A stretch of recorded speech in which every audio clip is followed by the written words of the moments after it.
Check, check, check this.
Hello ഞാൻ പറയാ കേൾക്കാമോ? ഇല്ല കേട്ടൂടാ.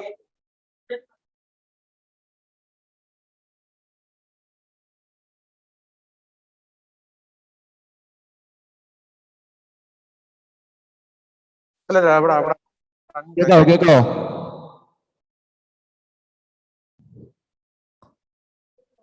ഹലോ ഹലോ, കേക്കല്ലേ? Okay.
A warm good morning.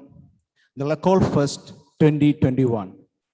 Welcome to the venue 2, the debate competition.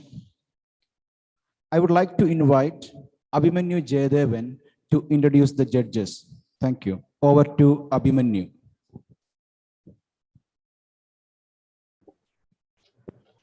Good morning, one and all, respected judges, teachers, and all the participants. The power of real debate is in the language and intellectual honesty of the debaters, alongside the engagement of spectators, as said by Ruzwana Bashir. Now, I take this opportunity to introduce the panel of judges. So, first of all, we have Mr. Premjit MR, an English teacher from Chinmaya Vidyalaya, Katakada. He has been teaching English for the 7 years working at different schools. He was awarded with Chinguru Sreshta Puraskar for the best performing teacher in the year 2019 while working at Chinmaya Vidyalaya, Vardakada.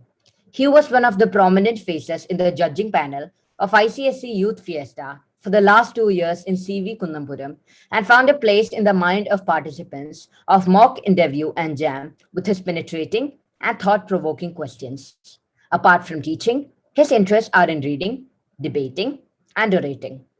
Next, we have Miss Krishna Priya, an efficient online English tutor.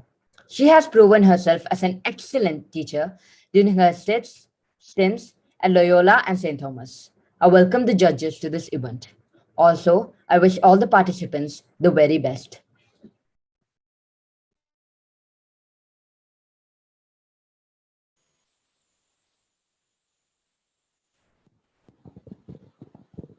Dear all, once again, a warm good morning. The ECOLE First 21-22, the debate competition, rules and regulations. Here we go. Each team should comprise of 2 speakers. One student will speak for the motion and one against the motion. Student speaking for the motion will speak first.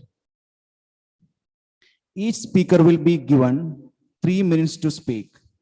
A bell will be rung at the end of 3 minutes to indicate that the time is up.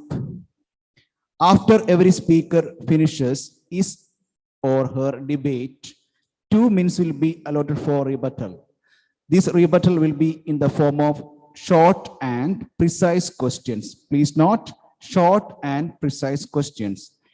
It will be asked by the members of the competing teams on the content of the speaker's presentation. Speakers will not be allowed to read out from prepared text, and if found reading out from a paper, he or she will be penalized by the judges appropriately. This will be announced by the moderator at the start of the debate. Wish you all the best. Thank you.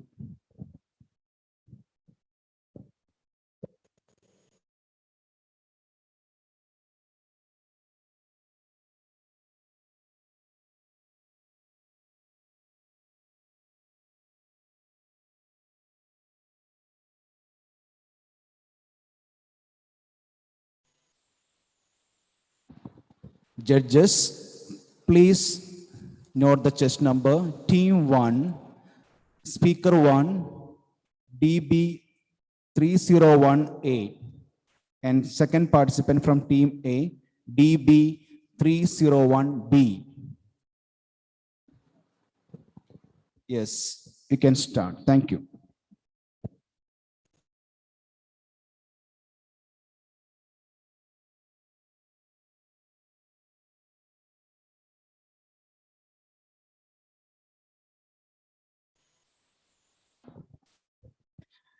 Team 1, speaking for the motion and against the motion, please be on video mode. Thank you.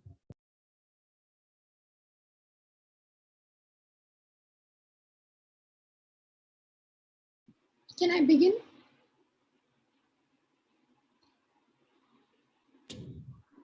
Just wait.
Can I start now?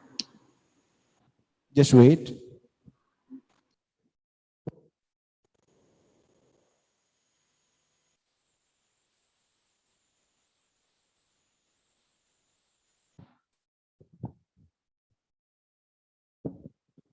Okay, judges, please note the chest number.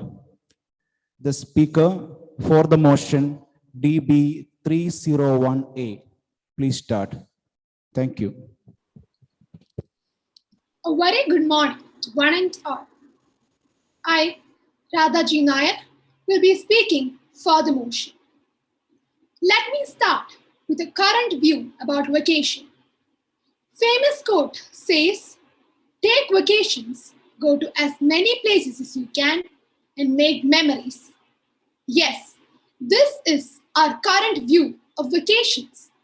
But it was not the same in the early 19th or the beginning of 20th century. The views of vacation have changed over time. And the fact is that globalization and increased mobility has played a major role in it. Globalization signifies borderless growth, which ignited new travel and also cultural curiosity in people's heart. This was also proved by a recently published cultural mindset study. It states that 60% of the people say that their outlook on life is shaped by influences from different cultures, and they also want to discover and experience other cultures by traveling, and that's by going for vacation. This is one of the positive side effects of globalization. The advances made in transportation have also enabled global mobility. Modern aircraft, cruise ships, trains, and other modes of transport allow people to move quickly and also relatively cheaply. Fast trains, road system, and also bike rental programs allows people to move, tour, and explore the world. Leh is the best example. In past, people never thought about a trip to Leh. Ease of travel have also helped to overcome the barriers of fear and frustration. An international banking system allows access to money almost anywhere in the world. Handheld devices have also changed the nature of travel. For example, with our mobiles, we can select a restaurant, navigate to a bigger city, or translate even a foreign language. Statistics clearly cites that for us, vacation has now become more of traveling. And also, tourism is on the rise. In 2018, there was a rise of nearly 6% over 2017, according to the World Tourism Organization. International vacation worldwide grew 4% in 2019. From all the above cited facts, we can be sure that people's mindset changed and traveling to different places became one of the priority items in our bucket list. The best example is that story of one couple who ran a tea-stop. Up.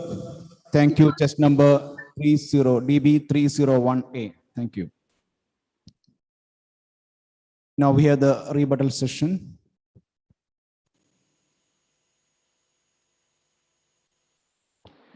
DB 301, could you please enable the video? Thank you.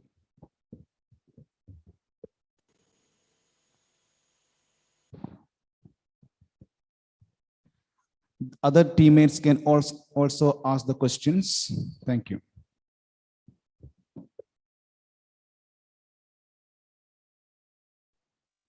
This is from Team 2, DB302B. I wanted to ask a question. Why do you think vacation tourism, in fact, is rising due to globalization? Why do you think it is? Could you rephrase your question and say once more? Yes. Why do you think globalization is the primary reason for rise in tourism?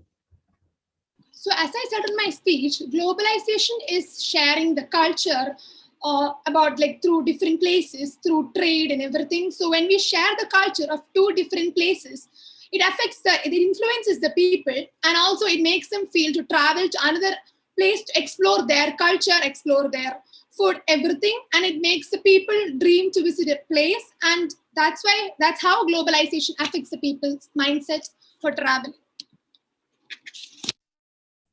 Yes, thank you. Great. Yes, thank you, DB302B. Over to judges.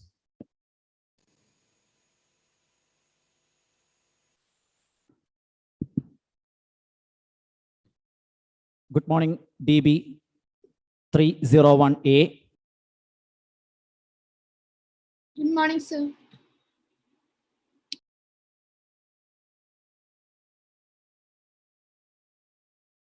Sir, I cannot hear the questions.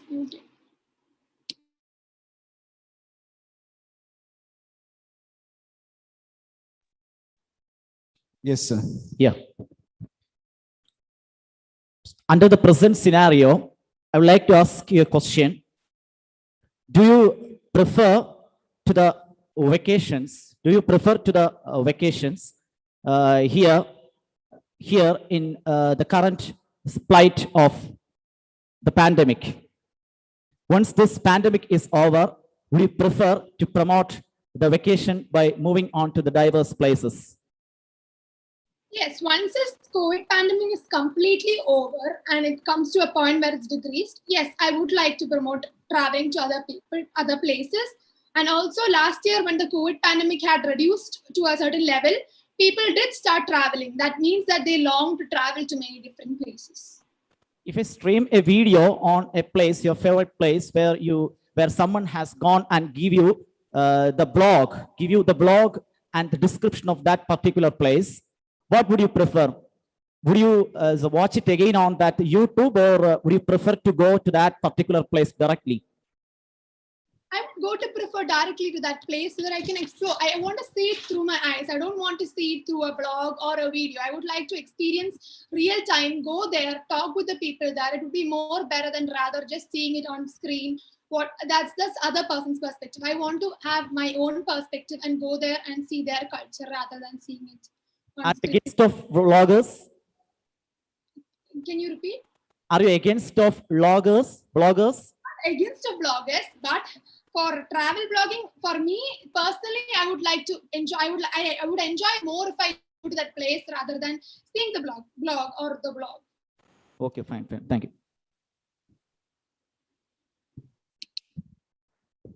Hello, can you hear me? Yes, ma'am. Can you hear me? Yes, ma'am.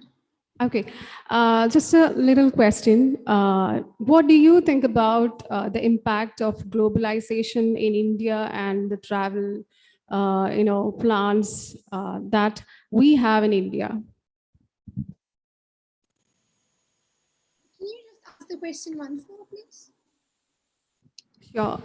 What do you think of the impact of globalization in India and how that has affected the plans of Indians?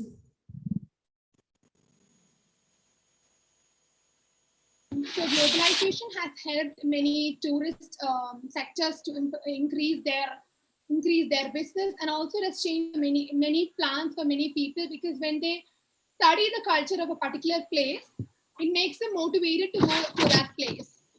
Also, in many magazines, in many, like Sir said, also there are many YouTube bloggers. When we see that, we feel motivated to go a particular place and experience it in a real life. So like that, it has affected, and people started coming to India also. Globalization has also made many people from foreign come to India when they saw about India's many monuments, India's spices, everything they want to taste it, and they want to enhance, they want to see it in real time. So they get motivated by these magazines, bloggers. So globalization has had an impact in India. Thank you. That's it. Thank you. The chess number DB301A. Judges, please note the chess number from team A against the motion DB301B. Could you please enable the video? DB301B. Hi, good morning, respected judges. So, first off, I'd like to ask you a question.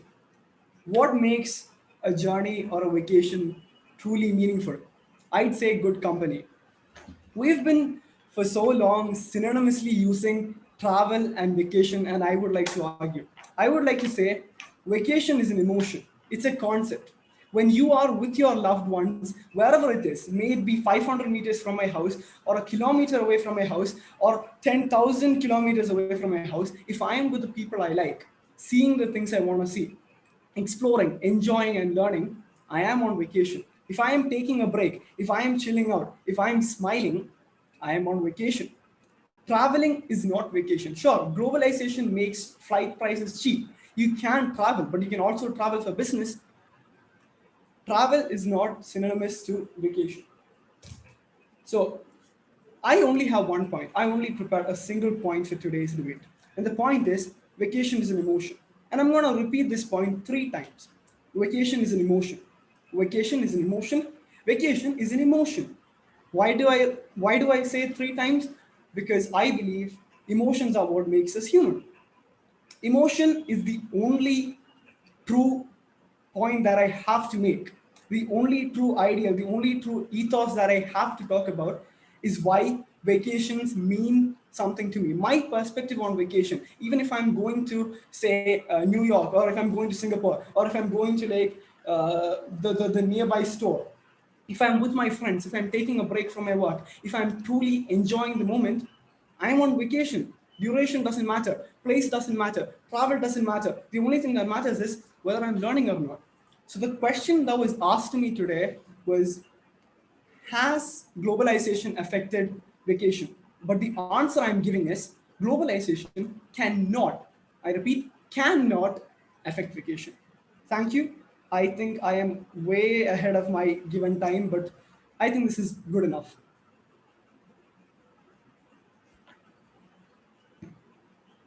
Any questions? Please ask. It's opening for rebuttal session. From participants, the team members, please. Thank you.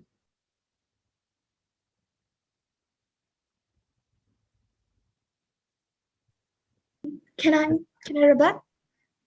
Sure. Hello. Okay, so wait, I'll turn on my video. So yeah. So it was a nice point that you made, that vacation is an emotion. Yeah, that's wonderful for you. However, that is a singular point. With debate, you have to be more diplomatic and, oh God, is that noise? Please ignore that. 1 second, I'll be right back. Take your time. That's okay.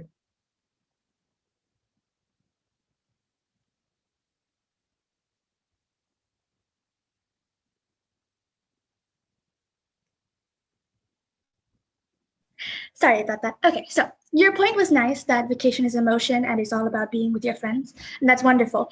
However, that is largely based on emotion. It has no data to back it up, really. And also, that is an individual perspective. While that may be the case for you, and I applaud that for you, debate is more of a general, diplomatic, factual, statistical view. And so you can't restrict it to simply that. While that may be the case for you, how can you make that the case for... EB305, it should be precise question. Thank you. Oh, okay. Yeah, all right. Let me rephrase then. You gave a singular point. That's very interesting. But that, how can you justify that being the view perspective for an entirety of people, population? Yeah. Okay, so basically, imagine you're traveling. You're traveling to a faraway land where you will explore where you will see new stuff, but you're still burdened by work. Would you consider that vacation? Would you prefer going to the farthest, most exotic place with your laptop, working every minute of the day, or would you prefer going to a very nice cottage in some hillside nearby, say Munnar or something, and relaxing? And that's my question. Is vacation really travel? Is vacation really travel? Because when you say vacation, it's only relaxing. That's the only thing there is. It is an emotion. My point I made, because we are all people of emotion. We can, if we are not people of emotion, if we are simply logistic creatures, then we are the same as a super intelligent computer. We're the same thing.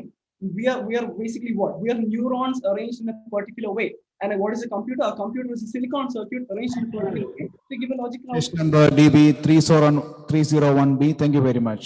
Okay. Over to judges. Hi, good morning. Good morning, sir. I give you two tasks. Okay. Which would you prefer? Go ahead. First is to prepare a travelogue, real travelogue, after making a visit to a beautiful place. Okay. Second one, to prepare a virtual description of a place, an imaginary place where you have not gone. Which would you prefer? Imaginary. Yeah, very good. And can I tell you why? Because I believe the only thing that stands between my reality and my imagination is me. So my imagination, I can make it as wonderful as I want. And I would always prefer that. That's a simple question. That's a simple answer.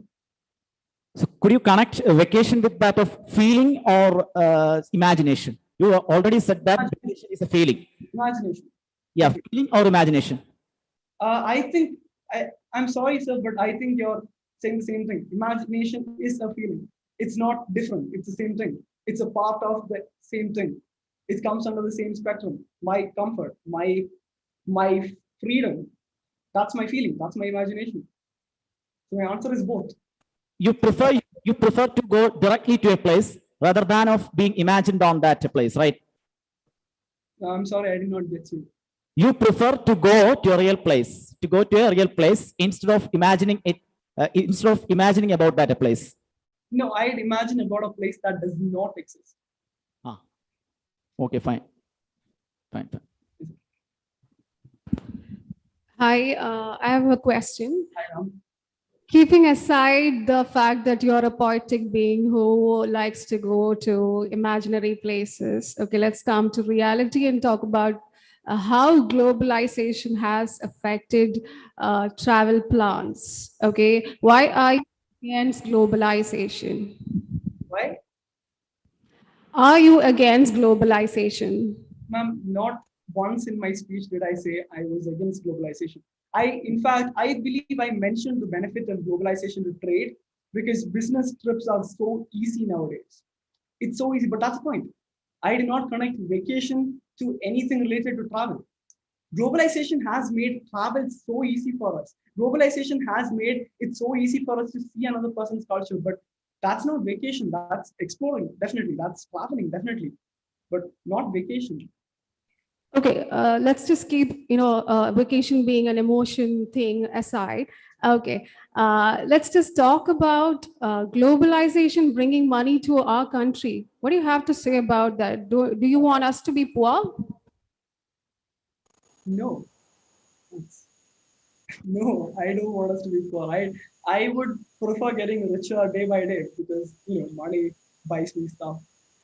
And globalization is good. That's my point. Globalization is good for trade and business. Thank you.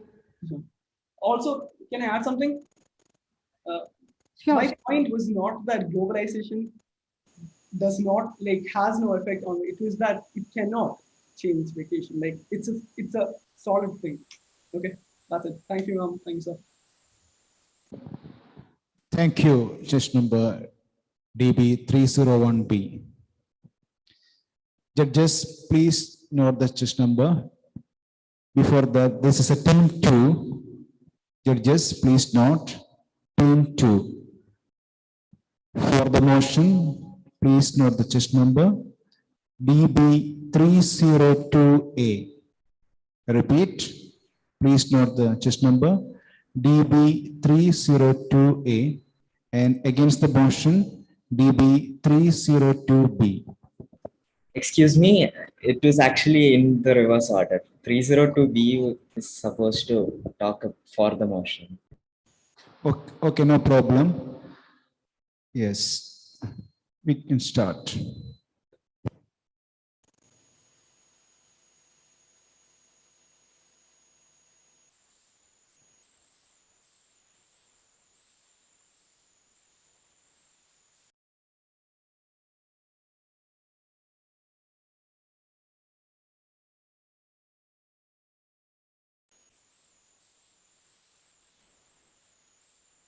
Okay, judges, please note team 2 for the motion DB302B and against the motion DB302A.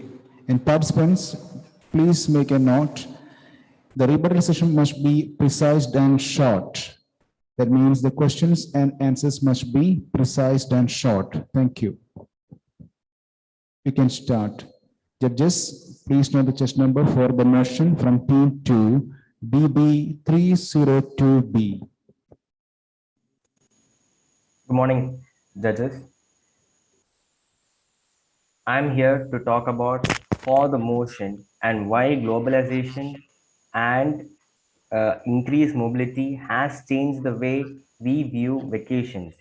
So what is a vacation? Vacation is an extended period of leisure and recreation, especially one spent away from home or in traveling.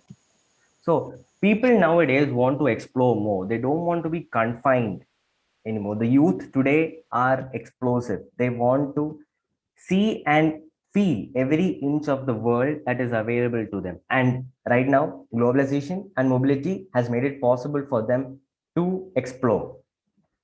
Now, some people go on vacations for a few days and come back. That was in the past when there was not much emphasis laid on mental health and strain.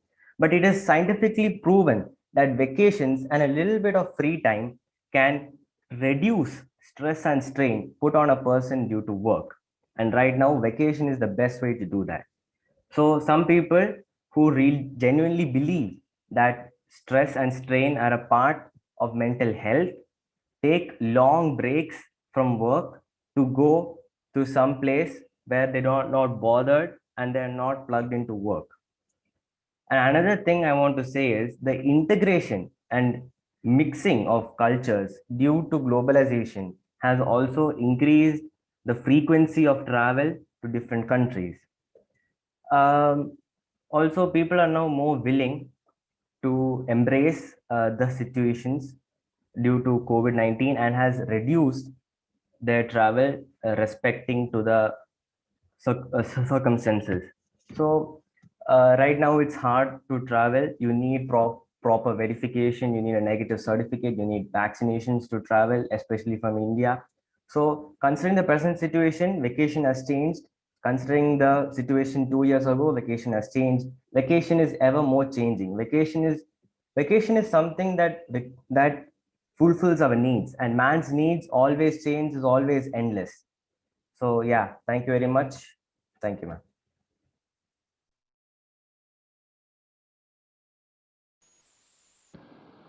Thank you. Chest number DB302B. We will go for rebuttal session. Participants, please.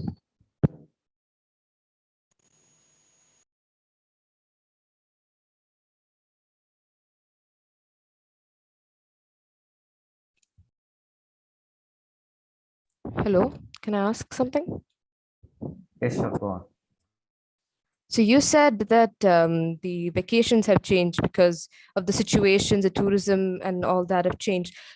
I mean, when people go on vacations, they want to have fun or experience new things. Has that changed due to globalization, that emotion?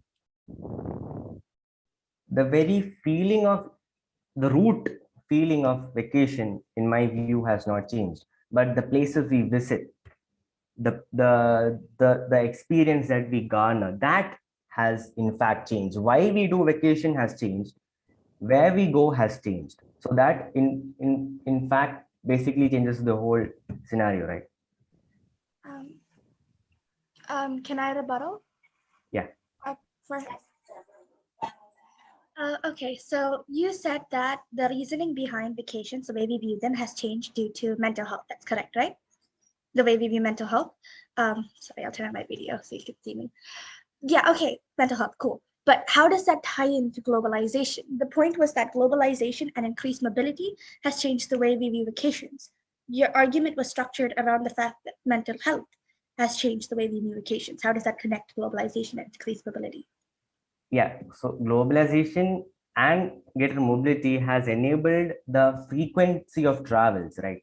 So earlier you need to take a ship. That was way earlier to visit a country, you take a ship. After that it became trains. After that they were planes, and right now the prices and the frequency of traveling by an aeroplane is increasing day by day. So what I meant was, right now, due to the frequency and easier of travel, people are beginning to embrace mental health. That is what I meant. Okay. Thank you. Thank you, DB305B and DB302B. Over to judges. Hi.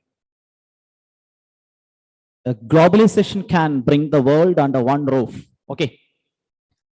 Here, the tourists always explore beyond the barriers of the geographical boundaries, right? So here you have spoken that this globalization hasn't affected, right? Hasn't affected the people's mobility and their eagerness to go beyond the boundaries, right? So one question, would you prefer the people's the choice of spending more time to watch the descriptions or what blogs in the YouTubes regarding the places, or will you change the mindset of those people and bring them to experience the real traveling? Yes, sir. Sir, blogs are actually made by people who go and visit them. So blogs generally give us an idea about what to expect from that region. Like, for example, if I want to go to Leh, a blogger from Leh will tell me where to go, where to reach, how to reach the person, etc., how to reach the place, etc. So basically, blog helps us find out what is the best regions in the area, but at the same time, just by seeing a blog, I don't think I will be able to experience the entire feel and look of the area, because it's such a beautiful place and I like to breathe in the fresh air and go out on a stroll or something in the area. Yeah, but blogs help us. Can you say that blogs make the people lazy to watch only the video descriptions and not to walk and travel, experience the real feeling? Yes or no? That is a general question. I don't know how people will react to a blog. Will they see it and sit at home? But what I and maybe majority of the people, I don't know, maybe me, I will see a blog, yes, of that place, then I will go. Yes, that will. Fine. Hello. So during this pandemic, what kind of mobility did you have? Did you move out of your room? Did you go out to buy something for your mother, at least? Yes, ma'am. I did have to do that for my mother. Yeah, I had to do that. I had to go out and get groceries and the bread and stuff, come bring it back home. I also like sit on the balcony for some time, because the room is okay. I can stay in the room for a while, but after some time I get this cramped feeling, so I just go out on the balcony and then come back. Good to know that, and I hope all the other students will follow the same. Thank you. Thank you, chess number DB302B. Now we are moving to team 2 against the motion. Judges, please note the chess number DB302A. Thank you.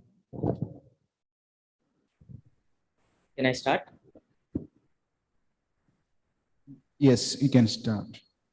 Good morning. My name is Sri Krishna, and today I'm going to voice my opinion on the given topic, and my opinions are going to be mostly critical of the question or the prompt. So, first and foremost, I'd like to inculcate this point in your minds. So, we have always viewed vacations as media for escaping our busy lives, and during vacations, we mostly prefer seeking solace in isolation rather than actually socialization, you could say. And we need to understand that vacation is actually different from traveling or exploring, because the word vacation literally means temporarily vacating from our normal lives or from normalcy. So now I'll move to the point and I'll connect globalization with vacations. So one consequence of globalization is that it has helped different countries to connect on a global level, and I think everybody will agree to that point. And due to this connection, it's kind of like a channel for spreading culture and traditions was formed. So this channel destroyed most of the discrepancies present between countries, and I'd say it has helped in uniting the world, and it has helped in making the world like a small village. But this unity has not really helped change our view of vacations. We still majorly prefer sticking to our own countries while vacationing, and that can be connected to my first point. So, and globalization, you could say, has just given us another reason to do so. The lifestyles of people from different countries has spread with the spread of traditions, and we might feel that it is not worth visiting other countries just for vacationing, because we are already accustomed to how everything works in their country. The only driving factor which would make people go to another country would be its natural beauty, and it cannot really be connected with globalization. And even if we visit new places, we wouldn't really get the feeling of everything being foreign to us, because we were already accustomed to it, and that is a consequence of globalization. I rushed my point. Thank you. Thank you, chess number DB302A. Now it is open for rebuttal session. Participants, please. Thank you. Hi. Excuse me. Yeah, sorry, you go first. I'd like to stress upon the idea that a global landscape reflects upon the culture, can reflect upon the culture of a group of people. And you said that the beauty of a landscape does not really affect globalization. Yes. And the fact that globalization states that it is the exchange of ideas or trade between two different cultures, two different people. What would you like to say on that? Can you rephrase the question? Can you make it brief? Can you Yes. include all the points in a brief statement? So,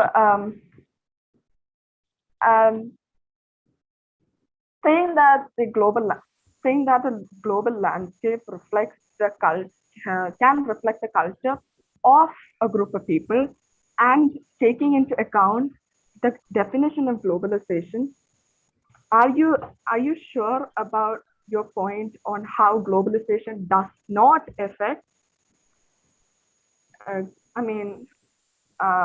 Global landscape does not affect globalization.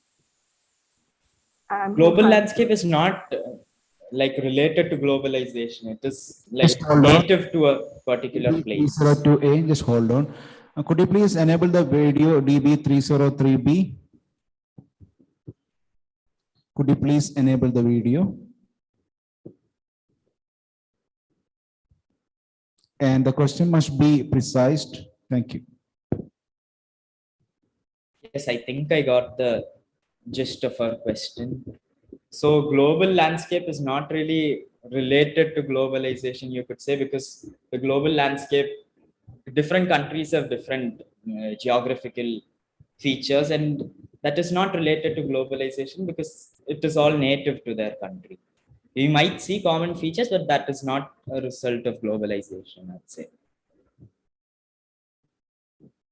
Can I rebut? Okay, thank you. Thank you, Deborah. Okay, DB 303B. Yeah, over to judges. Or Hi. Hi. If globalization can change the culture, can it alter the stereotype of the traditional mode of vacation? Like it is not globalization has not changed cultures, it is instead spread cultures of other countries to different countries. And uh, I don't think it has changed the stereotype of vacations, because we take vacations just to uh, escape from our normal lives. It might sound less altruistic, but that's how we have always viewed vacations.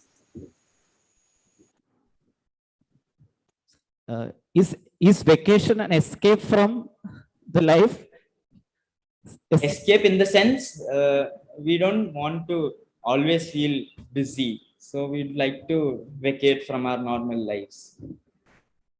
I know it sounds a bit egoistic, but that's how we view vacations as. Not just me, everybody views vacations as like that. So don't we need break in the busy schedule? We need, that's why we take vacations. We don't, the place doesn't really matter. So someone may prefer to go for vacation. Here Yes, we would prefer to go for vacations, but we don't really prefer the place. The place doesn't actually matter in theory. Okay, fine. Hi. Hi. You just said that, a few minutes ago, you said that, culture, about culture. So don't you think the exchange of culture is important, when it comes to individual countries? Are we not getting anything from the other countries? It most certainly is important. Sorry. Did you have more No, to the question? carry on. It most certainly is important. Spreading of cultures is very important, but that doesn't really that doesn't really affect the way we view vacations, because we don't like, spreading cultures affects other elements of life and not vacations, because we take vacations to escape from the normal life. So culture doesn't really play a big role when we take vacation into account. Thank you. Thank you. Thank you. Just number DB 302A. Judges, please note the team 3 for the motion, just number DB 303B. I repeat, judges, please note team 3 for the motion DB 303B, and against the motion DB 303A. Now, first of all, we are going for the motion. Judges, please note DB 303B. Thank you.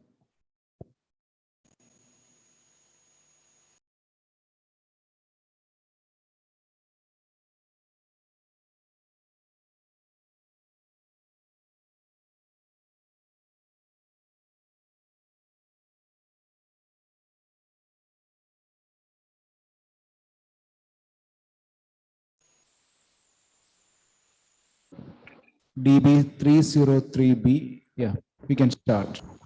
Good morning to the judges present out here, and I will be going for the motion. In retrospect, the annual resources per capita has increased. This means that almost all middle class families have at least one car. Having one car means that it increases the rate in long drives, access to stores elsewhere, and also weekly outings for leisure, which was once considered a luxury. The availability of materialistic wealth of another country near us, that is the cuisine, the fashion, the technological advancements in other countries, bring what to our region and centers, language learning sources, and also books on culture, promote a different view on vacation. Vacations may be defined as vacations may be defined as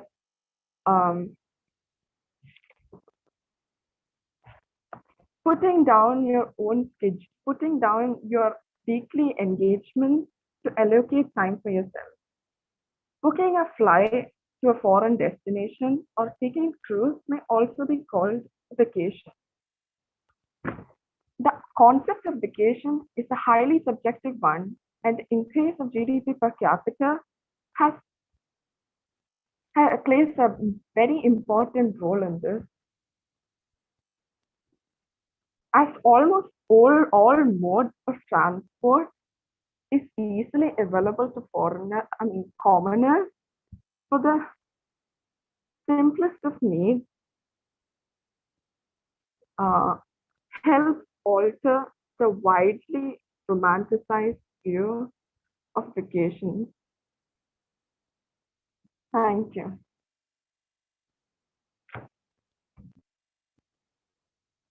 If you have questions, you can ask me.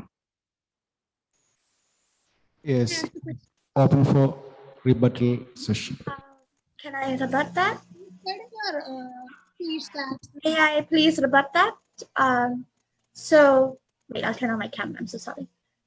So, you had said that the concept of vacation is highly subjective, and you provided your own definition of it, which was putting down your weekly engagements to allocate time to yourself, which is wonderful. That's a lovely personal definition. However, the term vacation has been defined by numerous well-renowned dictionaries as, wait, I actually have it written down one sec, as a period of time during which you relax and enjoy yourself away from home.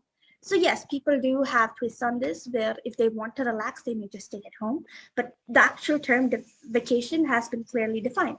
So how can you argue that vacations are subjective then? Actually, I don't have to argue that point because I'm for the motion. It obviously is saying that going away from your place actually can possibly promote the idea of globalization, because the whole idea of globalization is this exchange of culture and trade, and staying away can mean that you're meeting another culture, so exchanging ideas with them promotes the idea that vacation is the idea of vacation is being changed by globalization. That's all I can say about that. Okay, fair enough. Thank you. I got a question. Sure. DB305B and DB303B, over to judges. Thank you. Has globalization changed the possibilities of moving around the places? Because you have just spoken for this. Okay, so this is my question. Can you give the solution just in one sentence? Could you please rephrase that question, or could you please repeat that? Has globalization changed, or what has globalization changed the possibility of enjoying the vacation? The possibility of enjoying the vacation. Has globalization changed? Possibility of enjoying vacation in the real sense that we have once experienced long years back. It was not like that. But now is what the spread of globalization. As part of this, has it changed the real sense of enjoying vacation? Since I don't have the data to back up and I can only speak for myself,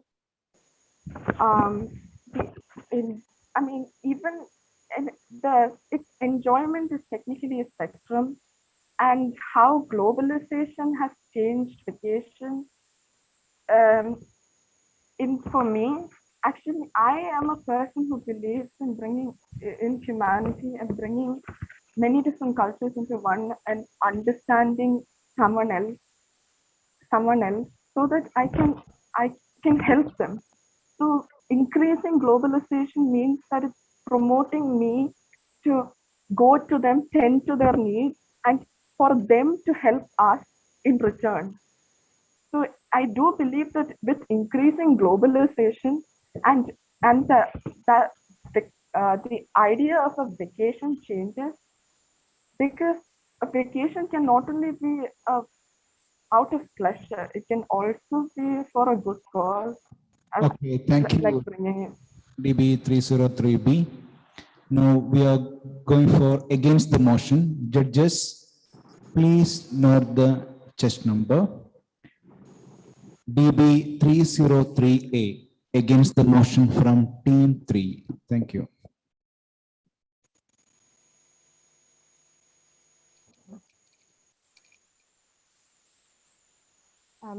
Good morning.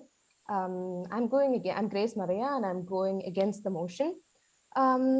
Globalization is the integration of people, culture, economy, and views from all over the world, which has led to a growing interdependence among people.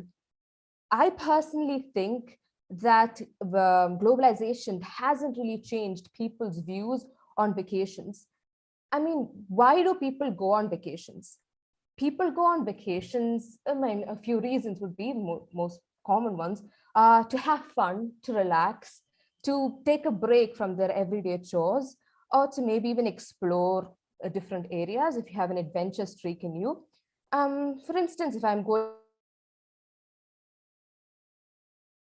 looking forward to is to have fun or look forward to taking a break from my everyday life with my family, or if I'm interested in the culture or the history of a place, I would want to explore the people and the different landmarks of a place.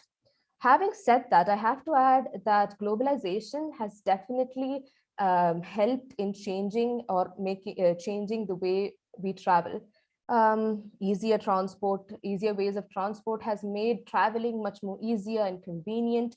And globalization has also opened up many more possibilities in which we can experience a vacation.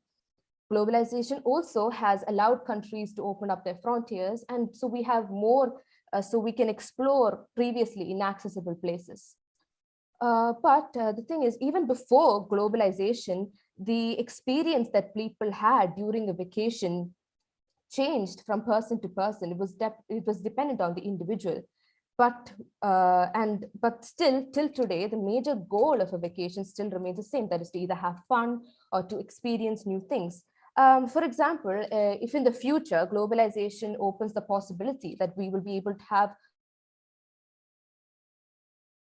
the means in which we travel to space is going to be different. The experience we're going to have in space is going to be different. But why are we going for that vacation? We're obviously going to go there to have fun or to relax or to maybe explore space or whatever. And if you compare that to a vacation in the beach, again, the means in which we travel and the experience we have is different. But experience in which we travel is different, but why we go there, where we go for a vacation still remains constant. We go there to have fun and to explore and things. So while globalization has changed the ways in which we can experience a vacation, the basic sentiment towards vacations among people hasn't changed. Thank you. Thank you, DB303. Your time's up. Now it is open for rebuttal session. Thank you. Yes, can I ask? Yes. The question was, has globalization and mobility affected the way we view vacations? So according to you, what is the view of the vacation? I mean, so when we ask a person how we view a vacation, they say, my view of a vacation is that this is an opportunity to have fun or to explore different cultures. That is, I think, is a view. The way we experience a vacation depends from person to person. That is not, I don't think we cannot depend globalization on that. It's completely dependent from person to person. Thank you. Or to judges.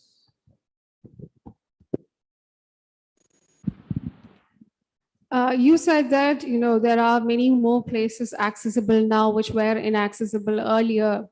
So what is your plan on going to North Korea? I mean, we can't.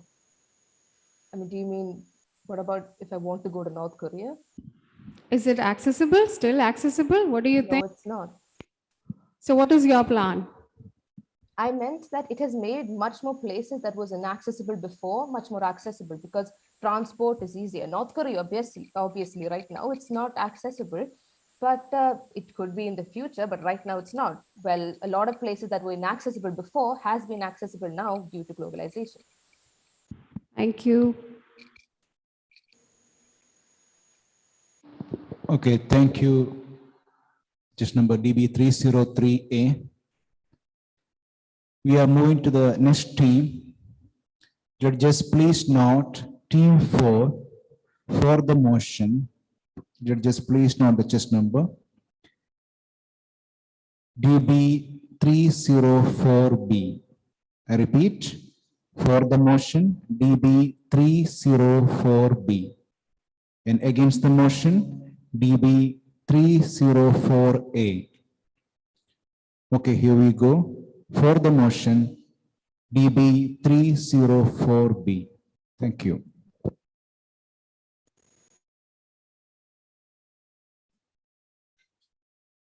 Judges, may I start?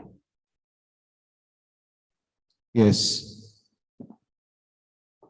Good morning. I am Ria, allotted number 304B, and I'm going for the topic globalization and increased mobility and its take on vacations.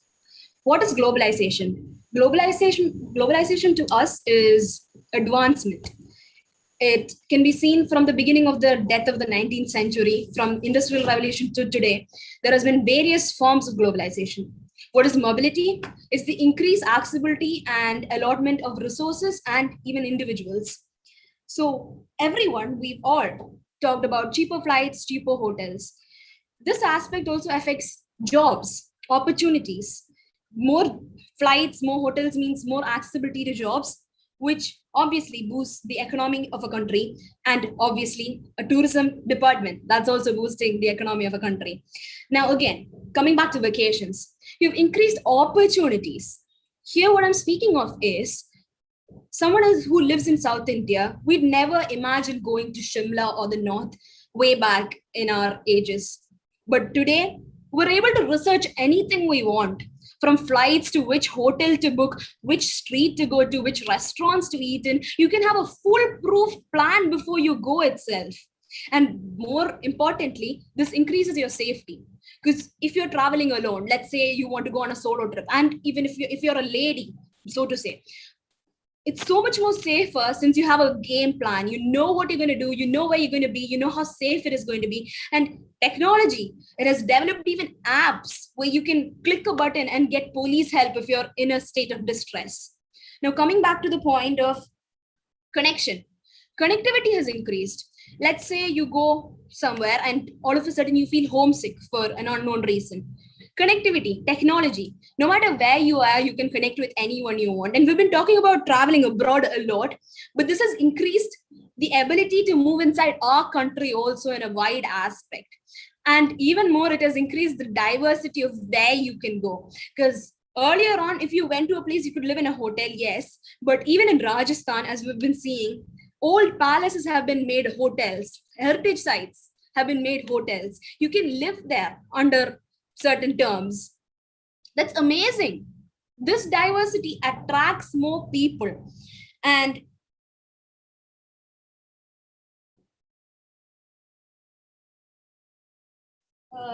excuse me. Excuse me, ma'am.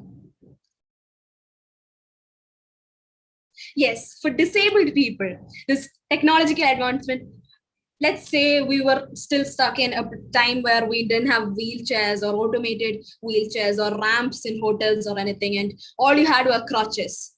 How could you travel around? And blogs, again, I've been hearing everyone speak about blogs. The amount of inspiration you get from these blogs to go somewhere, to see something new. And okay, again, DB304B is open for rebuttal. I have a rebuttal. Thank you. yes. Okay, so this is DB301B. Okay, so you've made some pretty excellent points about how the way we travel and our safety in travel has changed. But has the reasons why we travel changed? I believe today's topic was, what do vacations mean to us as an individual? not how the opportunities for travel has changed. You're using travel very synonymously to vacation, and I'd like to argue because the reasons why we travel are still the same: to take a break. Would you agree or disagree? I was coming to that point, but because of my stammering, I lost some time. But thank you for addressing that question. I can address your answer now. Vacation, it means different things to different people. To some, it's about the food and the culture. To some, it's about taking a break.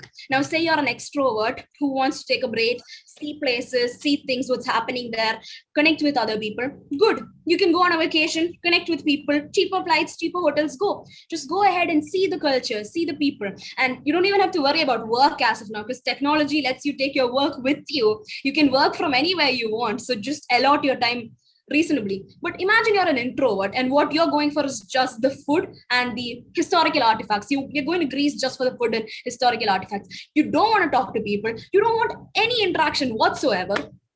That's where again technology comes in handy. You can search anything you want. Again, vacation, that is what we're talking about right here, right? And that's 2 points I've given you of what a vacation is. One could be for leisure activities, and one could be solely for discovering new things where you don't want any interaction. In both, globalization, which is also the advancement of technology, has helped us. Okay, thank you, DB304. Can I request a follow-up? You said about connectivity, right?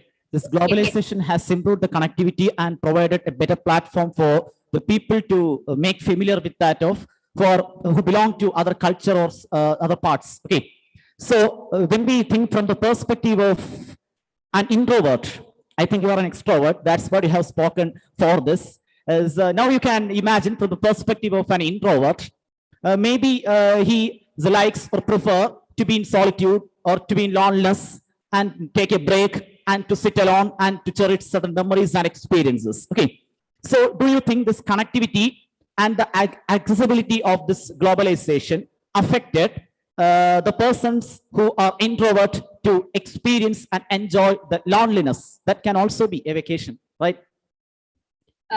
William Wordsworth go to loneliness, right? On a to enjoy and meditate in the solitude. English poet said. So that's also vacation. That's what I'm asking. Okay. Thank you for the question, sir. Okay, so to this point, I'd like to say I'm selectively an introvert and selectively an extrovert. On some days, I feel like going to Kashi and sitting in the banks of a river and just enjoying myself. But again, I need to know the right facts so that I can get there. It's not like I can start walking from here and I'm going to get there the next day. So again, the internet, it gives me the right facts, the right flight to take, the right place to go to, where it's going to be more quiet, the times where a certain place is going to be quiet. You look at a cafe, it gives you the peakest time and the less active time. You want lonely time? Go at the less active time. You have that choice right now. And let's say the other side of the question was connectivity. Again, connectivity is social media. It's your individual choice if you want to be a part of the connected world.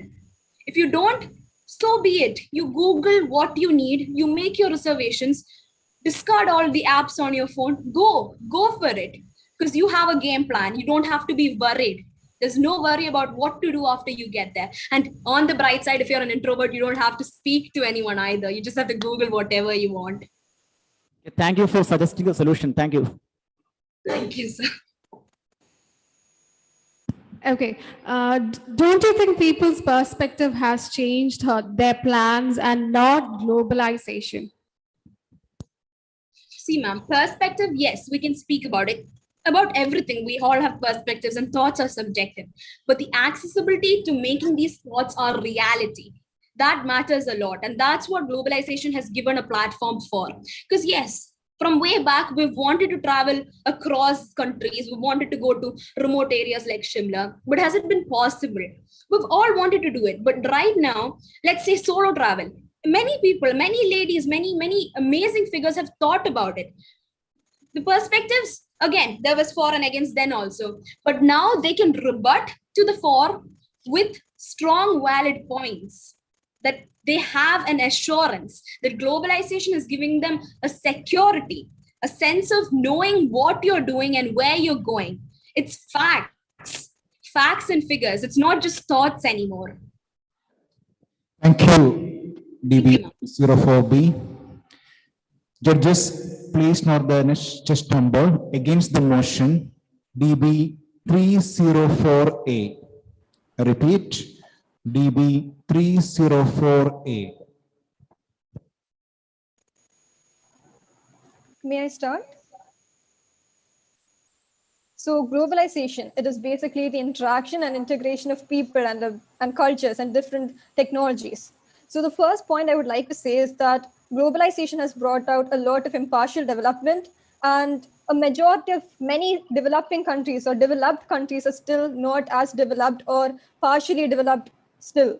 So how is that fair? How does that increase mobility and depiction of different countries? For example, if you check Google on Afghanistan, the pictures you see are military men dressed in military wear and children without food. But if you check for another country like Mexico or Bahamas, you see different resorts, different hotels, different sites where we would love to visit. So has that helped or developed the country in a positive way? Another thing I would like to say is that social media has had a huge impact on the way we perceive vacation. I would say that if you just ask me alone, I would like a nice, calm, relaxing place. But then social media has affected the way I think of vacation now. And I would like to see a place that is socially accepted. I think we try to merge our perspective with social media and try to plan our vacation with how others would like to see me. And that has affected our perspective on vacation too. Another point I would like to say is that tourism industry is being monopolized. If you had the choice to either go to France or Afghanistan, as I said, where would you choose? I'm sure a majority of people would rather go to France than Afghanistan, and that is the tourism industry being monopolized. Another thing I would like to say is that social media again and how it has brought about a lot of emotional trauma, and we are comparing ourselves to different people and celebrities, for example, and we could never reach that kind of we would never get that kind of accessibility. And that is another point I would like to say about social media having a negative impact. In conclusion, I would say that globalization is amazing, traveling, vacation, it's amazing, but the interrelation is necessarily not all positive. Thank you. Okay, thank you. Chest number DB 304A. It is open This is for DB 301B. I have a rebuttal. Okay, so you made some really good points about how some countries are not developing while some are. But I think you just made the point for globalization because it's essential. Okay, you said about all the military problems in Afghanistan. If globalization was not there, those problems would not be heard to the outside world. So it's simply because that those problems are now being heard by us that they are changing. So it's simply because that they are being heard and they are being shared around the world that they have a scope for changing. So when you're saying that because a country is under military pressure, it should be hidden away, you're essentially driving the country to economic ruin. What are your thoughts on that? Okay, so let's not move away from the topic. I would say that their economic development is equally important, and that does not mean that we have to go there and spend a vacation there. And I would say that globalization is why we get to know about the information or the things that's happening in Afghanistan. But at the same time, I feel like it is bringing about a lot of impartial development, and it affects the tourism industry or the economy of that country. Okay, thank you. About that integration is not possible. Travel is possible, travel is amazing, but the integration is not good. Okay, one question, one general question. When you want to make an unknown place, when you want to make a trip to an unknown place, you have a mobile phone in your hand and all gadgets in your hand. We prefer to search the route via Google Map. Yes, definitely. I was saying that globalization has a lot of positives too, but at the same time, I don't think it is right to interrelate vacation with globalization, because I think it does affect the integration in a way, because I would say that it has a lot of positives, but at the same time, I would like to feel safe and secure. but at the same time, it's not really necessary. Like, I know that introverts would have a problem, right? But I would at the same time like to find out about the place and talk to the people and get to know the place more. Isn't it the part of the integration? Pardon me, could you please repeat? You told that integration is not possible, but you now said that sometimes you would use the Google Assistants or the Google Map to find out the ways to reach to your place. And my question, isn't it the part of the integration? Isn't it the product of globalization? So can globalization play a role, a pivotal role to improve the tourism and all such and such things? Okay, yeah, I got the point. Yeah, I would say that the tourism industry can develop a lot because of globalization. But I'm talking about individual vacation and how that globalization provides a lot of emotional trauma to individual travelers. Of course, it has its positives, but at the same time, it does have a lot of impact on our emotional trauma too when we're traveling on our own because of globalization. And yes, I would like to get the help of Google Maps, but at the same time, I would like to, me personally, I would like to find out about the place by interacting with the people and getting to explore on my own. Okay, fine, thank you. Thank you, just number DB304A. Thank you very much, judges. Okay, this last participants from team 5, category 3, from team 5. Judges, please note team 5 for the motion, just number DB305A. I repeat, judges, please note team 5 for the motion DB305A. And against the motion DB305B. Okay, here we go for the motion. Judges, please note DB305A. Thank you. Ma'am, my teammate still has not been let into the meeting.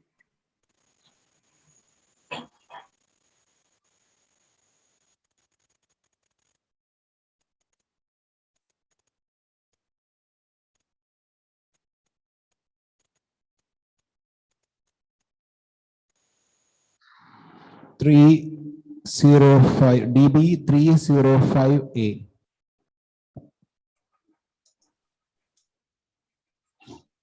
Oh, 1 second.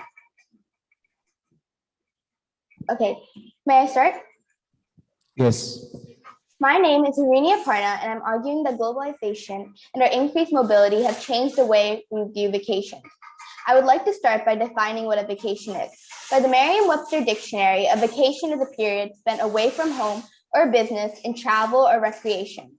Globalization in the modern era or the 21st century has made it easy to travel the world.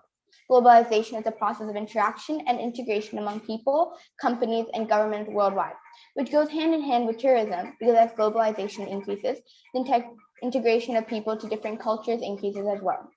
It has also resulted in cheaper flights due to the increase in traveling. Furthermore, interpreting companies are starting to bring offices all over the world. Moreover, there are now international card companies expanding around the globe.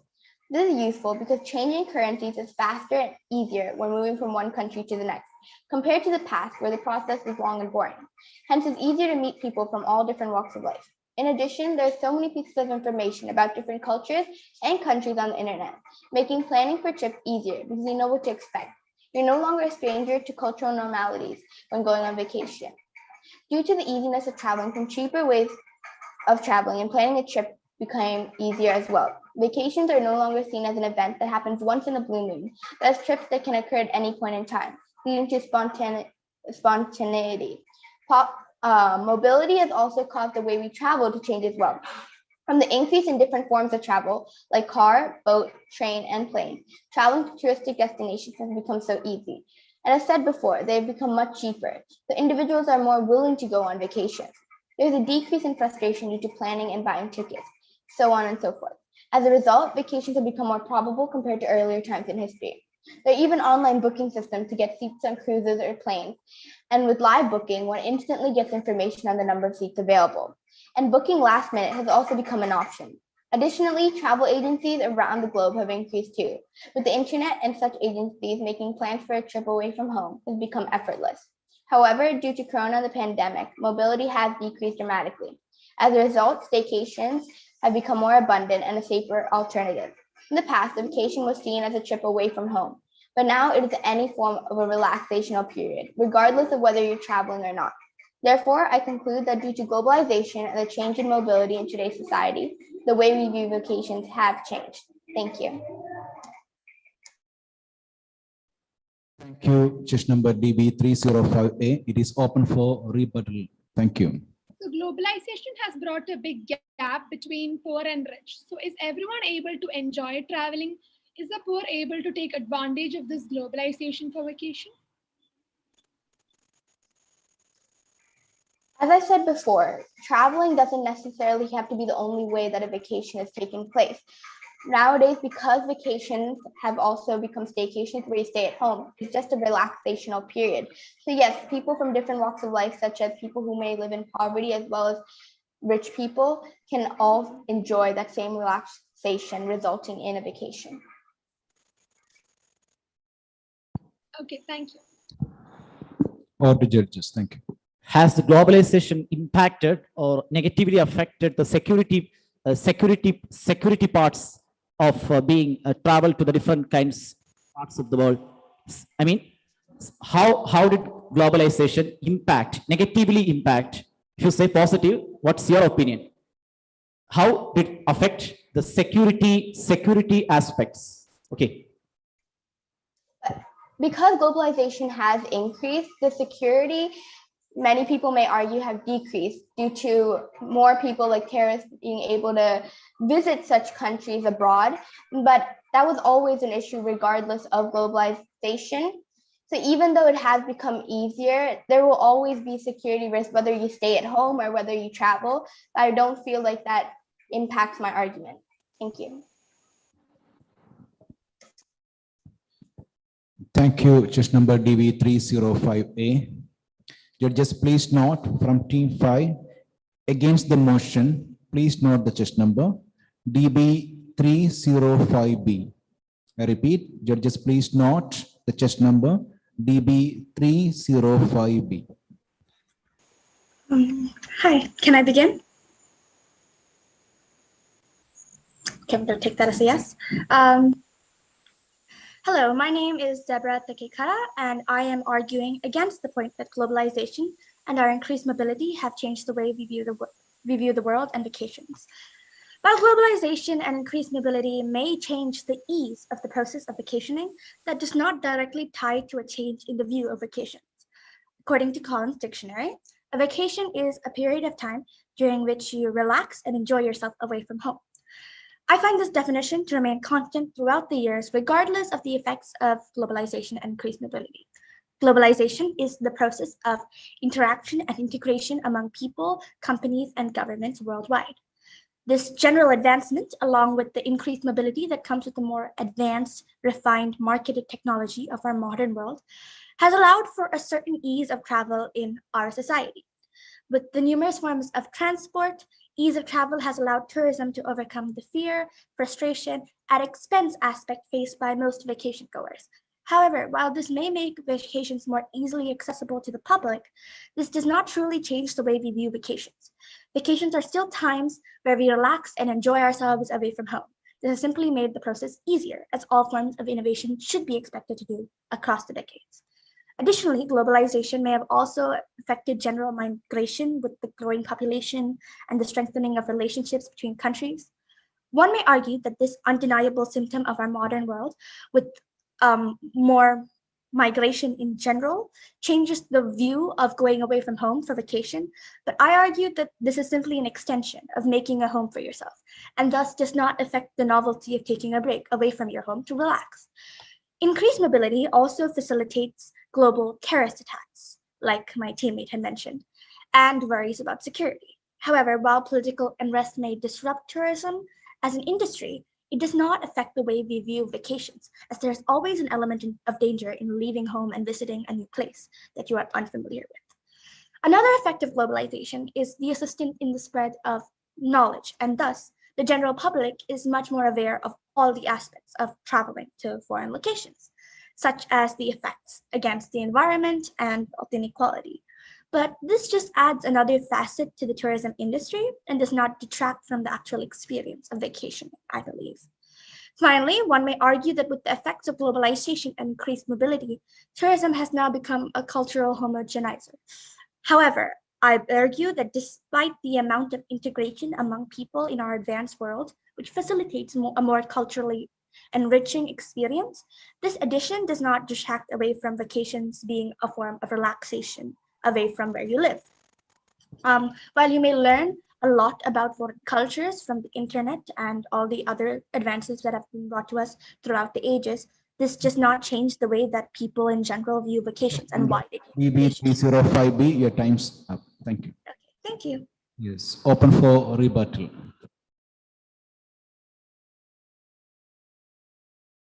Okay.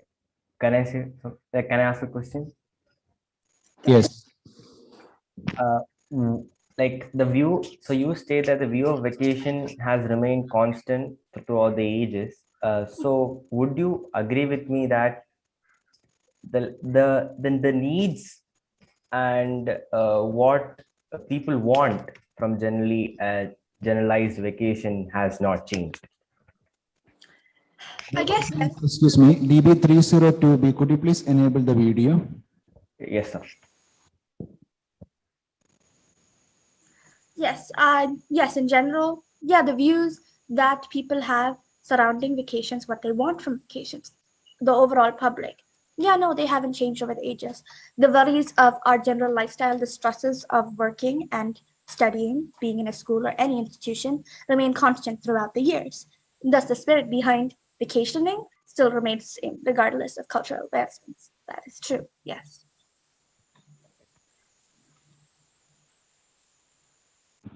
Hi. Hello. You talked about migration. Okay. Yes. So tell us more about what, why did you bring migration into, this? Are you against globalization or, sometimes I felt that, you are, for and against. Yeah. So could you just make your point clear? Yes, okay. So I brought up migration because I think that many people with our modern world, the ease of travel, the ease from which you can move to one location to another, the ease of which you can learn about different areas, it may seem that that detracts from the desire of people to visit new locations, which is why I mentioned migration. Because this kind of opportunity wasn't available in the past. Like people can just travel from India to America or Dubai within like 24 hours, where this would not have been even fathomable in the past. Yes, that's true. However, I don't think that this detracts from the point I was trying to make was that despite the fact that people can move now and live in a completely different location easily, this does not change the general view around the concept of vacationing specifically. Thank you. Hello. Hi. How the globalization impacted the spreading of language? If it had impacted the culture, the spreading of culture, so can you say that the globalization as part of the people prefer to go around the world, will it have any possibility to impact the spreading of different language? Well, yes. Of course, obviously. I don't think this ties really directly to vacationing, but I'll explain this point nonetheless. Yes, of course, it will affect the spread of language. We would have no incentive to learn foreign languages if we did not intend to move to another location. Trying to communicate with people from another place, unless you have an inherent desire to learn that just for intrinsic nature, which most people don't. We would not have any reason to do that. And because of vacationing and moving and increased globalization, yes, of course, there has been an increased incentive to learn new languages. There has been a spread of languages. So what's your conclusion that the globalization is need or needed to promote this as a traditional stereotypes of vacation and the general way of enjoying the vacation? I don't think that globalization has any tie-in really to the traditional view of vacation and how we approach it. I think that it does facilitate the process, make it easier, that it adds aspects to it that we can get enriched from, sorry, that we can gain enrichment from.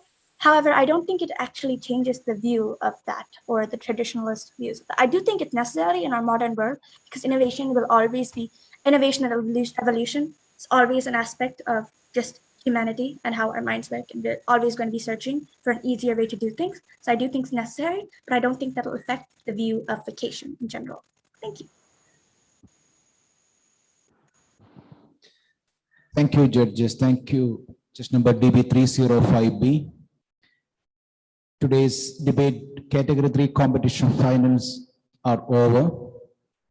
Thank you very much, participants. And thank you, judges. Participants, you can leave from the meeting. Thank you. Thank you, teachers.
Good morning, sir. Good morning, ma'am.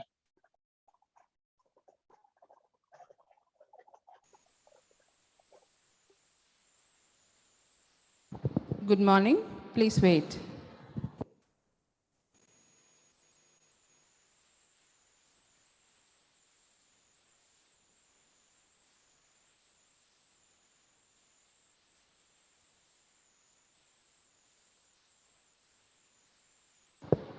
Good morning, everyone. Welcome to ECOLE Fest 21-22 debate competition for category 2.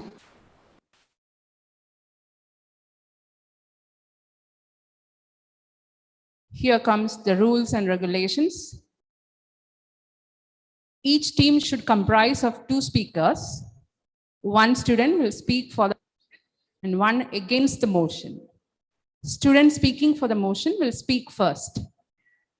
Each speaker will be given 3 minutes to speak. A bell will be rung at the end of 3 minutes to indicate that the time is up. After every speaker finishes his or her debate, 2 minutes will be allotted for rebuttal.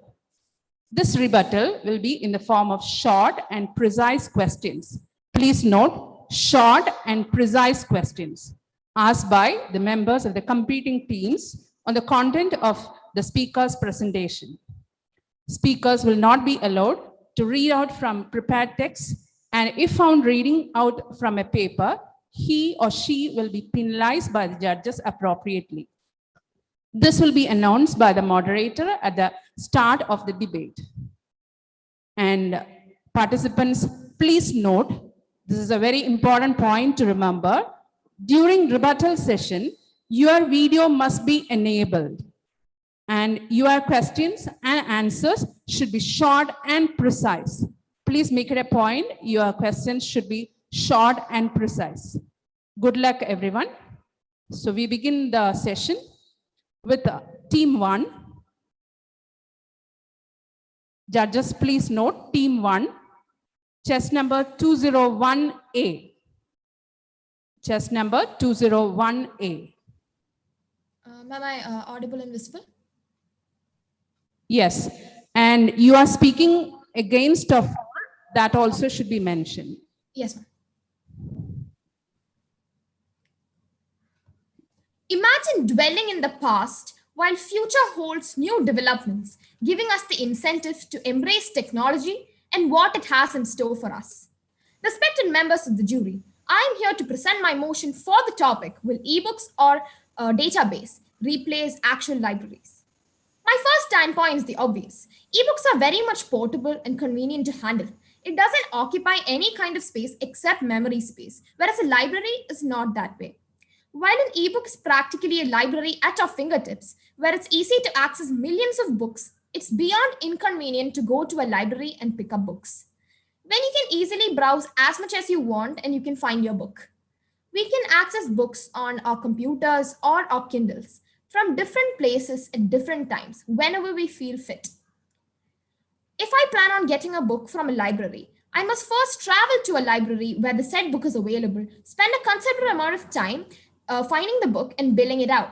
But when we take the case of ebooks, we understand that this is a colossal waste of time. We may not even find the desired book that we want, and but online, copies never run out with one search, and I can find my book. Especially during these trying times of COVID-19 and the attached lockdowns, it isn't impossible, but also it's not alone and not even ideal to go to a library to buy a book. And there was an increase of 12.6% ebook sales in 2020 as compared to 2019. The ebook market was valued at USD 18.13 billion in 2020, and it's expected to reach about 23.12 billion in 2026. And when we take the case of India, according to the survey conducted by Statistics Research Department, it was found that about 71% of the people download ebooks and read them offline, in contrast to 29% who purchase the actual physical books. Education itself has been possible for 2 years now only because of digital learning. Speaking about education, there are many disabled children who struggle with learning, and therefore online braille is available, and many audiobooks are also available at very low prices, thus helping those students be on track. These audiobooks can be listened to while doing any other kind of mechanical work. Note taking is also possible. We can change font sizes, inbuilt dictionaries are available, and we can make reading very easy and simple. My next point is that e-reading is budget friendly. Taking the example of the whole Harry Potter book series, it will only cost about 1,900 rupees when I'm talking about ebooks, but the paperback will cost 2,700 rupees. There's only an investment cost involved in the case of an ebook. The nonprofit project Gutenberg offers about 60,000 free downloadable books, most of them classics, they're all available. And even a top print magazines like US Teen Vogue and Computer World have transformed into exclusively digital magazines. Teen Vogue stopped printing editions in 2017 and now has millions of daily websites. 201A, your time is up.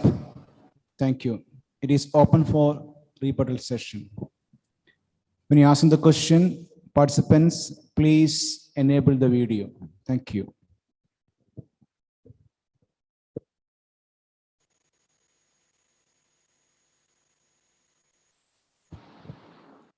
Participants, if you don't have any question, we'll be moving to judges. Over to judges. Thank you. Good morning. Hi. Good morning, sir. You have spoken in favor for the topic. E-books is a substitute for the real ones, or what, the traditional so-called libraries. One question, if there is any discrepancy regarding the network connection or any software errors, would it be possible for you to read a book on that the day that you wish to read it? Actually, sir, when we talk about ebooks, we download books before itself, and we can always store them on Kindles. So we just need to charge our Kindles before, and we can read Kindles for a long time. And the newer editions of Kindles, they can hold charge for a very long time. And even eye strain can be reduced.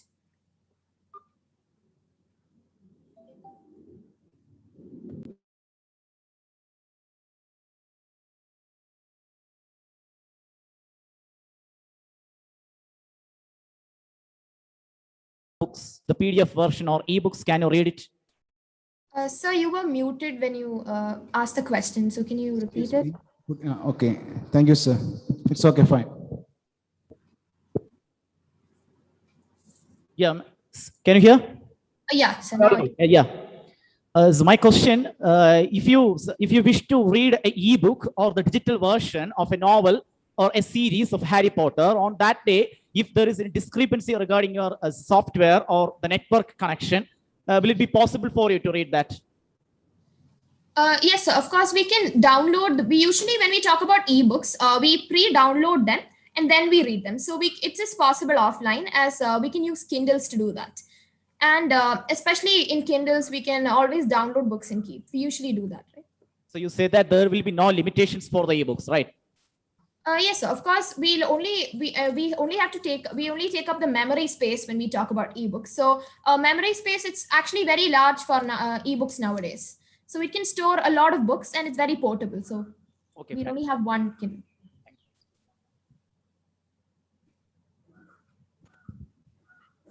We talk about screen time these days because we all are learning from home and we use online means. So, we are adding on to our stress that we have. So what do you have to say? Don't you think that this will add on to your screen time? Ma'am, nowadays there's a new technology called e-ink, which actually mimics the original ink that we use on paper, and therefore the any kind of eye strain cost will only be similar to the one cost to excessive reading or reading in poor light. And in any case of reading, if we follow the 20-20-20 rule, which is looking 20 feet ahead for 20 seconds after reading for 20 minutes, then then the eye strain can be avoided. Thank you. Thank you, ma'am. Thank you, sir. Thank you. Just number DB201A. Judges, please note the next test number from team 1 against the motion, DB201B. I repeat, judges, please note against the motion, test number DB201B. Thank you. Thank you, sir. Am I audible and visible?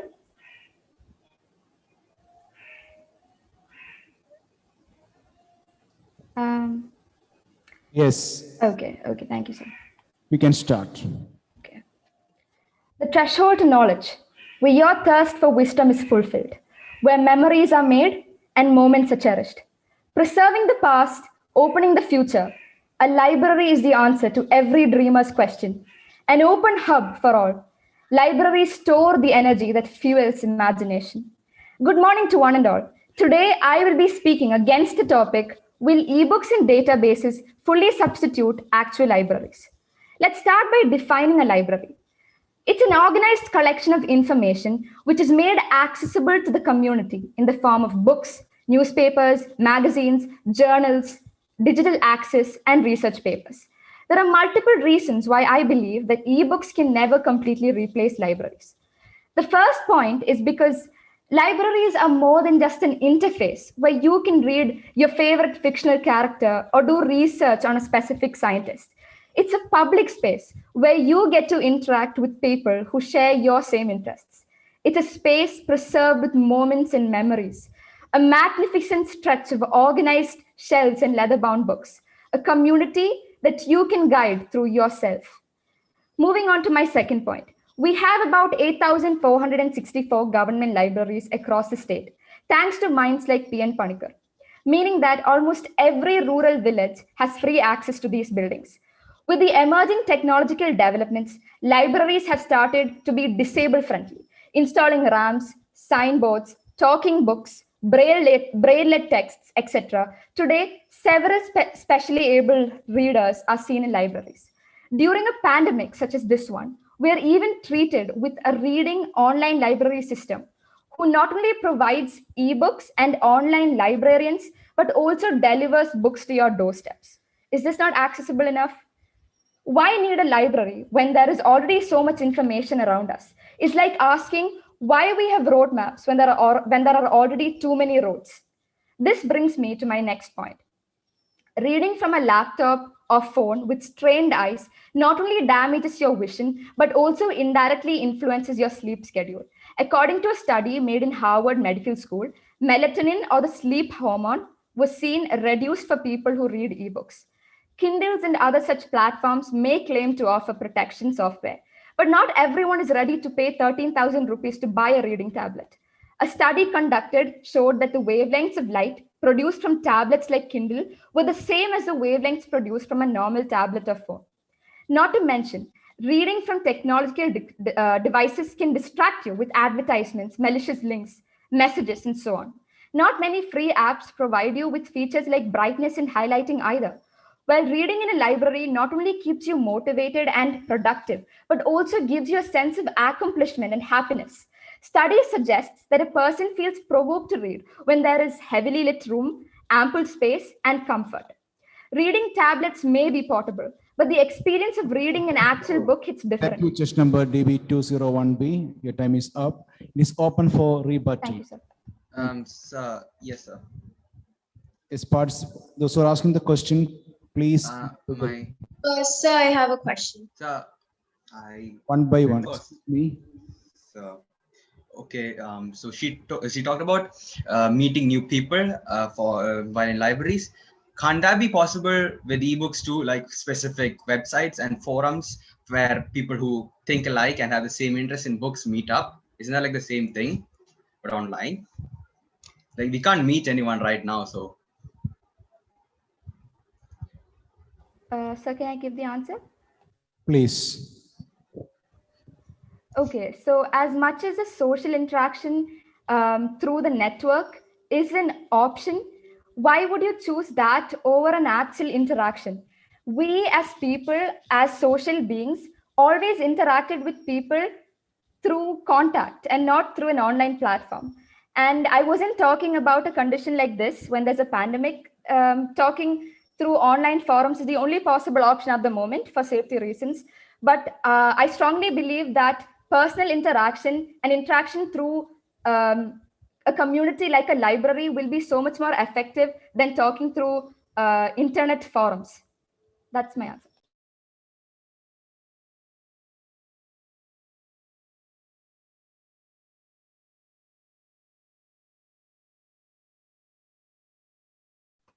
Thank you. Over to judges.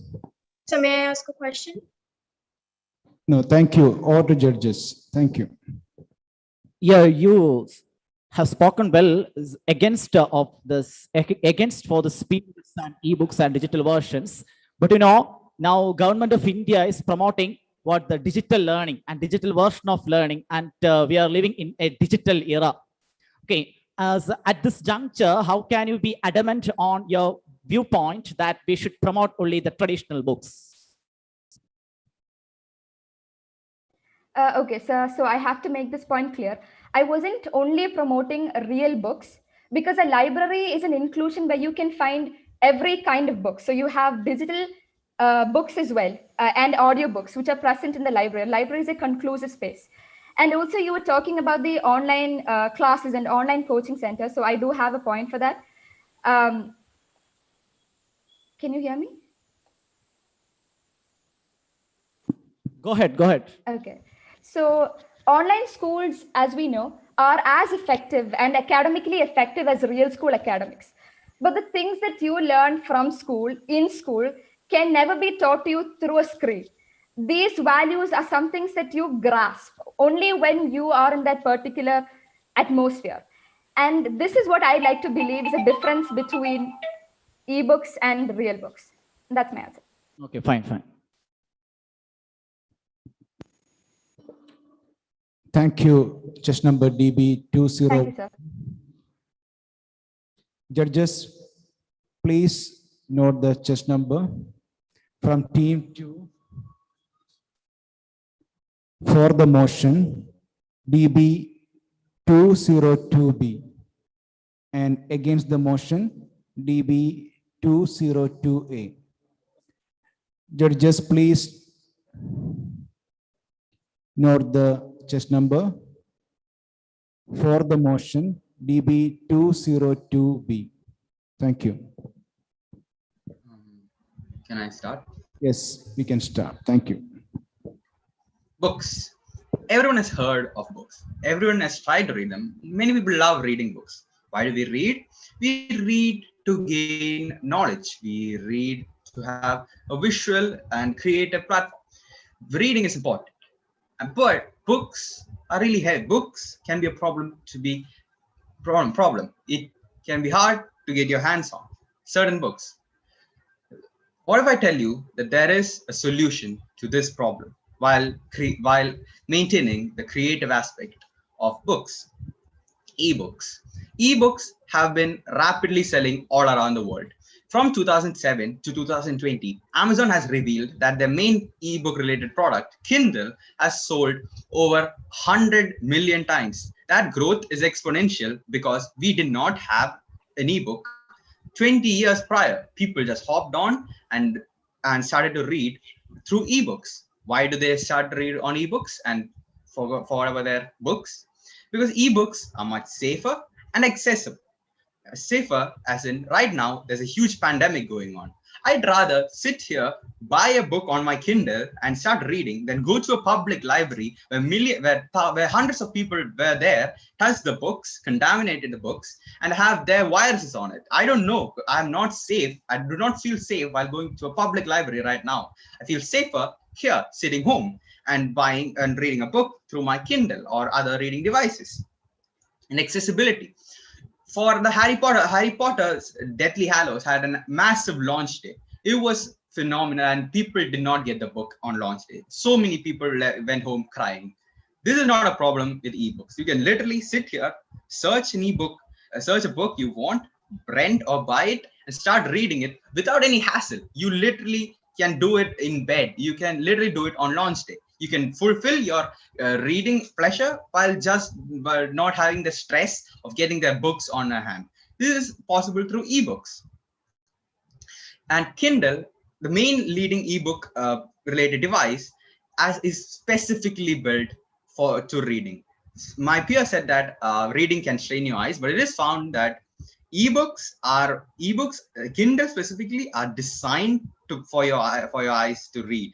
It has very low blue light, and you don't get any strain in your eyes when you read through an ebook. It is very safe and people all over the world use it. Amazon is like the biggest company. Why would they ever make a harmful device that can lose the millions if sued? And libraries are tough. People need to have a library card and stuff like that to get hold of a library. You can only rent a book for a specific amount of time. While Amazon or Kindle. Session number DB202B, your time is up. It is open for rebuttal. Participants, please. Thank you. Sir, I have a question. Yes, please.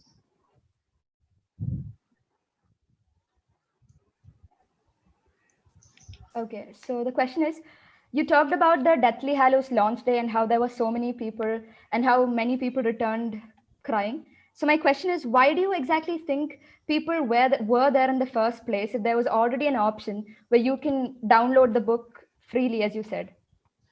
Many people did buy the book online too. There had a massive sale online too. That is like the leading book bought online too.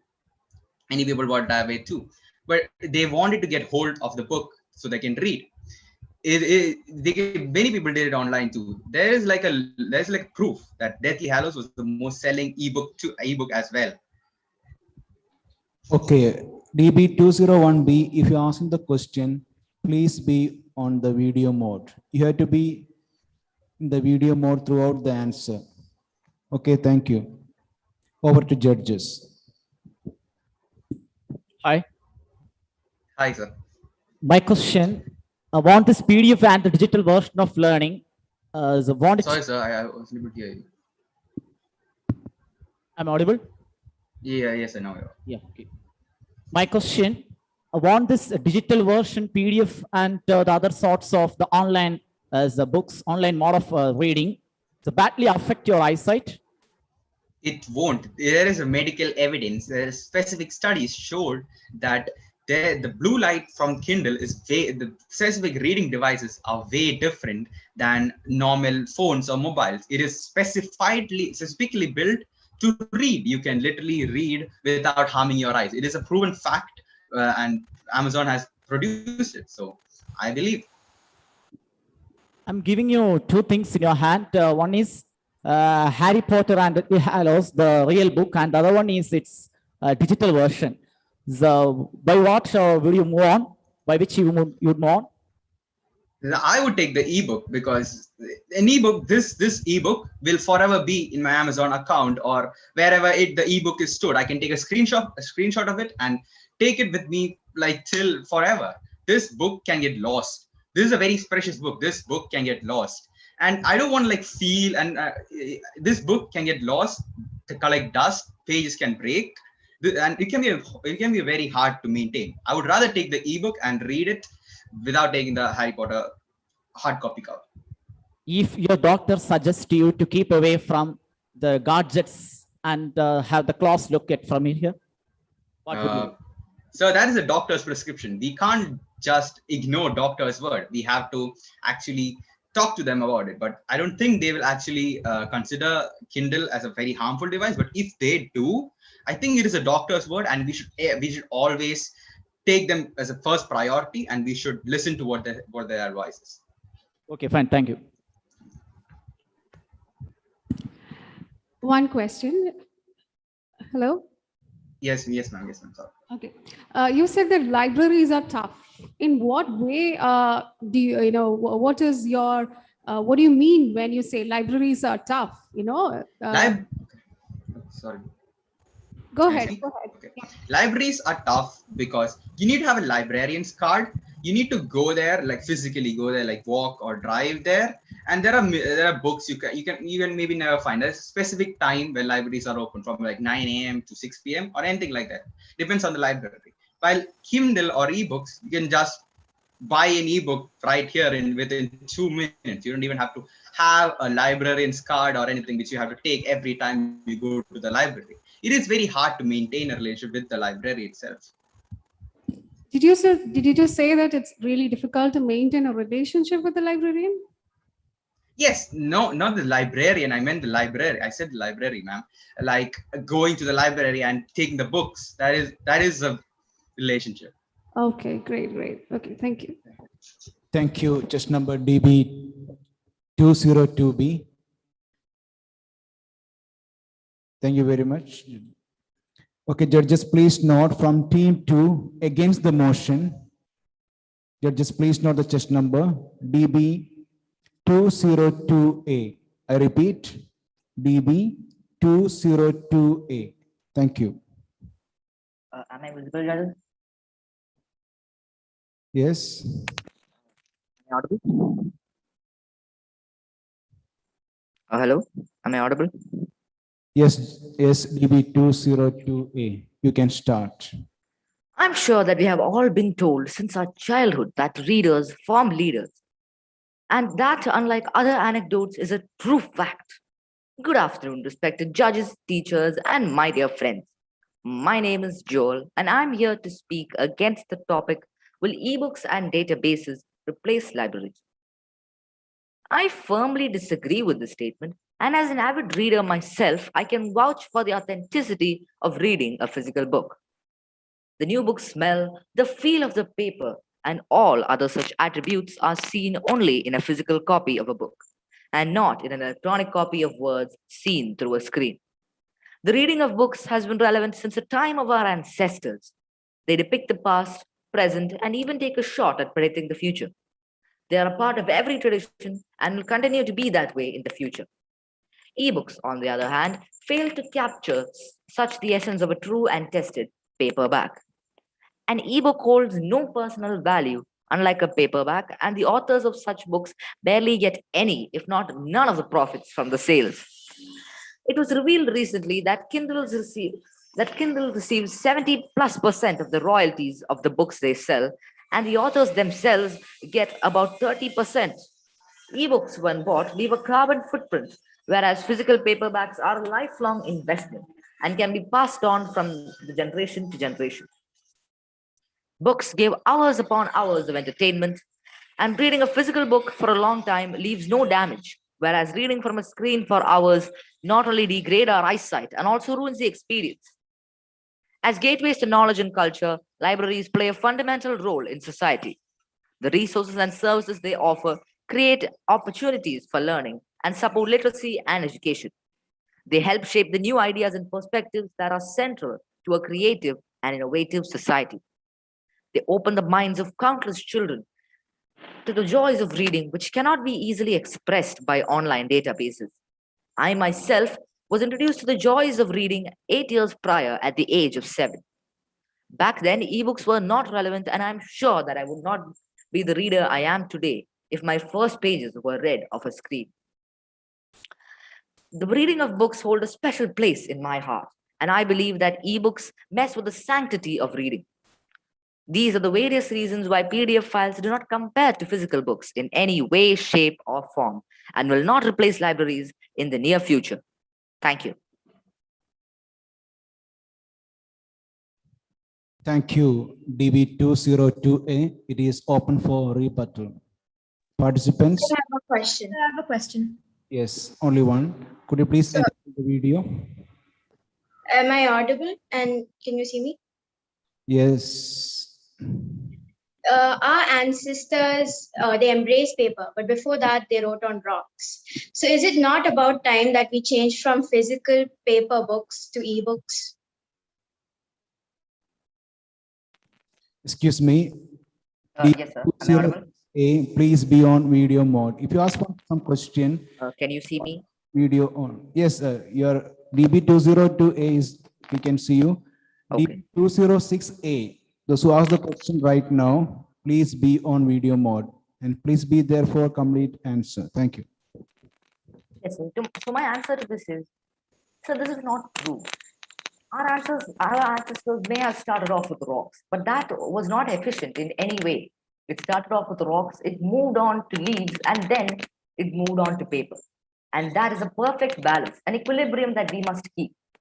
We should not move on to something that can harm our eyes. Just to protect a few trees that are cut off, we should not risk our eyes.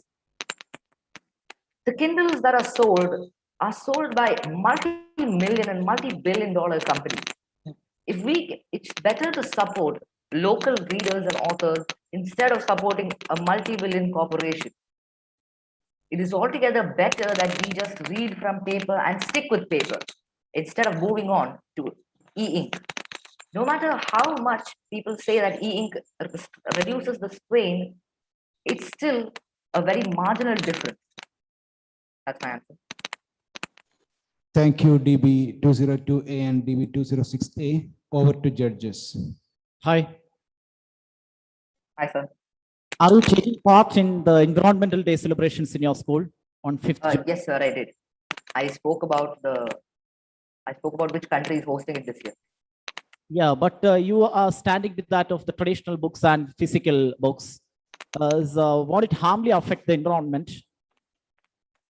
So it was proven in recent studies that the number of trees that are cut down causes less pollution than the amount of e-waste that is deposited by the Kindles. About 10% of the entire waste collected is e-waste, some of which are mainly Nuke online readers and also e-books, mainly Kindle. The e-ink that they produce may be less harmful to our eyes, but it's more harmful to the environment. That's my answer. Okay, fine. Thank you, DB202A. Thank you. Yes, judges. Next, we have from team 3, DB203A and DB203B. Could you please enable the video? DB203A, DB203B. Could you please enable the video?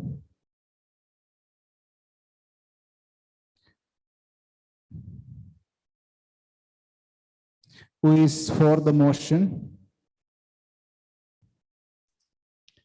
Could you please let me know the chest number for the motion? Sir, I am for the motion. Okay, judges, please note the chest number for the motion, DB203B.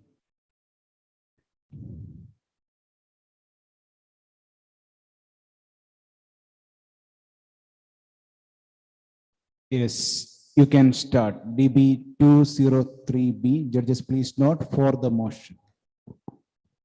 A warm welcome to my judges and my dear friends. I'm speaking for the motion that e-books should be completely replaced with actual libraries. So, e-books have a lot of advantages, like if they're portable. And if, for example, our electricity at night, if our electricity or anything has gone, we can't read a book and it will be very hard for us to read a book. But then for ebooks, we can just go through the screen and we can see at dark. It is portable anywhere. Like for my books, there are I have 10 to 12 books and have to carry them all over if I have to go to my any neighbor places. So then it's pretty hard. But then if we have an ebook installed or from an Amazon or Kindle, it's easy to transport and we can just take a device to just take it from one place to another.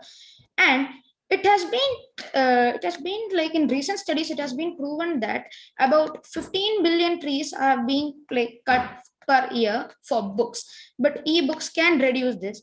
And trees are, as you know, that trees are very important for us to live and for all living organisms. So ebooks, and they can do one more thing, that they are less they have less money than normal books. For example, I have a Geronimo Stilton book which is 500 to 400 rupees, but its ebook costs only 200 to 100 rupees. And ebooks have been there is a rapid increase in ebooks from 2020 as because of the present pandemic situation. And it is also proven that Kindle, it has it is best fit for reading in ebooks and does not harm does not harm our eyes while reading. Thank you. Thank you, DB203B. It is open for rebuttal. Participants.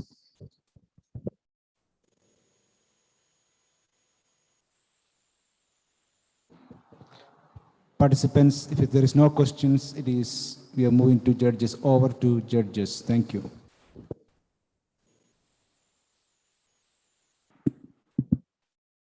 you spoke about the significance of this e-books, the digital version of reading, right? Yes, sir.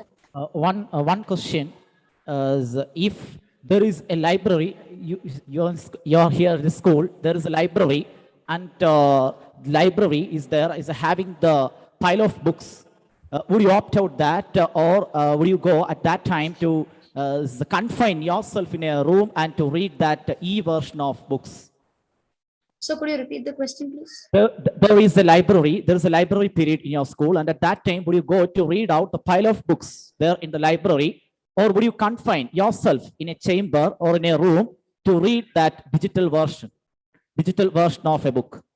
I would go for a digital version of book, because this normal reading, it takes, like, it also has a little bit of problems, like we have to go a little bit, like if there is no, as I told you, if there are no, like if there is no electricity or something, then it would be like a little bit hard, and it will cause our eye to strain while reading books from libraries or etc. But then e-books, if we look and if we read, there is like it's like seen from an electronic device, so then there is no such problem as such. Even if you have downloaded that the version, e-version of your favorite novel or a short stories, whatever it may be, if the gadget that is in your hand is being lost, how will you read that? How will you read? Sir, we can like download it early, and then we can send it. We can also send ebooks to multiple devices by taking screenshots or etc. So then we can send it through Gmail or WhatsApp to another device. And so if one of our device goes off, we can take an other device to read it or do something else. Okay, I think you had better to go library, right? Why are you taking this kinds of lot of efforts? But sir, library, there is also a lot of problems, like as our other participants told, that it going to that library and taking a book, having a librarian card, and I think that takes a much more like effort than this. Okay, fine. I think our children would like easy method than going to library and having a meeting a librarian and getting to know books in the library, isn't it? No, not a question, just adding on to what you. Thank you, DB203B. Now, judges, please note the next text number from team 3, 203A, against the motion. Judges, I repeat, against the motion. Please note the chest number DB203A. Thank you. Warm welcome to the judges. With your permission, I'm starting my speech. Today, I'm going to talk about the topic, ebook can replace books. So, first, let's compare ebooks and library. The word library. The word library, when you first imagine the word library, in your mind comes books, imagination, creativity, and things you want to learn. As a beginner, every single child learns from a book. You would not want to replace something that has grown you up to this position. And the emotion you have with the book. My parents have told me in their college days, they have stored their book because they have an emotional attachment to the book. You would not want to lose an emotion that you have. The imagination the book gives you, the feel that you get when you open a book, the feel that you get when you're reading a book, the excitement that you get when you're reading a book, and the feeling when you read it directly, you would not get it when you are reading an ebook or a Kindle. When you are reading a book, it's like you are reading something in real life. You could not read something in real life through a tablet. And just imagine you're buying some ebooks. you are buying the whole Geronimo series, it will cost you more than 2,000 rupees. If you're just taking, if do you want to save money or do you want to put some effort on it? You would want to save money and you could use it for something else. And like buying the whole Geronimo Stilton series, it would take up to 2,000, like more than 2,000 rupees. And if you just buy a membership which costs 1,000 rupees and annually renew it, you could just monthly take some books of Geronimo Stilton and just read it. There's no need to buy every single time. And in studies have proven that in future, if it goes like this, the e-ink which is used in Kindle and other websites which sells ebook, it could cause the radiation of a nuclear bomb which Russia has created. It's that powerful. You would not want your planet to get destroyed for a single piece of PDF file. Thank you, DB203A. Your time is up. It is Thank you. open for rebuttal. Participants. I would like to ask. Sir, I would. Yeah, it's all right. Go on. Yes. Okay. Is 202B? Yeah, sure. Yes. Okay. So he talked about. You talked about. Can you put your mic a little up? I can't hear. It's a little feeble. Okay. You talked about you talked about getting a membership license of a library, yeah, and buying a whole Geronimo Stilton ebook.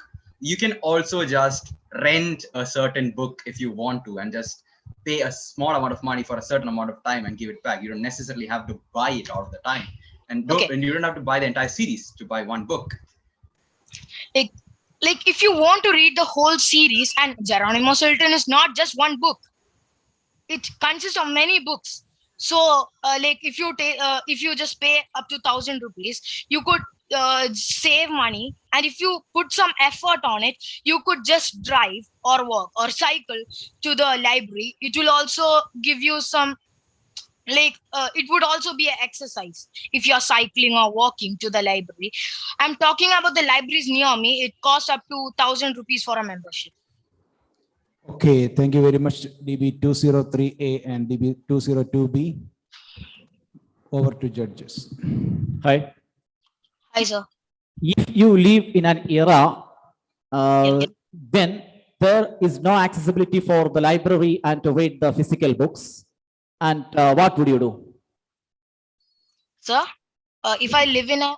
If you live in an era where there is no possibility of reading the physical books or go to the libraries, what would be your option? What would be a suitable alternative? Sir, if there is ebooks, everyone, there are no libraries, right? So everyone would go to ebooks. And as I told before, if it goes like this and people who are reading, if they go to ebook sections and buy ebooks or rent ebooks, the e-ink, the damage which caused the ink, I told, right? It causes the effect of a nuclear bomb of Russia. So if there is libraries also and people transfer to ebooks, then also it will cause. So imagine if every single person who reads a book is transferring to ebooks, it will cause a very certain damage to our planet Earth. Okay, thank you. Thank you, sir. What if I say that, your assumption that... So, ma'am, your voice is feeble. Hello, can you hear me? Yes, ma'am. Yes, ma'am. Okay, you just said in your speech that, our Earth or our planet can be bombed with the help of a PDF file. What proof do you have? I think you're just assuming things and just coming up with some, was kind of a weird idea. What do you have to say on that? No, ma'am. Excuse me, ma'am. Ma'am, I didn't say it's bombed. Ma'am, I said that it could, ma'am, I meant the pollution it could make. It's powerful as a bomb. It's powerful as a bomb. So, ma'am, I didn't say that it is bombed. Ma'am, I just said that the effect of a bomb. Okay, it was a metaphor. Thank you for clearing that. Yes, ma'am. Thank you. Thank you. Chest number DB 203A. T4, who is for the motion? Is it 204A or 204B? Hello, sir. Am I audible? Yes, 204B, isn't it? Yes, sir. Okay. Judges, please note from T4 for the motion, please note the chest number DB 204B. I repeat, judges, please note the chest number for the motion DB 204B. Thank you. Good morning, respected teachers. Today, the topic for debate is, will ebooks and digital database replace libraries? And I stand for the motion. Ebooks are more efficient and useful than libraries in every single way possible. And I have my reasons to believe so. For example, portability. You can only carry 5 to 6 physical notebooks at a time, whereas you can carry thousands of ebooks in your tablet or mobile phone at a specific time. Also, in environmental issue, for publishing a book, you need to cut down many trees, and that results in very much environmental pollution. So, and most of the books are mostly one-time read, and also they dump books after reading it 5 to 6 times, and so it results in pollution. So, it's a pressing issue that it results in more and more pollution. In Amazon, you can buy a Kindle edition or a paperback, whereas we can buy a Kindle edition for half the price of a paperback edition. For people who cannot read a specific language very nicely, there are also audiobooks available. They can just listen to the audio and they do not have to read anything. So it does not strain their eyes. When you it's also relevant in an education field. When you are in a college, you can just go, you can't always go to libraries checking for notebooks and everything. You can just search to online sites, to websites such as Influminate, and then you can get the latest result possible. And I end by saying that ebooks will replace libraries mostly. Thank you.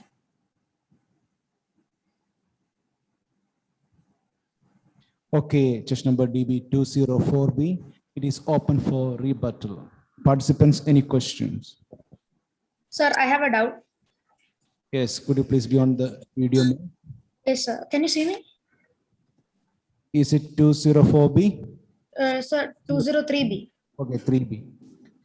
Okay. So as DB204B told, I had a doubt that how would dumping books become pollution, as books can be like biodegradable wastes. Yes, books are biodegradable, but on most books there are many laminating covers, and when you dump many books at a particular time, it takes many years to degrade, so it will be polluted. Okay, sir. No. Thank you, DB 204B and 203B. Over to judges. You said that there is a provision of certain softwares which would read for you and you don't want to read it, right? Yes, sir. But how is it possible? Because Francis Bacon, you know, a 16th century English scholar, said that reading maketh a man perfect, right? Sir, I didn't hear that. Am I audible? So you're audible, sir.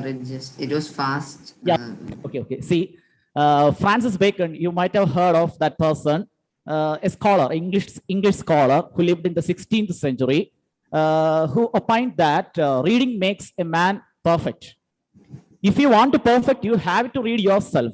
Okay. At this juncture, why are you speaking? Why are you saying that there are certain softwares which may read it for you? You just want to sit and it will read for you. How will it improve your way of reading and vocabulary?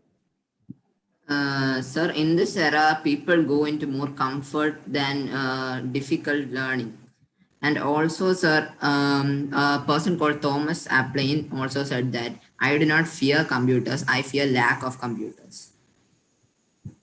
You fear what?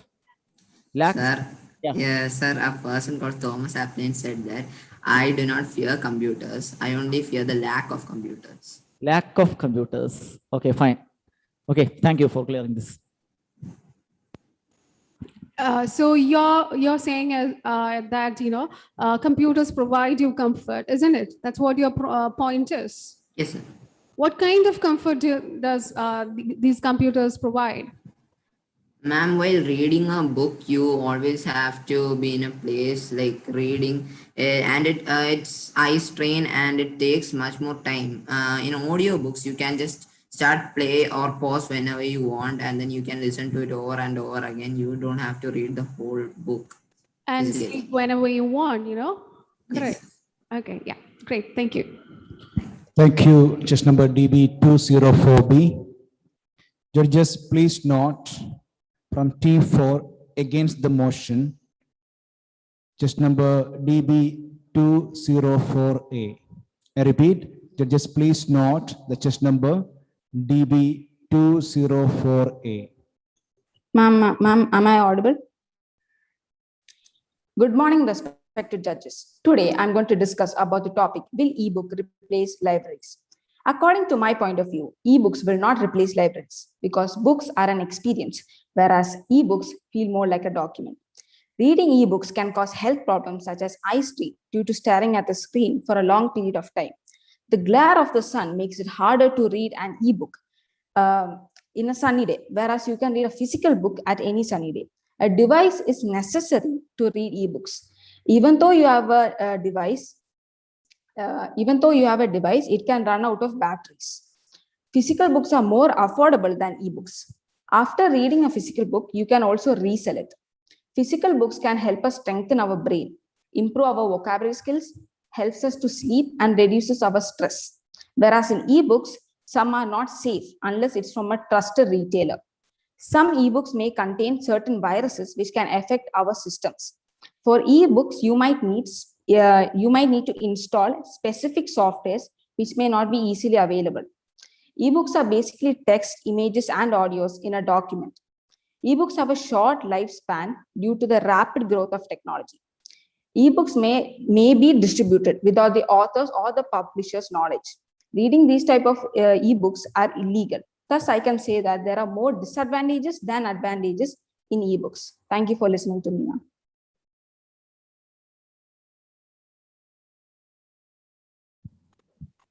Thank you, DB204A. It is open for rebuttal.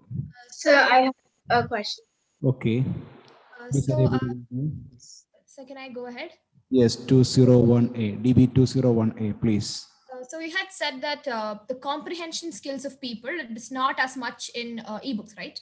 So actually, British researchers, some of them, they've made a study called Curling Up with a Google ebook. And in that study, children were made to read with their parents, and they checked the comprehension level of when they read in ebooks and physical books. And they found out that both of them were the same. And right now, when we talk about Kindles, there's Kindles or any kind of ebook. As I said in my speech, there is e-ink, which does not cause any kind of eye strain. So how can you justify your statement?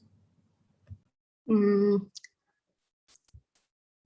you repeat that question? I didn't understand it correctly. A research was conducted by a few British researchers, and it was called Curling Up with a Google ebook. And they found out that when kids were made to read with their parents on an ebook and on a physical book, there was no difference in their amount of comprehension that they had while reading the book. So how can you justify the statement that you said? What you said might be true, but sitting in front of a screen for educational purpose or anything like that can cause the children's eyes to strain and can lead to many health issues. So we don't want our future generation to be messed up. Is a follow-up question allowed? No, thank you, DB201A. Yes, over to judges. Okay. Ebooks these days give you a lot of advantages. Like, for example, you can click on the word and know the meaning of that particular word, and you can listen to the pronunciation and you can say it. But you just said that, ebooks, don't give us any vocabulary. Only physical books give us vocabulary. So what do you have to say on that? Ma'am, I don't think that we, by using the help of computer, can like increase our vocabulary skills, because learning would be more fun if we find out the meanings and the vocabularies by ourselves. Yes, ma'am. Thank you. Okay, ma'am. Thank you. Okay, thank you. Just number DB204A. T5, DB205A and DB205B. Who is for the motion? DB205A. Yes. Judges, please note. Next T5 for the motion. Please note the chest number DB205A. Can I start? Yes, you can start. Good afternoon, judges. Today I'll be talking for the motion. Today, society has undergone a drastic change, and thanks to all the technological advancement that we have achieved, it is helping us survive through the pandemic by keeping us entertained and connected with our loved ones. The pandemic has constrained us within the four walls of our house and thus keeping our access to the books limited to the ones that we have at hand. So pandemic has also limited, or it might be correct to say, it has completely restrained our access to the physical libraries. This has left us with e-libraries or database as the only source of authentic books for references on educational aspects as well as for entertainment. E-libraries provide us with an enormous number of books for the purpose of quenching our thirst for knowledge. Physical libraries provide us with the difficulty in finding the exact information that we need. We might be forced to go through a large number of books and other information until we get the exact knowledge that we might be searching for. But when you go to e-libraries, e-books or e-libraries, this reduces the type of time consumption taken for finding information to a considerable minimum, as we get a clear information in a finger touch about the knowledge we are searching. E-libraries also reduce the burden on children for carrying the books around. All the information that we need is comprised into pocket-sized personal devices. E-libraries also overcome the liability of government or other library maintaining institutions, as there is only limited or absolutely no effort on investments required for the purpose of maintaining the physical libraries, which contain books which are easily perishable. All this points to the easiness of e-libraries or e-books compared to the physical ones. Hence, it is sure even that e-libraries or database will replace actual libraries. Thank you. I have a question. DB205A, yeah, it is open for rebuttal. I would like to ask a question.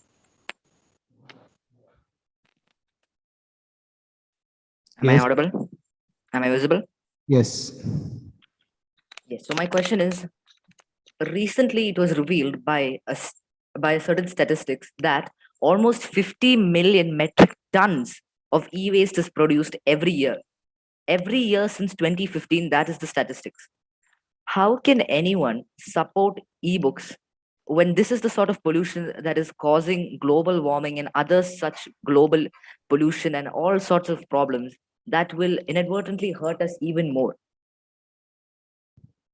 I would say that e-books may have some disadvantages, but even our actual books, they also have. We cut down trees to make this e-books, make this actual book. So that also causes some problems. It also causes a severe problem to the environment, and it will be a part of the global warming. We won't get oxygen to live. If we are there, only there will be books to read. Yeah, thank you. Yeah, thank you 202A and thank you 205A. Over to judges. Good afternoon. Good afternoon, sir. Can I claim myself that a person who prefer to read to read an e-book at one corner of his or her home from the morning till the evening, a lazy fellow? Can I call like that? Means No, sir. improves you better, get everything, vocabulary and all such and such things. But as part of spending too much time from the morning till the evening, as part of reading it, will it definitely make that person to be sticked on a particular place to lead him or her to be as a lazy? No, sir. It is even if you're reading a book, you should sit in a place or you can walk and read. If it is ebook, you have audio devices, like audio versions. You can hear and walk. You can do your job and listen to the audio. If you are doing if you're reading a book, actual book, you have to sit in a place and read it. So it's not called laziness for reading ebook. It's the same kind of comparison with both. You have to sit somewhere, or it is more reliable in ebooks because you have audio versions. You can listen to it other than reading it. But for buying the actual books, you will be forced to walk even at least just 1 kilometer from your home to go to the nearby bookshops or the library. But here you get everything with a single touch. That's what I mean. You get single touch. That will be easy for the people.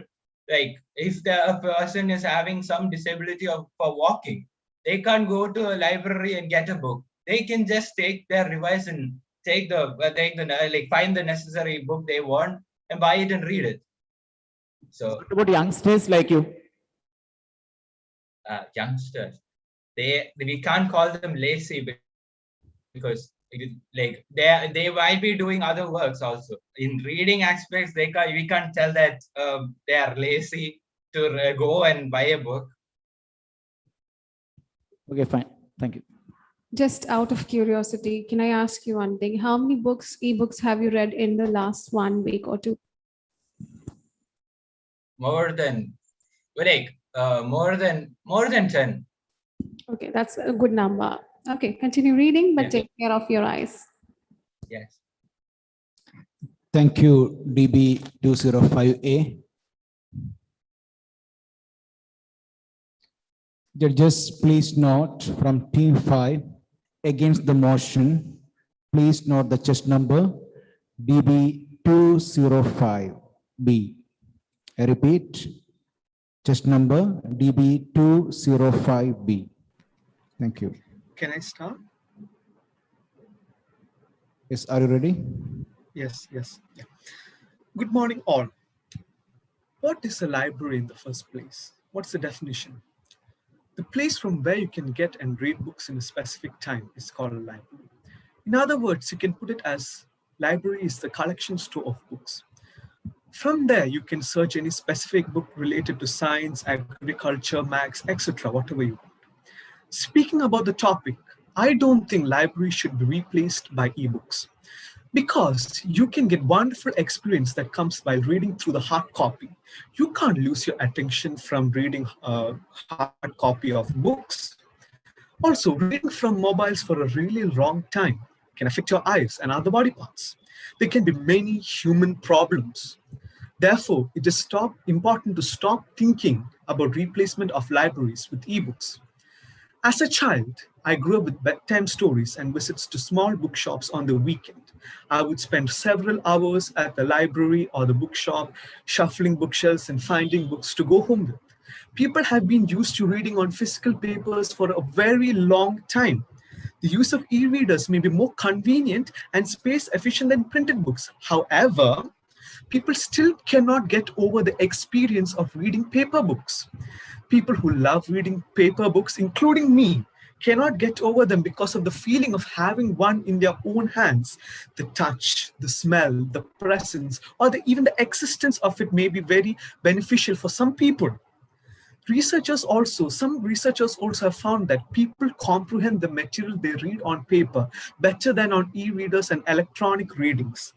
And that can also negatively impact the way the brain responds to the text when you read electronic devices.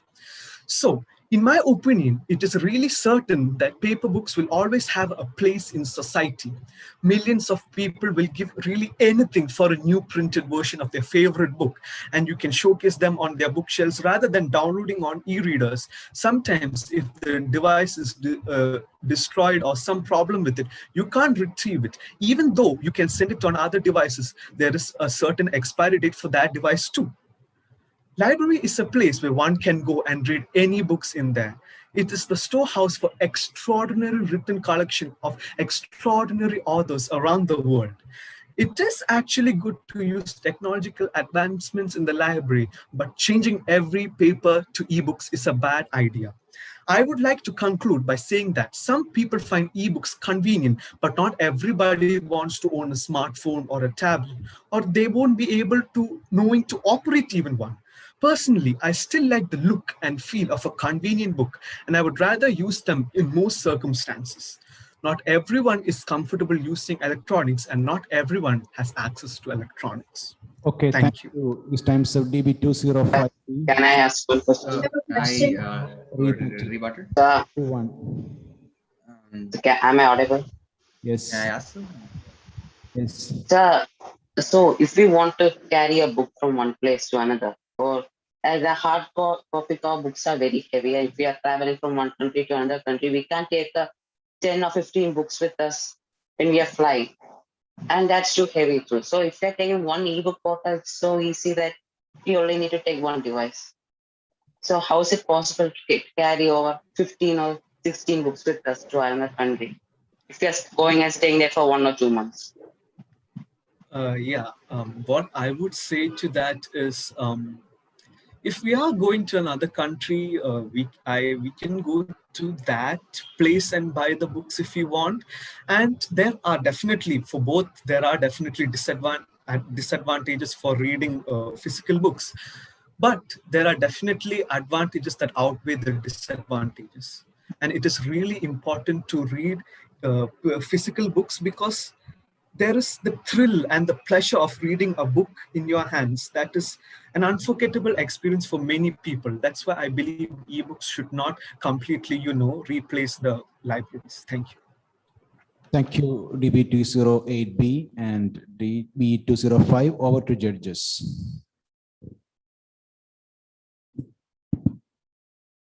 My question, at the current scenario, is it possible for you, you might have bought a lot of books in your hand and you might spend the time reading with it.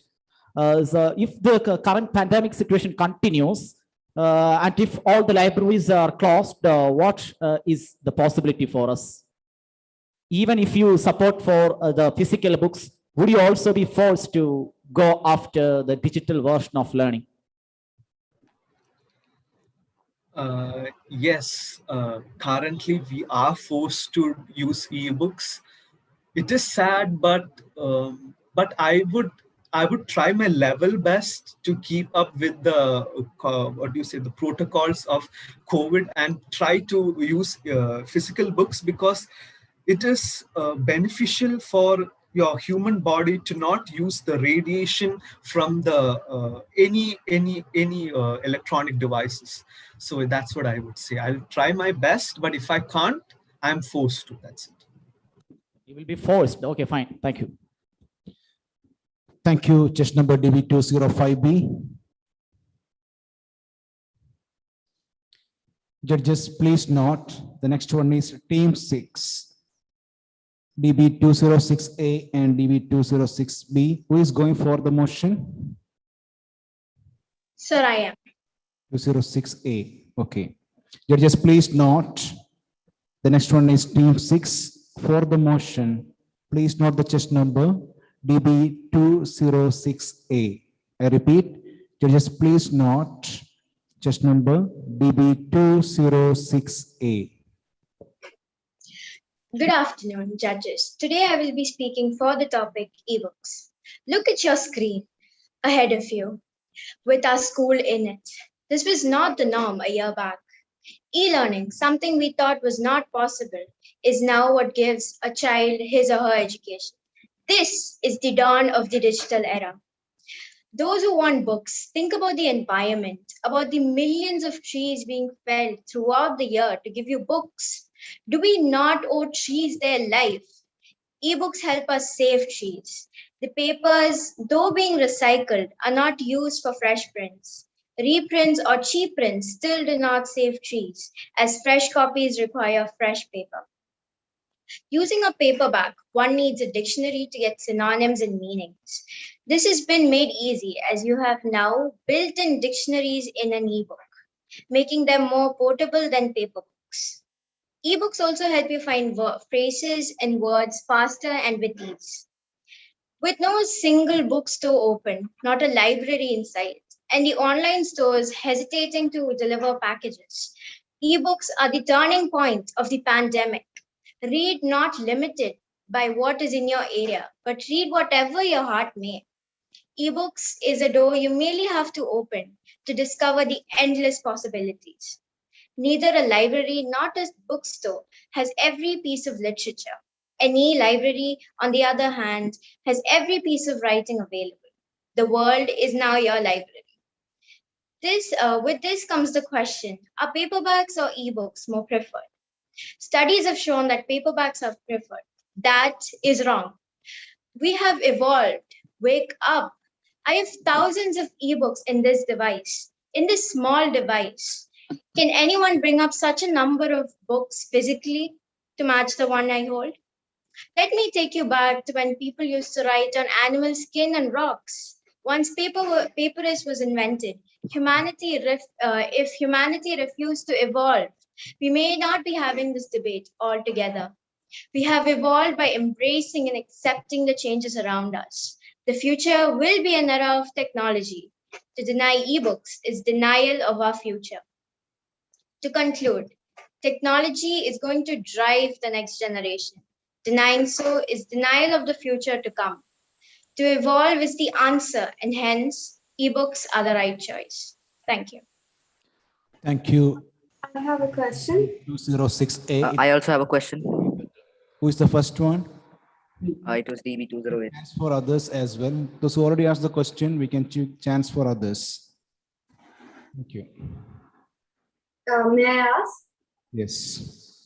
A sizable portion of the world is under poverty, and ebooks like Kindle are really expensive and are not accessible to them. And some people are from such poor backgrounds that they don't even have phones or laptops. So how are ebooks practical for them? Let me ask you, in places such as Syria, can they afford books right now? Ebooks are the next question, but can they afford books right now? I'm sure they can't. But in the future to come, we can change it. The future is about change, and we will be able to change Hold on, 206A. Just number 208A. Could you please, 208A, could you please turn on the camera? Thank you. 206A, well. 206A, please turn on the camera. I repeat, just number DB206A. Could you please enable the video?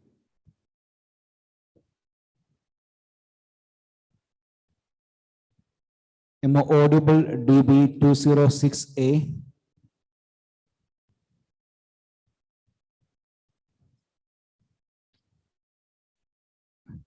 DB206A. Are you there?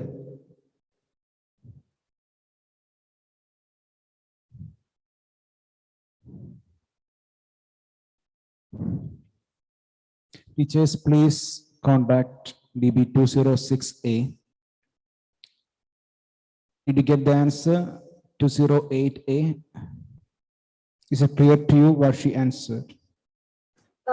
My question is actually like, if ebooks are not available, then libraries are the next best step. So even in places like she said, there are places that cannot afford books, and you can just go to libraries and pick up books, and that is so much more effective than ebooks or buying books. does Syria have libraries? Isn't that where bombs are being dropped?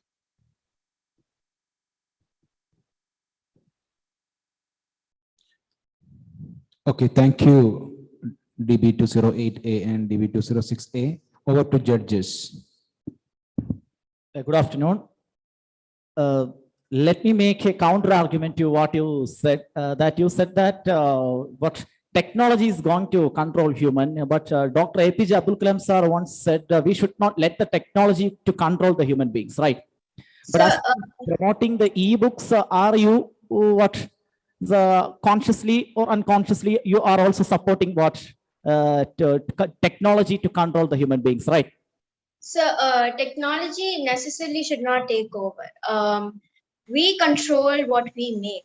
And ebooks, we learn from documents now, ebooks. They do not take over us, they help us understand more to quench the thirst for knowledge. The thirst of knowledge can be quenched by the physical books also, right? Yes, sir, but considering our current situation, we cannot get access to libraries, books, and bookstores. And as I mentioned earlier, online stores are not delivering books. So considering our current situation, aren't ebooks the best choice? What about once this current situation is over? So technology is what the future will have. So the pandemic has only fueled to the technology, and this was always meant to happen, if you ask me. Okay, fine, thank you.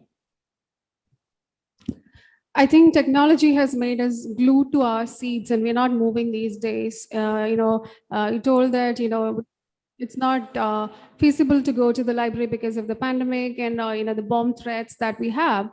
But don't you think, going to the library can give you some sort of exercise and, walking, most of the students, I'm sure, are at home and they are in the couches. So what do you have to say on that? Ma'am, you can take break from screens, walk around the house whenever you can, and the parents can control their screen time, the children's screen times, and as we cannot go to libraries nowadays, this is what can be done instead. Okay. Thank you. Thank you, just number DB06A. Judges, please note from team 6 against the motion. Please note the chest number DB206B. I repeat, DB206B.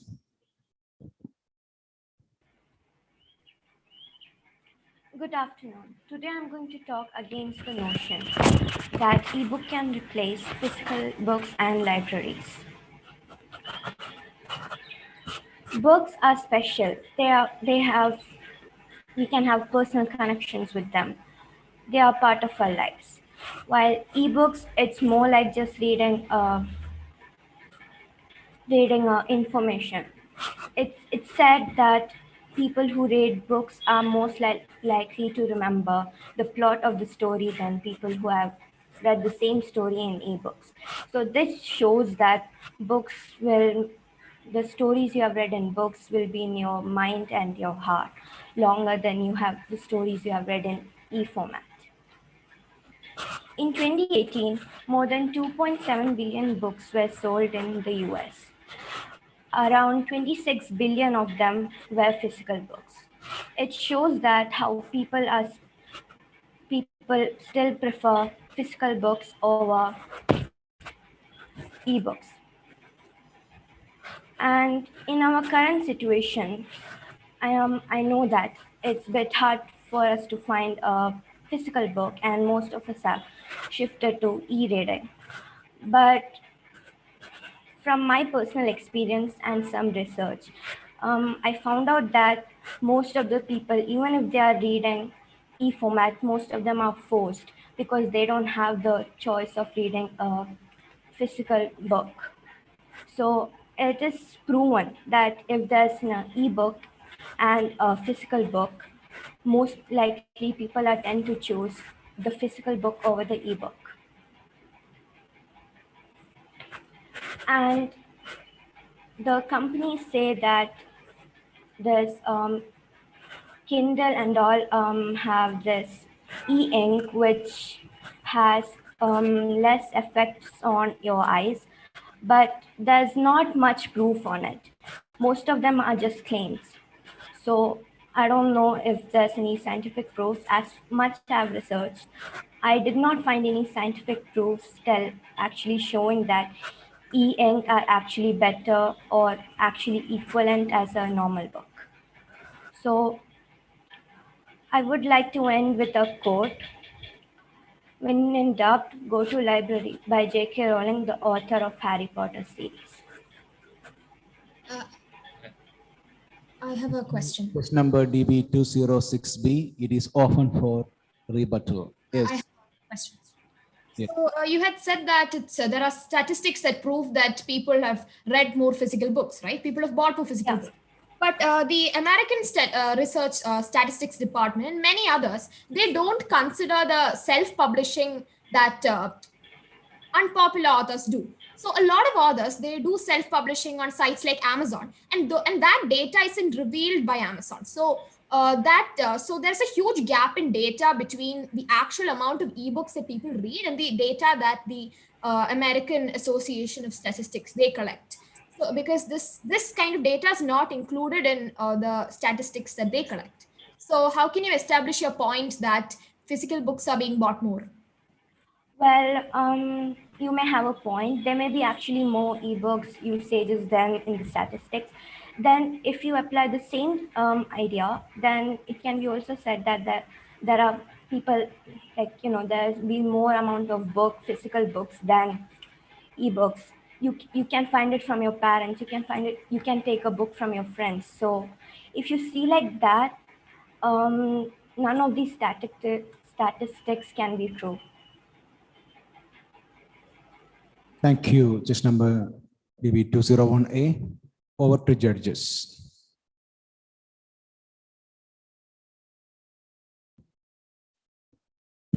So you just said that, all these are just claims. So what about the researches that are being done by the people who conduct all these surveys? So do you think that they are all assumptions or all are, claims? Well, I'm not saying all of the claims are false. I mean, e-ink may be better than the normal mobile phones or laptops, but the claims that it's equivalent to reading a book, a physical book, as far as I've researched, I didn't find any details on that. I saw many articles saying it's better than blue light and like devices which emits blue light, but I didn't find any articles or research papers on which actually says reading a book and ebook will be having the same effects. Thank you. Thank you. Just number DB206B. DB207A, DB207B. Who is for the motion? So I'm for the motion. Is it DB207B? Yes. Okay. Judges, please note from team A for the motion. Please note the chest number DB207B. I repeat, DB207B for the motion. Thank you. Greetings, judges.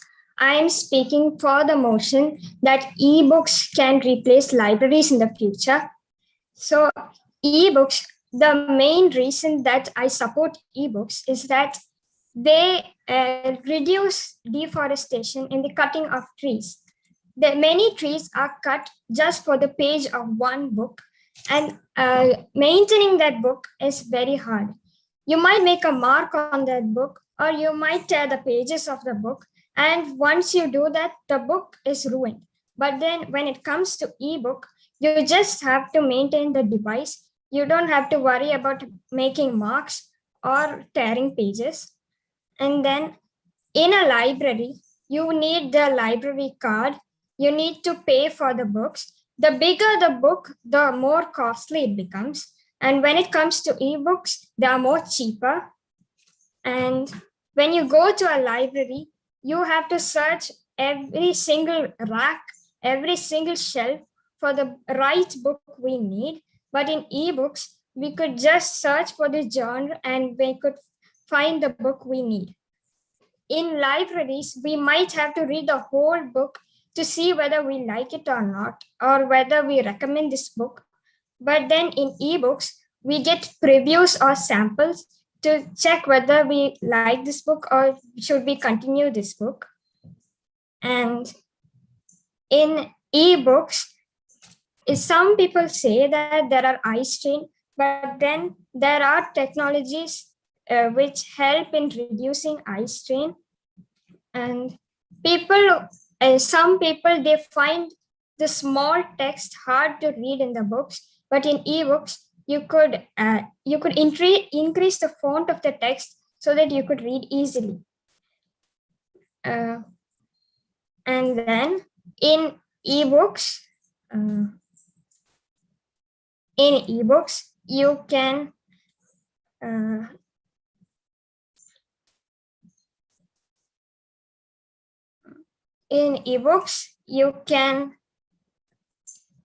easily carry it around. You just need one device to store multiple files or PDFs of the books. But if you need to carry the whole series of Harry Potter, you'll have to carry all the 8 books, which are big in size, in one big bag to carry it all across the world. And that is it. Thank you. Okay, thank you. Chess number DB207B. It is open for rebuttal. Participants? Sir, I have a question. Yes. Could you please enable the video?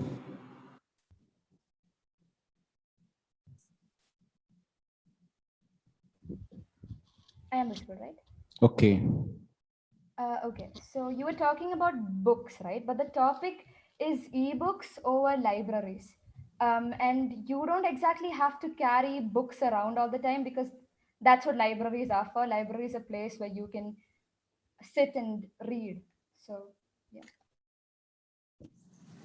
But then if you want to read alone, you don't want to be with so many people around, and you could just sit at home, download the ebook and just read instead of being in a library with so many people around staring at you. Sir, okay. Okay, thank you. DB201B. Over to judges. Good afternoon. Good afternoon, sir. For the people who have the perfect vision, no problem with that of ebooks. And you said that it won't affect the eyes, and it has certain facilities for that. But what about the people having the visually challenged? Sir, there are audiobooks. We could just play it for them so that they understand and listen to it rather than the books. Do you think that it's a perfect solution for those categories of the people? So we can bring up with more solutions in the future, but now this is the only solution. Now what about? Now what about? Don't they want books? This is the only solution I could come up with. Huh? This is the only solution I could come up with. So now there is no solution for the people having visually challenged to read the ebooks, right? Other than audiobooks, I don't think so. Okay, fine. Thank you. You just said that, it's difficult to find a good book in the library.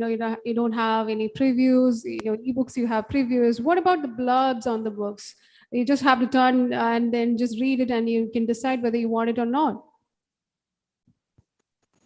But just by reading the blurb of a book, we won't understand what type of book it is. We won't understand the content of what the book is having. Okay, thank you. Thank you, DB207B. Judges, please note against the motion, just number from team 7, DB207A. I repeat, DB207A. Sir, judges, can you hear me? Yes. Yes. So, good evening, judges. Today, I'm going to be debating about the topic: Are ebooks better than libraries? But when you ask me this question, I feel like it's asking me: Are computers better than teachers? No, and my answer is no, definitely not. A book is something you can hold and touch. For me, a physical book ebook can never replace the feel of a physical book. A physical book, the touch, the smell, flipping pages, and everything seems so unique to me. Ebook does not speak out that uniqueness to me. So, and another thing is that a lot of people say that libraries are tedious. You have to walk, you have to register your name, you have to pay a monthly fees. Yes, but still, we are now sitting in our homes. We could use a walk to a library, and there we could meet so many people who are interested in what you also read. And another thing about ebooks is that, as for mentioned before, ebooks are do not support their authors directly. A lot of authors don't get credit for what they are doing. So this might discourage them and stop them from writing what they want. So this is very bad because these authors influence our thoughts and minds. And I think it's really important that the authors get credit for the work they do. And another thing is that people say that by papers, physical books need trees because you pages are bought by cutting trees. But sorry, ebooks also release carbon carbon footprint. So books and ebooks both release and damage our environment. And you may have noticed I wear glasses, which means that ebooks aren't really good for me, and it's not that really good for anyone else either because it can cause eye strain. And now we know how it is to be completely in a technological world. We are doing everything through a screen, but we would much rather prefer actually physically doing it than through a screen. This same logic applies to me for a book. And yes. Thank you, chess number DB2078. Can I rebut? So I have a question. Sir, can I rebut? You can give the chance for the students, those who didn't ask the question. Thank you. Speak. Oh. Yes. Those who didn't ask the question, I think DB202 Yeah, I did speak. already asked some questions before, 2-3 questions. Anyone else? So may I? Please. So Yes. You can.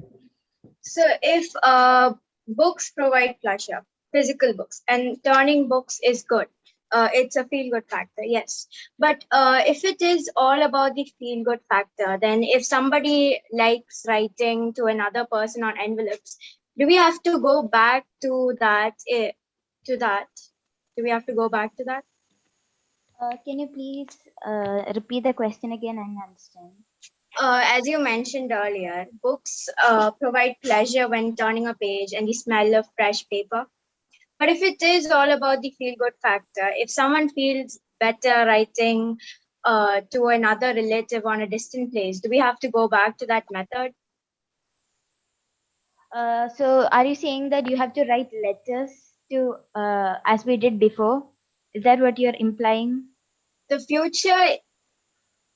future is technology, and it's about time we start embracing it.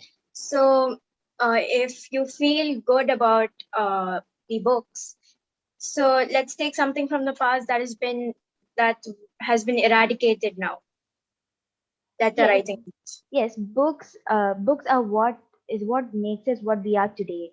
Like books are the ones that led us to technology in the first place. Without books, we could not have reached here anyway. So if we forget the thing that brought us here in the first place, that would be wrong. And I feel like books are better. We should acknowledge technology since it is our future. But we can't forget the things that made us, that made us what we are today, what led us to the future. We can't forget that. DB206A, could you please turn on the video? When you're asking the question, please be on video mode. And please listen to the answer. Is it done? Thank you very much, DB206A. Over to judges. Good afternoon. Good afternoon. So, Which mode of learning you personally like, online learning or offline learning? I like offline learning way better. Offline learning. Okay, what about the current situation? Is it because of the online classes that you are getting the chance to see and to talk with your friends, right? Yes, sir. It's just because of online that we are getting a chance. We are lucky to even have this platform to work on, but it isn't the same as physically interacting with each other. My If question, the from where you get the learning resources as part of this online classes? From where you get? Yes, it is from the devices that we are getting. That's the But point. But you completely spoke against that of this digitalization of learning. But now it's because of the digitalization that you are getting the textbooks and everything to read, right? yes, sir. Yeah, yes, sir. We have to. We have to. If we want to learn, if we want to pursue our education, we have to adapt to the new things that are coming our way. We have to. But the problem is that it never really is the same. We have to adapt, but it's never really same as reading a physical book and understanding the concept. Ebooks are good, but not as good as physical books. It's just my opinion, but that's what I. But if a circumstance is there, sometimes would you also be forced to go with the digital books, right? Yes, sir. Because nowadays I have a series which I really want to read, but it's not available to me in physical form. So I am pursuing e-reading, but it's difficult for me since I have migraine, which means I can't. I had frequent headaches while staring at a screen. So it's hard for me to do that. So it's much easier for me to have a physical book, and I think a lot of people can relate to this. Their eyes become strained, and sitting in the same position for hours can really do bad things to your health. So I prefer physically doing things, physically interacting, physically reading books. Okay, thank you. Thank you. Chest number DB207A. Judges, please note from team 8. DB208A, DB208B. Who is for the motion? Sir, I am for the motion. Yeah, DB208B. Judges, please Good note. morning. Just wait. Judges, please note from team 8 for the motion.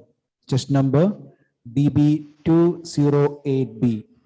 I repeat, for the motion, just number DB208B. Good morning, judges. Reading is fundamental. It is one of the most important ingredient in becoming all that you can be.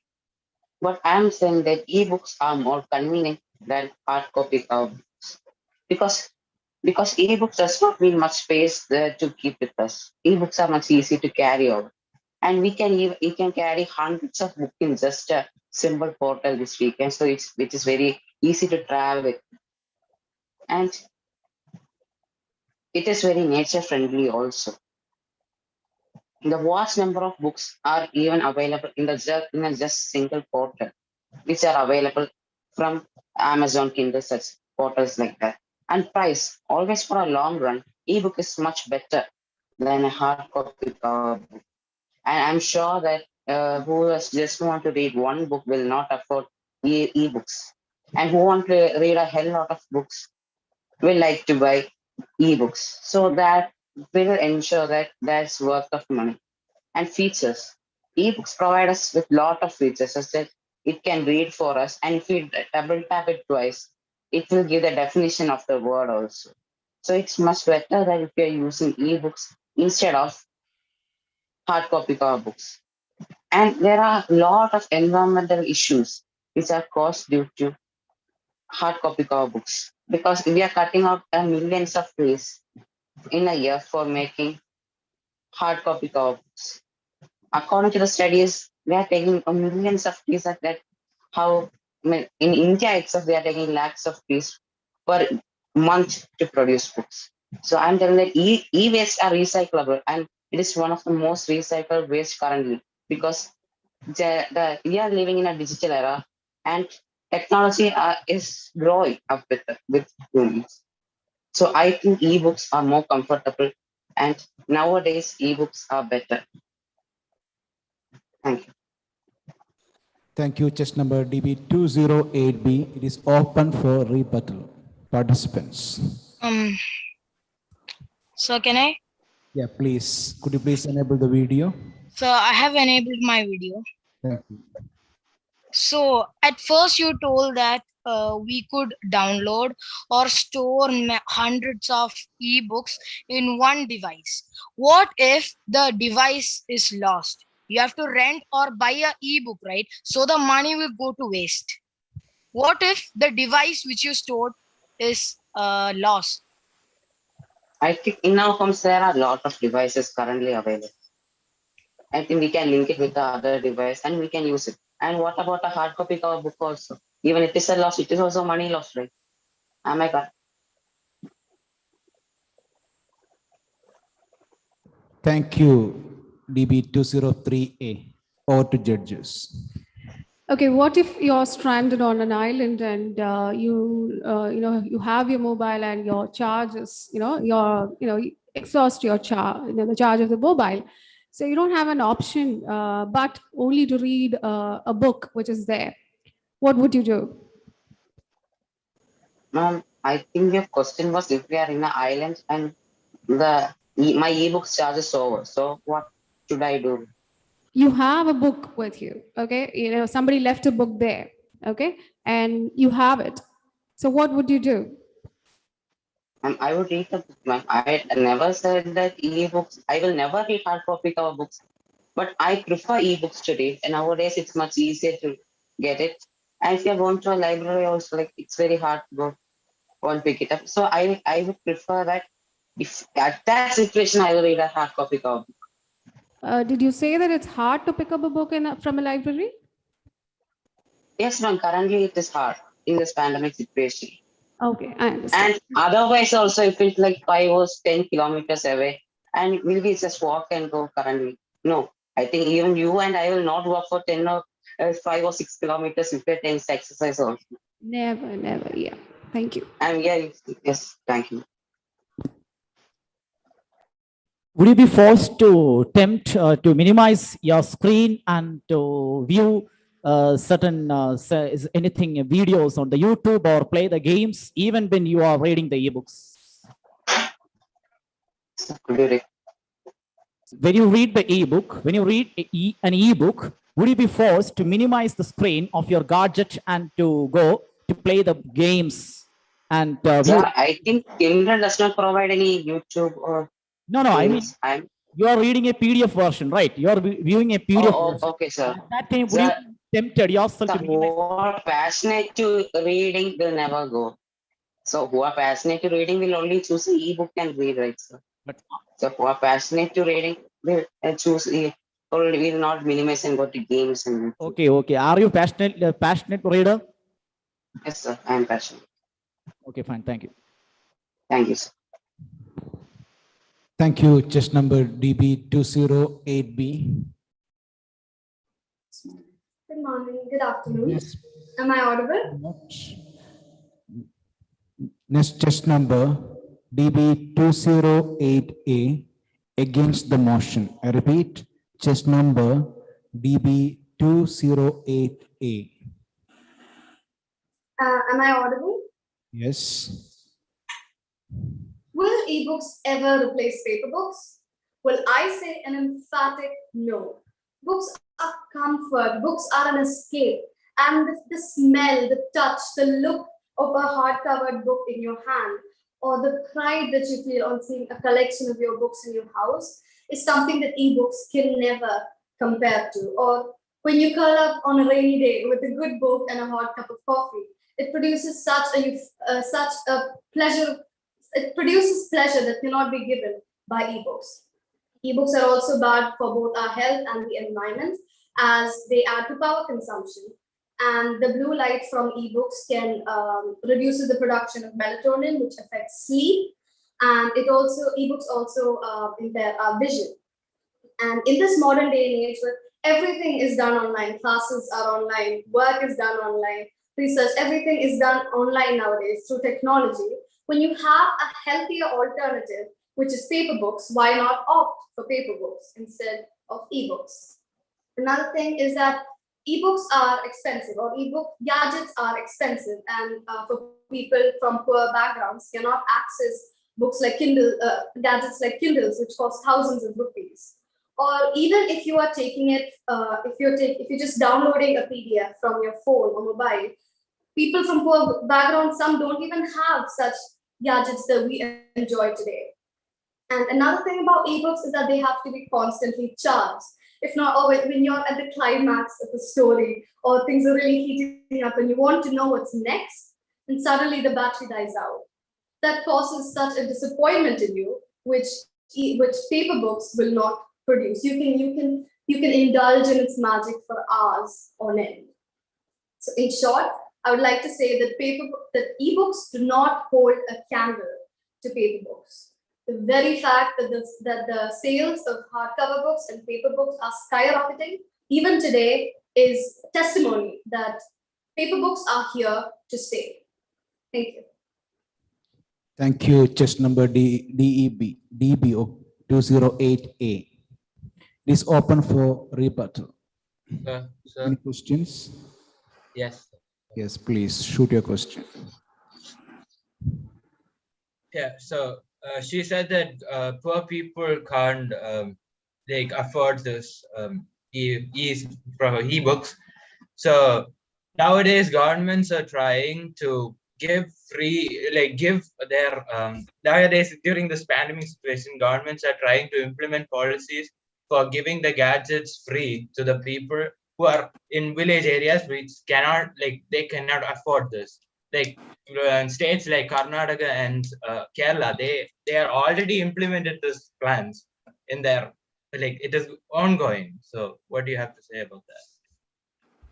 Well, even when gadgets are implemented, it's not like everybody in the family will get a gadget. It's going to be maybe max maybe 2 people in a household will receive a gadget, right? And everybody will have to share from that. So if you're downloading books, then it's you can't read when you want, or people you'll have to share it with the entire household, and that's just for people who are really passionate about books. Getting books, not being able to read can be disappointing. And so libraries are just so much more convenient and cost friendly. Thank you. Okay, thank you. Just number DBT 205A. Over to judges. Good afternoon. Good afternoon, sir. You have spoken like an ambassador of a physical book. Very good. But I would like to ask a question. What would be the actions that you may take when you see someone is scribbling down on the papers of the real books? Here in the e-books, it's not possible. If you don't want to read it, you can skip out and go to the next. But in the case of this physical books, even if you don't want to read, you may take the books, and sometimes you are unnecessarily scribbling down something there on the books. Okay, so how will you react? How will you react to those people, and what are the measures you would take to stop this? Well, so if it's a book that you bought for yourself, if it's your own book, then even for me personally, when I read books and I come across lines that I like, or paragraphs that I like, or something that struck something inside me, I will mark something down, or I will write something there. And I think so. I don't really see writing on or marking things in a book as a bad thing, as long as it's as long as it's your own book and it's not a public book. Thank you. Okay, I bought a book, quite a few years ago. I was reading it, and then halfway through, I find that, I can't find few pages. It's missing. So I was like, dumbstruck, what to do next? Okay, then I haven't touched that book again, and I lost interest in reading. What do you have to say on that? Well, damage to books, and the damage is something that can happen to ebooks as well. Like ebooks, if it falls down and it can break, or there can be software malfunction, and harm is something that can happen to both ebooks and paper books. So it's not ebooks are not free from damage, and I think there are demerits in both ways like that. Thank you. Thank you, sir. Thank you, ma'am. Thank you. Just number DB 208A. Thank you, teachers, participants, and judges. Okay, this category 2 debate competition is over. Once again, your children, participants and teachers and judges, thank you very much.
Good afternoon, everybody. I am Benita from Grade 9 Azalea, and I am here to introduce the judges of our mock interview for the finals of our annual competition, ECOLE Fest 2021. Our first judge, Benita, you're muted. I'm sorry. Uh,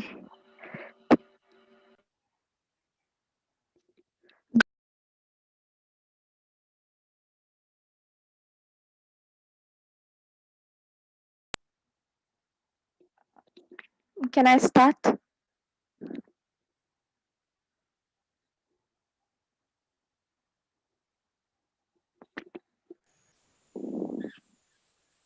Good afternoon, everybody. Benita, it's not started yet. Okay, ma'am.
Good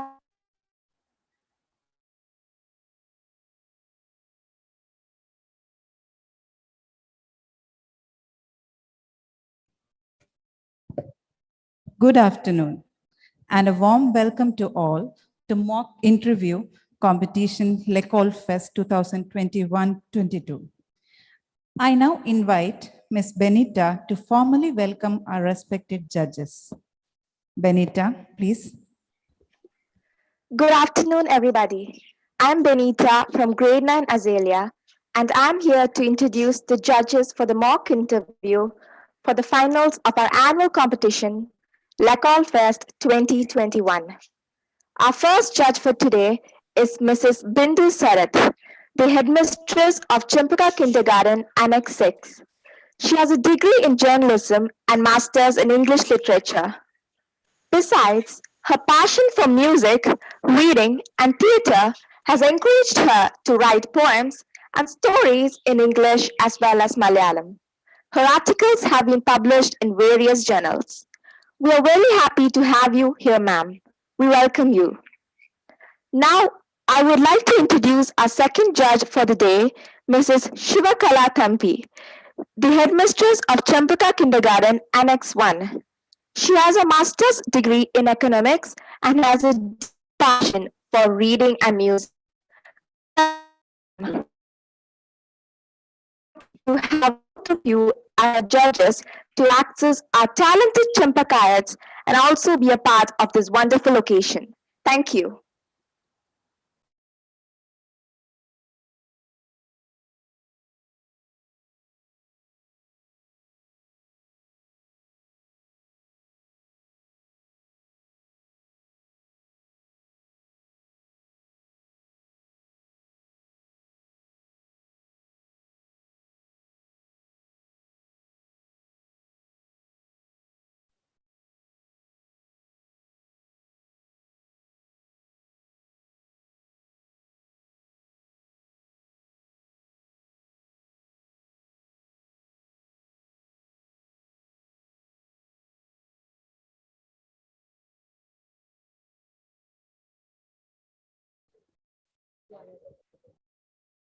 Hope the rules are clear to judges. Judging criteria: wit and originality of the answers, ability to imitate, accent, costume, and spontaneity.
With this, we are going to begin our mock interview. So judges, please note, category 1, chess number M1I101 on screen. I repeat, category 1, chess number MI101 on screen.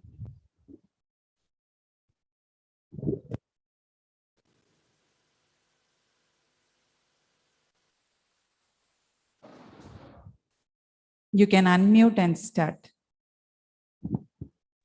Yes, ma'am. Can you hear me?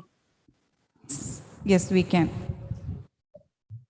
Good morning, respected judges, teachers, and my dear friends. I'm chess number MI101. Hi, I'm Sergey Brin, and the founder and primary shareholder of Alphabet, the parent company of Google Limited Liability Corporation, the largest conglomerate in the world. I founded with Larry Page. I was the CEO of Google until December 3rd, 2019, when I gave the role of CEO to Sundar Pichai. I immigrated to the United States from the Soviet Union at age 6. I also got my bachelor's degree at the University of Maryland College Park. I enrolled in Stanford University to attain a PhD, and that's where I met Paige, with whom I built a web search engine and called it Backward. I should categorize the websites by searching how many backlinks led to that website. I soon became popular at Stanford. After a few months, I, along with Paige, suspended our PhD studies to update and improve Backward in Susan Wojcicki's garage. Now about Google. To convert the backlink data gathered by Backup's web crawler into a measure of importance for a given web page, we developed the PageRank algorithm and realized that it could be used to build a search engine far superior to those existing at that time. The new algorithm relied on a new kind of technology that analyzed the relevance of the backlinks that connect one web page to another and allowed the number of links and their ranks to determine the rank of that page. We combined our ideas and began utilizing Page's dormitory room as a machine laboratory and extracting spare parts from inexpensive computers to create a device that we could use to connect the nascent search engine with Stanford's broadband campus network. After filling Page's room with equipment, we then converted my dorm room into an office and programming center, where we tested our new search engine designs on the web. The rapid growth of our project caused Stanford's computing infrastructure to experience problems. We used our basic HTML programming skills to set up a simple search page for users, as we did not have any web page developer to create anything visually elaborate. We also began using any computer parts we could find to assemble the necessary computing power to handle searches by multiple users. As our search engines grew in popularity among Stanford users, it required additional servers to process the queries. In August of 1996, the initial version of Google was made available on the Stanford website. Backup already exhibited the rudimentary functions and characteristics of a search engine. A query input was entered and provided the list of backlinks ranked by importance. Page recalled, we realized that we had a querying tool. It gave you a good overall ranking of pages and ordering of follow-up pages. In the mid-1998, we finally realized the further potential of our project. Pretty soon, we had 10,000 searches a day, and we figured maybe this is really real. Some compared our vision to the impact of John Gutenberg, the inventor of modern printing.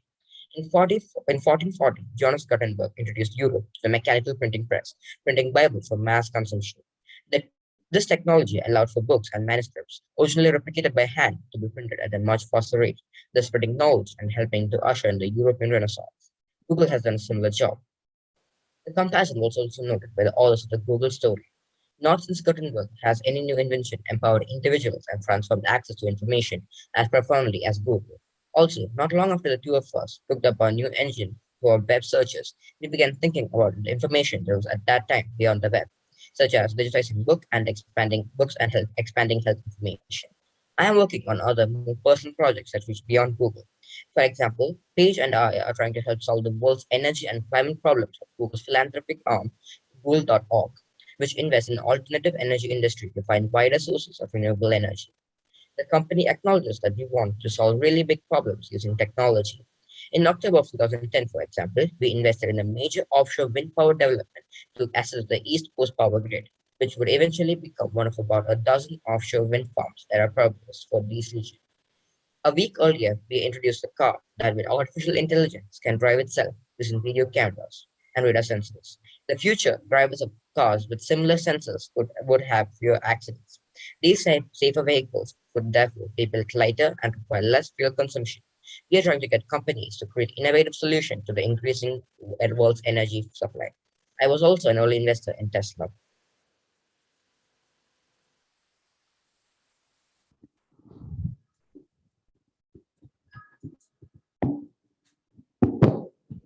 Hi, Neeraj. Yes, ma'am. Your name is Neeraj Nair. Yeah. Okay, you've mentioned that you're not good at multitasking. Can I ask Yes. you why? Ma'am, I don't know, like, I tried multitasking, but I can just only focus on one task at a time. Why is that? I'm not sure about that. So if I give you more than a task, you're going to find it difficult? No, I can handle like I can just do one task more efficiently. I can do multiple tasks, but that like they won't be as good as when I'm doing just single task. No, that's the spirit. You can. Don't say you can't multitask. I think you will be able to do it. Because you say that your strength is, and you mentioned that you're good at working with teams. Yes, ma'am. Okay, I just wanted to know about this. Okay.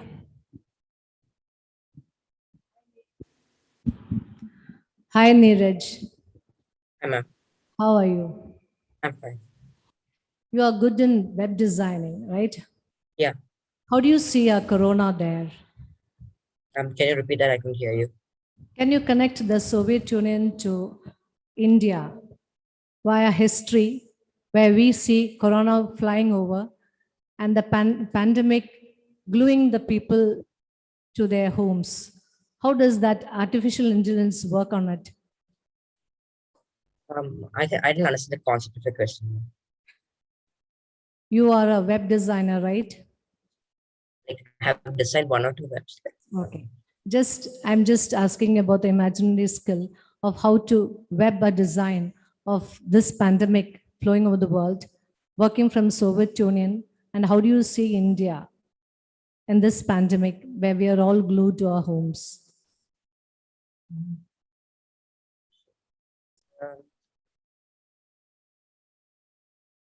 Just very simple, just come to your imagination and your artificial intelligence working on it. Well, it would like consider India's like healthcare system as like currently it's being overflowed. Okay. And it cannot handle this many patients. Okay. And try to improve on it. Okay. There are so many things you mentioned now. The first thing, as Shivagala ma'am asked you, you are not good at multitasking, but I think so many things you said at the time, isn't it? You conveyed and connected things very brilliantly, Mr. Neeraj. So I think you'll be a good multitasker. And how do you design the grievances of our society of India, where we'll be free of this evil which we are going through now?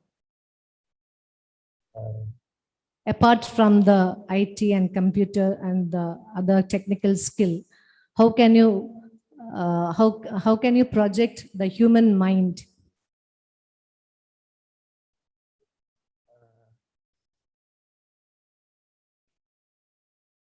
Your thoughts.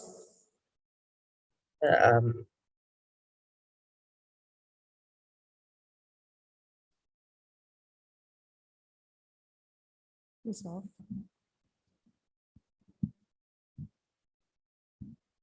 Yes, yes. Not really sure. Okay. Okay, I'll ask you something simple. You mentioned that you worked with a team on your class magazine. Yes, that looks interesting. So can you tell me something about? Yeah, I actually just designed like the pages, the color, and like the folders, and like categorizing the different sports, recent news, like that. Oh, excellent. Okay. All the best. Thank you. All the best, Neeraj. You spoke so well. Thank you, ma'am. Okay, all the best. Thank you, Neeraj. Thank you. Next participant, MI 102 on screen. I repeat, MI 102 on screen.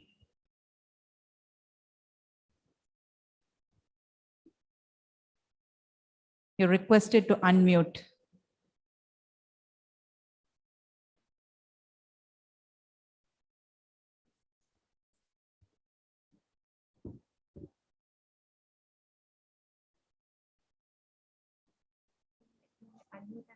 You may unmute and start, dear. Okay, ma'am. Ma'am, I am PV Sindhu, and my hobbies are like listening to music, and I like watching movies and doing yoga. My favorite actress is Deepika Padukone, and my favorite foods are like ice creams and pasta.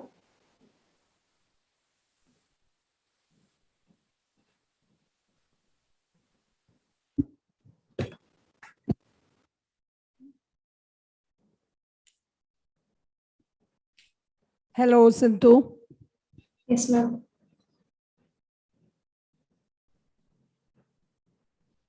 Okay, can you tell me about your first experience when you played? Something interesting. Ma'am, like I actually started playing at the age of 8. So like my parents are also volleyball players like in an international level. So like they also motivated me a lot. So when I first played, actually I was like more than winning, I felt like I should do good in this and improve more. Why did you choose badminton? Any reason?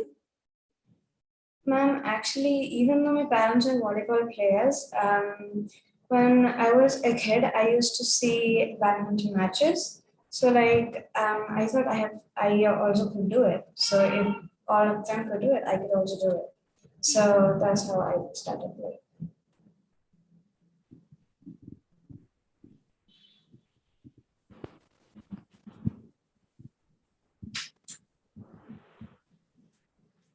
Hello. Yes, ma'am. How do you feel when you do yoga? You have mentioned you like doing yoga and listening to music. Yeah, like listening to music and yoga actually helps me to get me relaxed. So like after my training, like since I train for about 6 to 7 hours a day, so if I do yoga or listen to music, like it help me get relaxed and stay calm. Like helps me get relaxed. How far have your parents motivated you? And like as they were volleyball players, they are actually especially my dad actually motivated me a lot. Like so like when injuries happen, like you shouldn't be mentally like so once an injury happens to you, you'll be like, can't I do it anymore? So like that. So they helped me not to come into that thought. So like I had injuries during my matches too, but they helped me come out of it. That mindset. What was your feel when you came back to India? Um,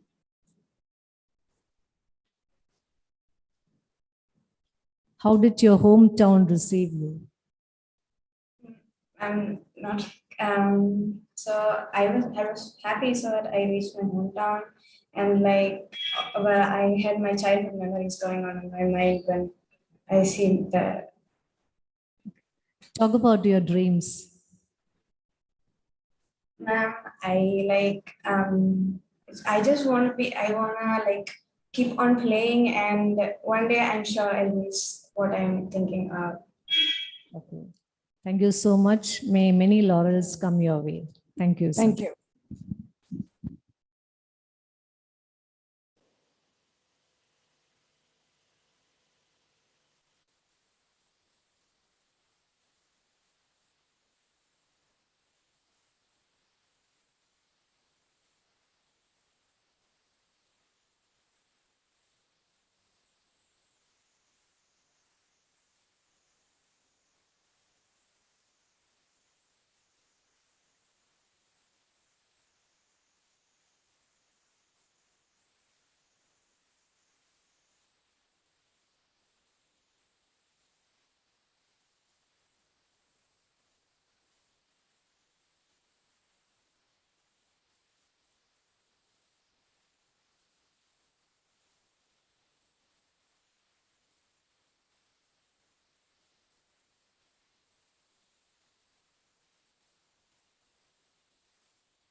Judges, please note participant MI 103 on screen. I repeat, MI 103 on screen. Hello, ma'am. Hello, yes, you are audible, dear. Please unmute. I can't hear you now. Hello, can you hear me? Yes. Good afternoon, judges and audience. My test number is MI103. Can I start my? Okay. Yes, dear, you can. Hi, everyone. I hope you got me from my mistake. Yes, I am the Wing Commander Abhinandan Marthaman. My family itself is an Air Force family. My father is an Air Marshal, Simhaputi Varthaman. My mother's name is Shobha Varthaman, and my wife is a retired squadron leader, Tanvi Marva. My child's name is Tanvi. I completed my schooling from Sainik School at Tamil Nadu and later graduated from NGA and joined the Air Force in 2004 as a flying officer. Now I am going to talk about a memorable chapter in my life. After the Pulwama attack, which occurred in February 14, 2019, India gave a robust response to Pakistan. I was in that dock. A fleet of Pakistani F-16 tried to attack us, but me and my colleagues pursued them until they reached their airbase. After they reached their airbase, we all got an order to return to our airbase, but I was trying to shoot down an F-16 back. I got a lock on and shot down that F-16. I made history in Indian Air Force. I was the first pilot ever to shoot down an F-16, a modern F-16 using a mid-21 Vice. After shooting down the F-16, I immediately tried to return to Indian Air Force, but unfortunately I was shot down by an anti-aircraft missile shot by the Pakistani army. I safely ejected and landed to a nearby village of Pakistan, which is approximately 7 kilometers away from Indian border. After I landed, immediately I saw youth coming towards me. I asked them whether I was in India or in Pakistan. One of the youths lied to me by saying that I was really in India. They lied to me so that others could also arrive to my stop. After some time, an elderly man came to me and said the truth of my location. I was staying in Pakistan. I was shocked to hear this and took my pistol and shot some warning shots.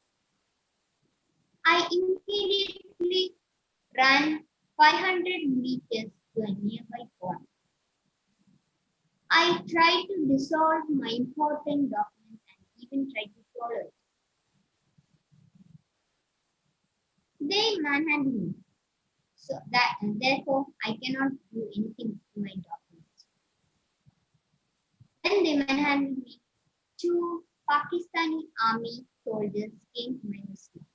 They tied my hands and interrogated me blindfolded.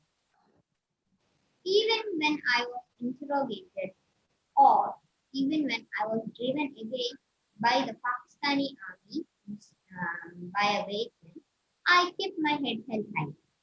I did not answer any questions referring to my country. I am grateful.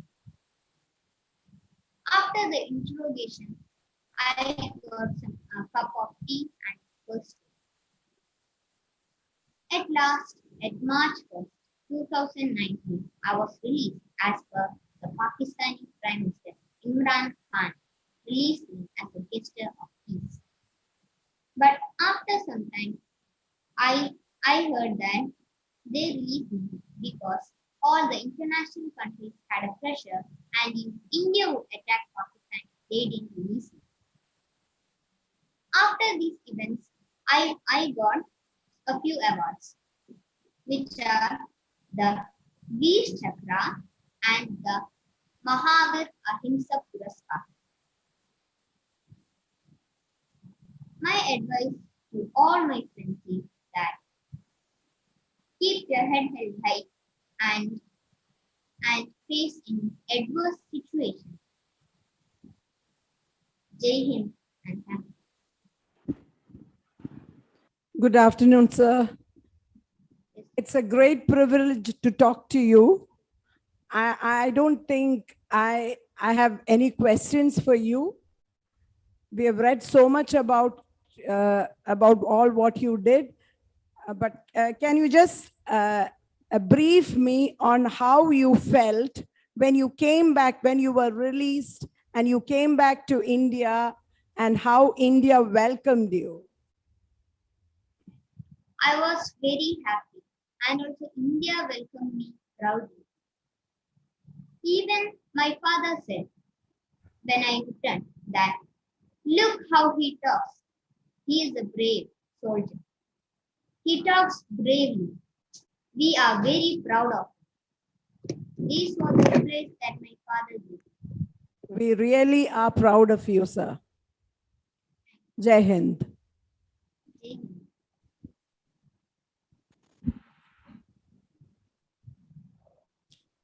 Good afternoon, sir. What was your feeling when you knew that you are now in Pakistan then? I was very shocked, but I was also a little bit courage. I had a little bit courage that I knew that I would return. At the time when I was manhandled, I did not even think of my life. I only thought about India. I tried to dissolve all my, I thought to destroy all my important documents which shows about India and my mission. I only thought about that. And when I was captured and also rescued by the Pakistani army, I felt little happy also to go to be alive from that horde of people, but also very courage. And I also had a hope to return to India. What was the source of courage that helped you to keep your presence of mind?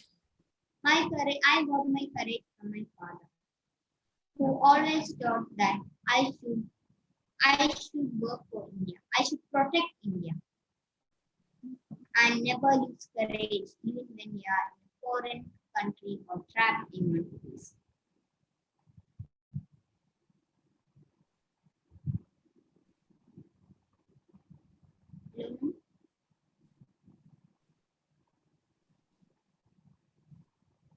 Am I clear, ma'am?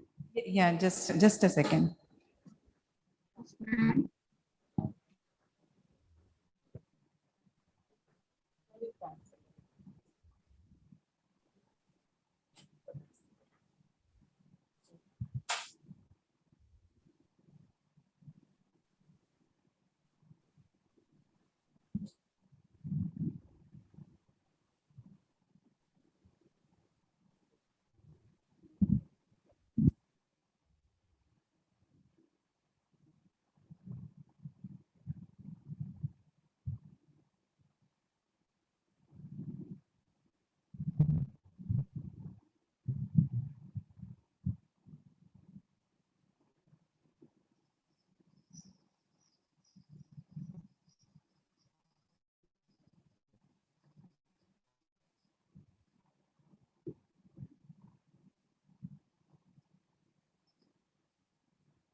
Ma'am, do you hear me? Yeah, Mone, just be online. There is some technical issues.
Okay, you can continue. Is that all? I was talking about the source of strength. You're requested to unmute, sir. Yes, ma'am. Yes, You were ma'am. talking about your source of strength, It's my father. your presence of mind. Okay. Do you used to think about your family while you were there all alone? I used to think about all the people of India. I also knew that everyone will pray for me, for my release. That gave me courage. Even my family gave me courage. A big salute to you. That's Very great. brave answer. Very brave answer. Great. Thank you. Thank you so And much. Jai Hind, sir. Thank you. Sir, You can leave. Yes. That's all.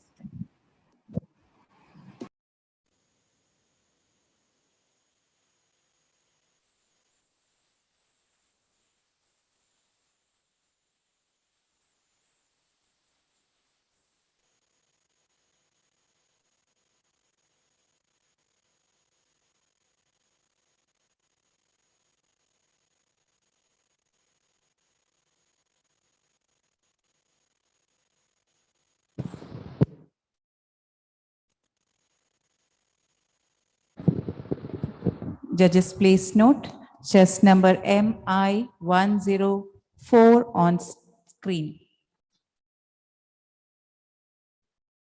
I repeat, chess number MI104 on screen. You're requested to unmute and speak.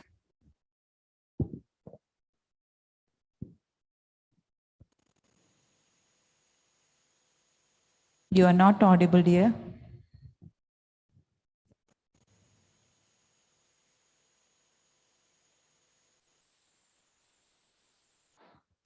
No, we can't hear you. No.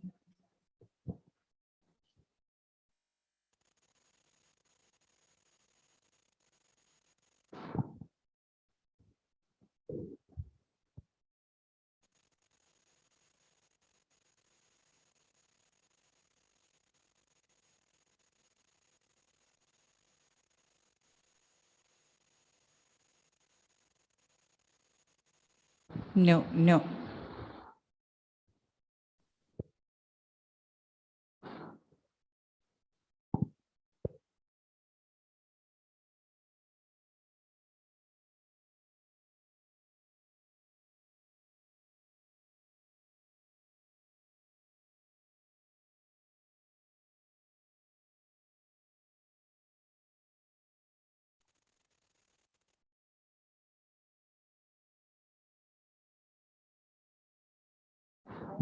Okay, okay.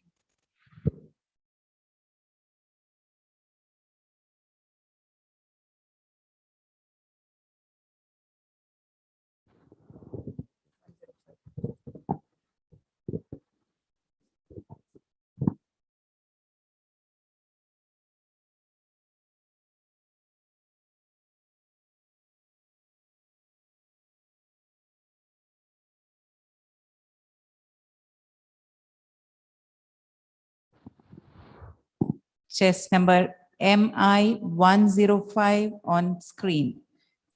Judges, please note, chess number MI105 on screen. Good morning, my dear respected teachers. Can you be loud, please? Good morning, my dear respected teachers and dear judges. I am chess number MI105.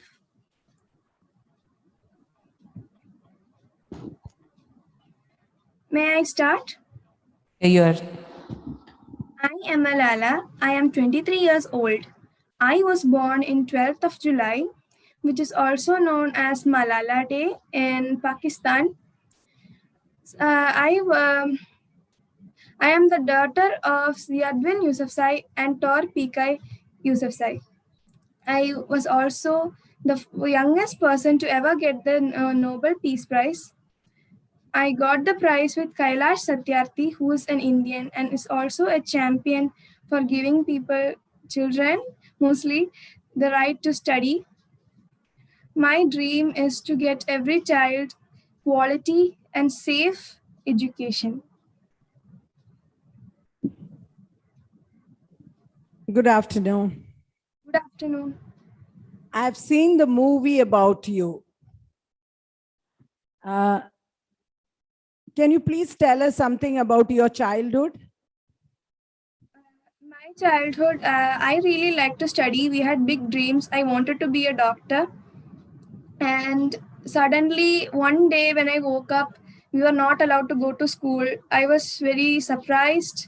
And in 12 years, I started a blog for the BCC News channel. And many people knew me by 11 years. When I was 11 years, many people knew me by that channel. I know it must be a very traumatic experience for you getting shot. If you don't mind, can you just share a little bit of it? I was shot 3 times. Then I was airlifted to a military hospital. And then I was, then when the people in the hospital told that I would be getting better treatment and the best I could get in the UK, Queen Elizabeth Hospital. So I was taken there. I was shot in October 2012, and then I was perfectly fine and discharged from the hospitals by January. And then I was fine. Okay, appreciate your bravery. Thank you. Shall I leave? No, no, no. Oh, okay. Be there. Good afternoon. What was your feel when you heard that the Nobel Prize is shared between an Indian and a Pakistan? As I am a peace lover, it was not different to me from anybody else. But I was very happy and honored because the person I was sharing my prize was with Kailash Satyarthi.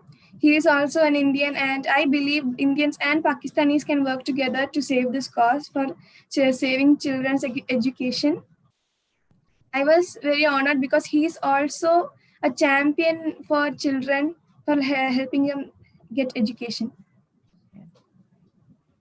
He was he was a leader in leading a journey and another institution to set off child abuse, to save the children from child abuse and girl education.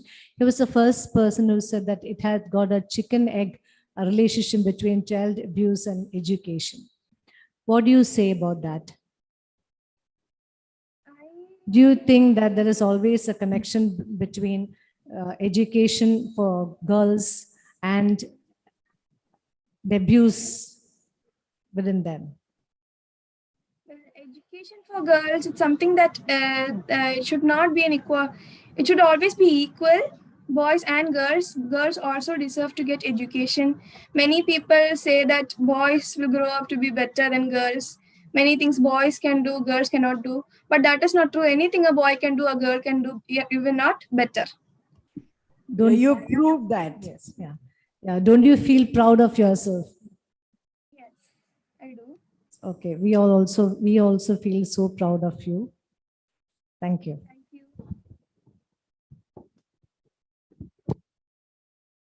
Thank you, dear. You can leave now. Thank you. Thank you for having me.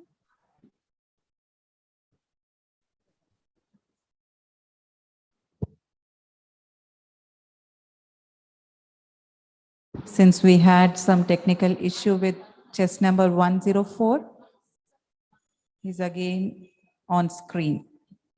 Chest number M104 on screen.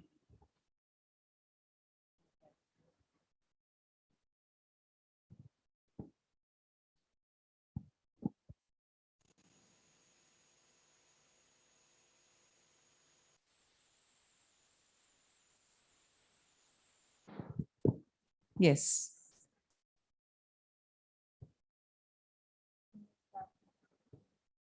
You may please start. You are not audible, dear.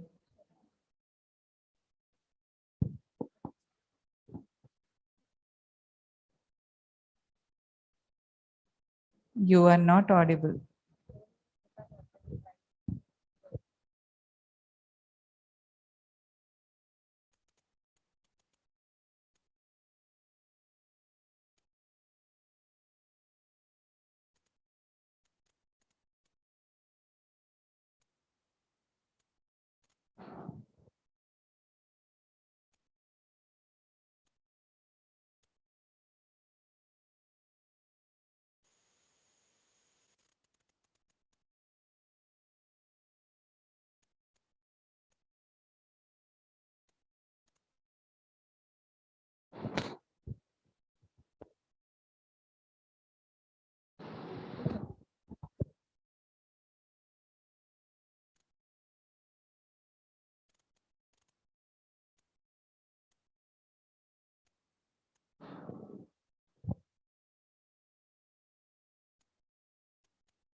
Now you can hear me. Yes, yes, dear, you can. And chassis number 104.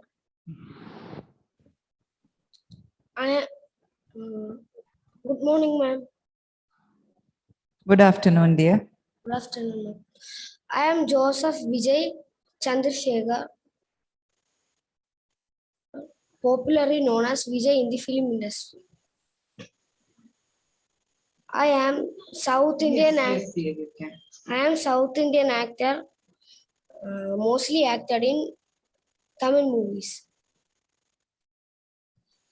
I started my film career at the age of 10 as a child artist in most of the films directed by my father, Chandrasekhar. I am often described as one of the highest paid actors in Tamil cinema. I have won many awards, including 3 Tamil Nadu State Film Awards. Some of my blockbuster films include Teri, Pokiri, Marcel, Sarkar, Master, etc. I am involved in many charity works for which I have formed a organization, Vijay Makkal Iyakam. My family includes my wife Sangeeta Samalingam and 2 children. People recognize me as a good dancer and I sang for a few films also. Thank you. Good afternoon. Vijay, why do your fans call you Dalapati?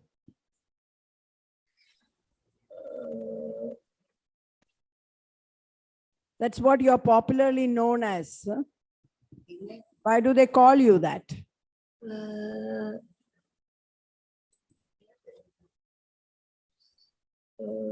Because yeah, I know how to dance and sing well, and uh, and I am an highest paid actor. Okay, you're a leader. They call you Dalapati. You have Yeah, means high. Talabadi meaning means high commander. I've heard that you're very humble. Yeah.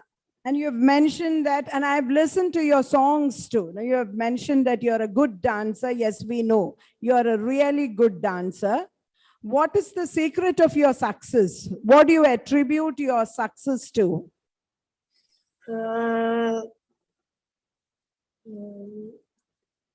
My father made me success because he because he act he made me an actor and a child artist. That's why.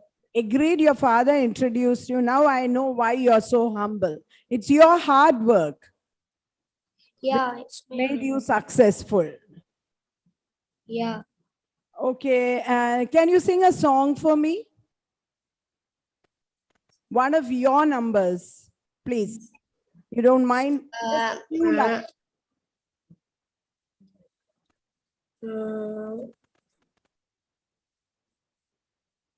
Selfie pulla Mia Umma Umma selfie pulla Mia Umma. This and I have my I sang for the new movie Master also. Yes, I've seen that. Thank you so much. You made my day. Thank you. Good afternoon, Vijay. Good afternoon. I've seen an ad of yours going to your neighbor's house and gifting this daughter with a diamond or a gold or something like that. Remember? Yes. That's a beautiful ad. Gifting your He's drivers. done a lot of ads. He doesn't remember. Okay. So I just want to know whether you have done like something like that in your real life.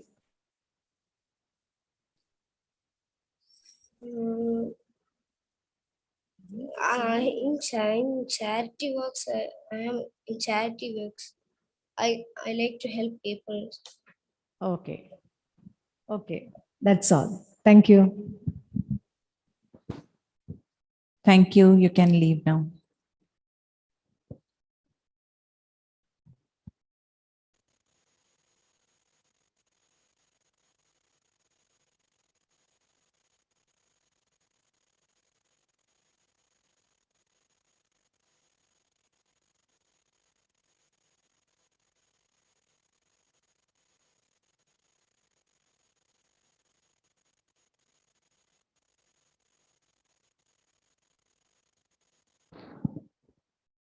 Chest number MI106 on screen.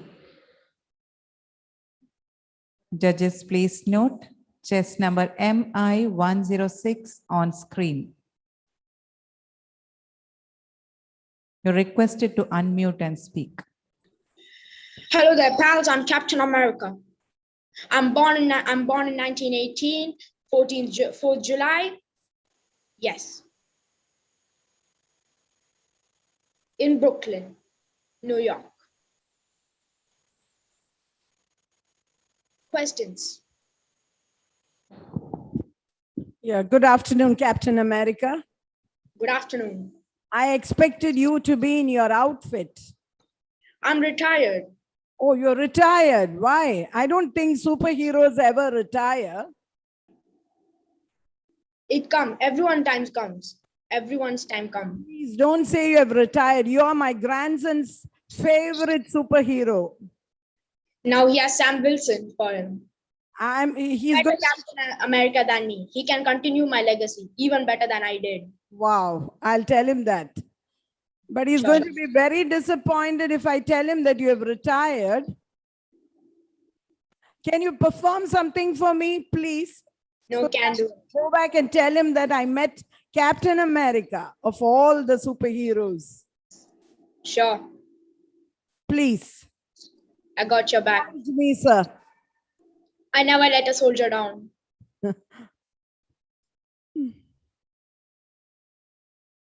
So how do you plan to take your retirement?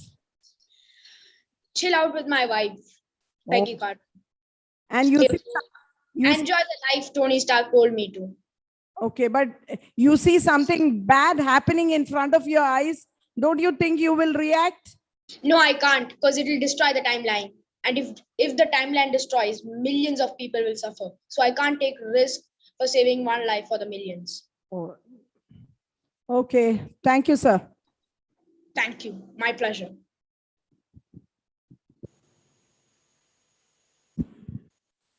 Captain? Yes. You speak well. Thank you. And you sway away many hearts. Thank you. How many hearts are there in you now? Waiting for you. Anybody? Life. Okay, I don't have anything much to ask you because you have answered everything to the first person, Shivala ma'am. So anyway, you're handsome. Thank you very Speak much. well, and may you sway many more hearts. Thank you. Thank you. I guess Prairie Carter is lucky to have me. Thank you. Have a great day. Thank you, ma'am. You may leave now. Yes.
Chess number MI107 on screen.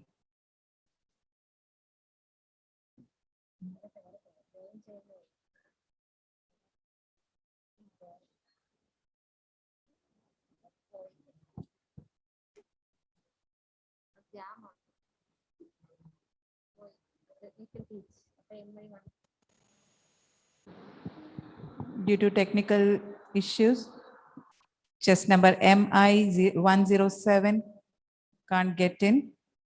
In that case, we'll invite chess number 108.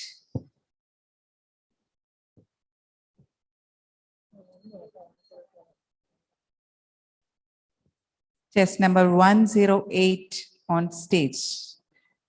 I repeat, chess number MI108 on screen. You are requested to turn on your video and unmute yourself. Hello, ma'am. Can you hear me? No, can you be a little bit loud? Yes, ma'am.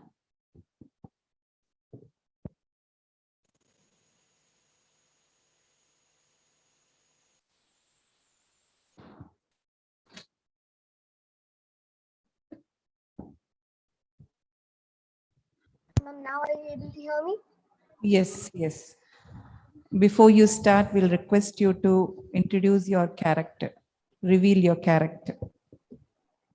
Hello, ma'am. Are you able to hear me? Yes, dear, we can hear you.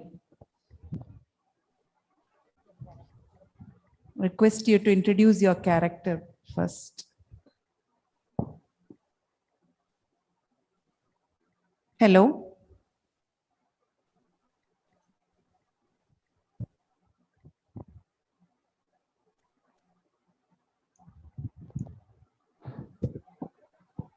Chess number MI108. You're requested to start.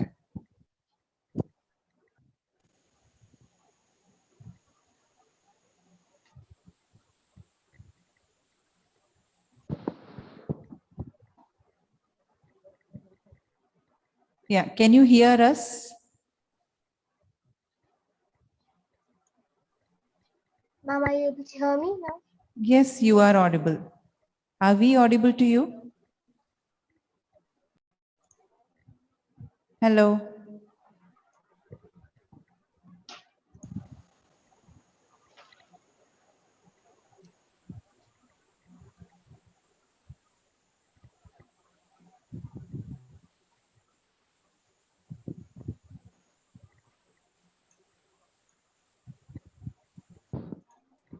Chess number MI108. I request you to speak. Can you hear me?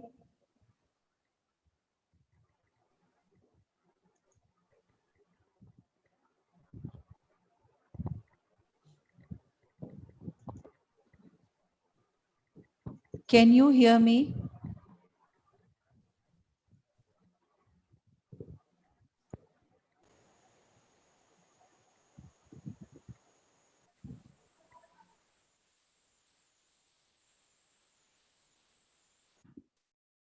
Can you speak?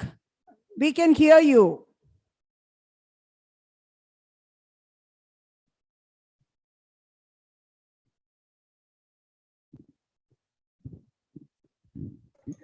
Hello, ma'am. Can you hear me now?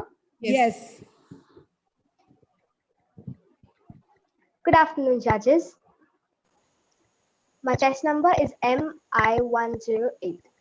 I'm Alia Bhatt, and my hobbies are singing, playing the piano, doing yoga. I love to do acting too, and I love that I got the lead role in the movie Student of the Year in 2012.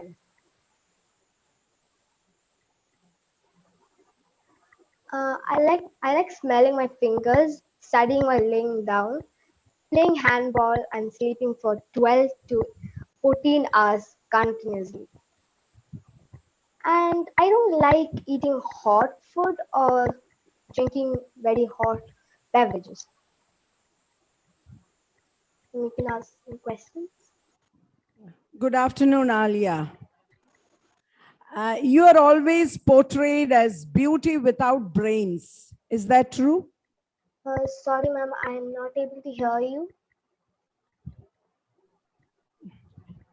Can you hear me?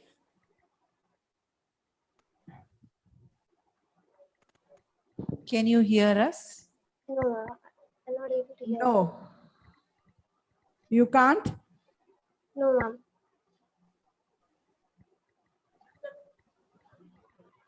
Can you hear me now? No. No, ma'am, I can't hear you.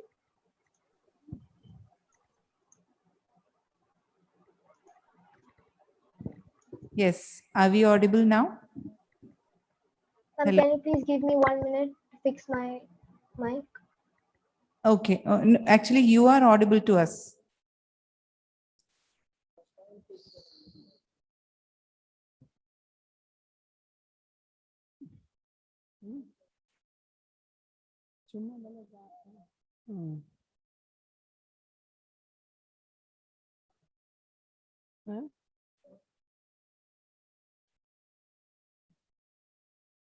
Alia Bhatt.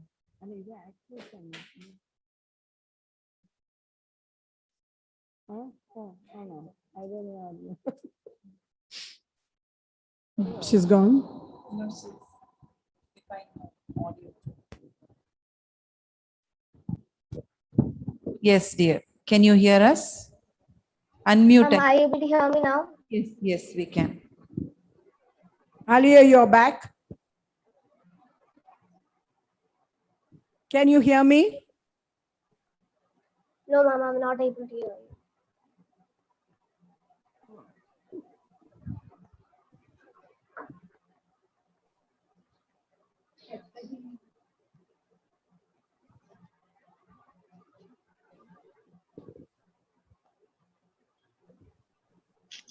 Hello?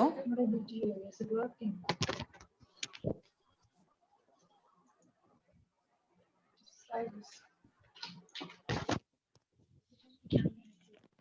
Charge പോയി ഞാൻ പറഞ്ഞില്ല എന്റെ charge പോയി light പോലും പറ്റുന്നില്ല എടുത്തിട്ട്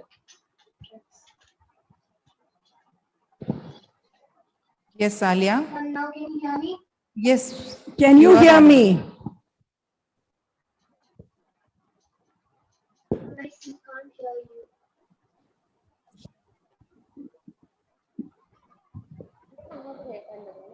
She's the last contestant. So shall we ask her to drop off?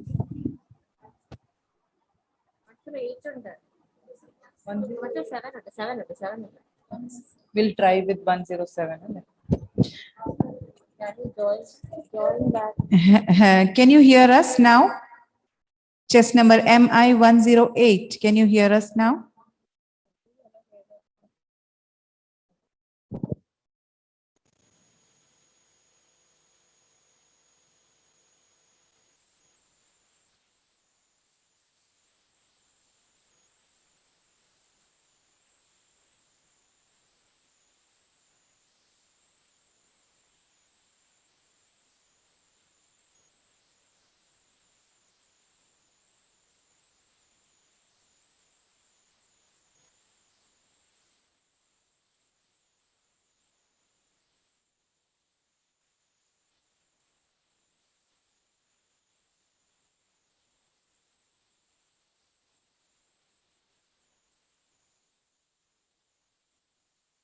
Cool. All the best. Yeah. Judges, please note chest number MI107 on screen. Ma'am, Yes, yes. Good afternoon, dear. can you hear Yeah, we can't hear you. Ma'am, can you hear me? Yes, dear, we can. You may start now. Good afternoon to everyone who is gathered here. My name is Kapil Dev. My full name is Kapil Dev Ramlal Nikanj. I am a former Indian cricketer. I am the son of Mr. Ramlal Nikanj and Mrs. Rajkumar. My career started in 1975. I played against Punjab. My international career started in 1978. I played against the arch rival Pakistan. A few years later, in 1983, I was selected to be the captain of the Indian team. In my captaincy, India won their first ever World Cup. I played for the team till 1994. Then I retired. I am proud to say that I am the first one to get more than 400 wickets and to score more than 5,000 runs. Then I joined the army to be an honorable officer. Thank you. Good afternoon, Kapil sir. Good afternoon. How are you? Very well, sir. Thank you.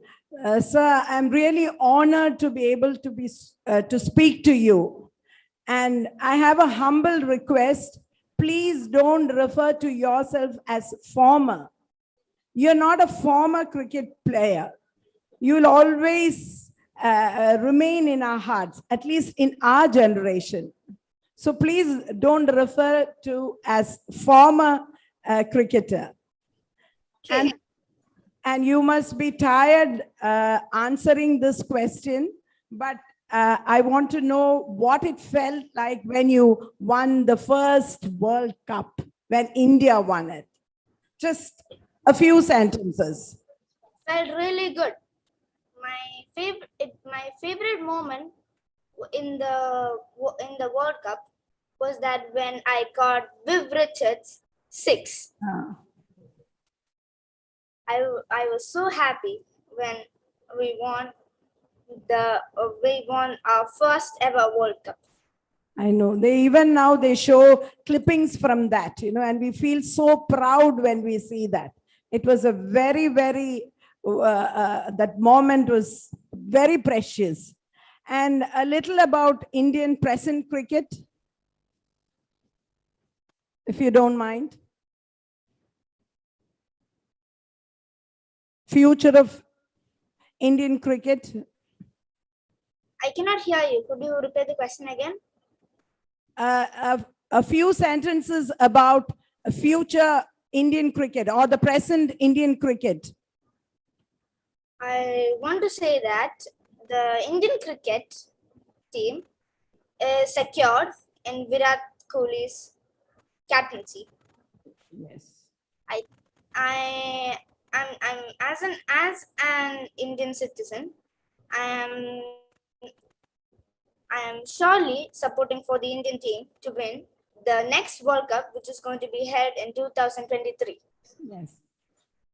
We hope to win it. Yeah. Thank you, sir. You're welcome. Good afternoon, sir. Good afternoon. Can you just rewind 1983 when India won the first World Cup under your captaincy?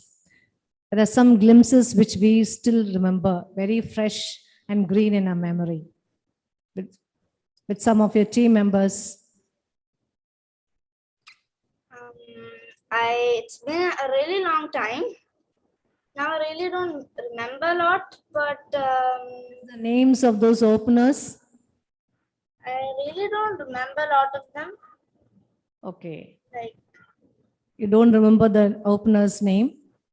yeah, it's been a really long time. The one who was the man of the match? Remember? No. Don't remember who was the man of the match of 1983. It was Vansakar. Okay. Okay. So I think all what I wanted to ask, Shivagala ma'am had already asked you. So we are very proud of you still, and we still remember whenever there's a World Cup, we remember Kapil Dev as the most prestigious, captain we had always. Thank you. Thank you for remembering me. Okay. Thank you. Thank you, dear. You can leave now. Okay, ma'am.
Ma'am, are you able to hear me?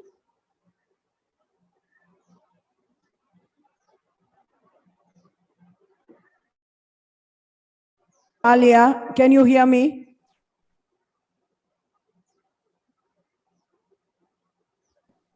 Alia, can you hear Ma'am, us? can you repeat? Can you hear me? No, ma'am, I can't hear you. I'm so sorry. We've been waiting for so long.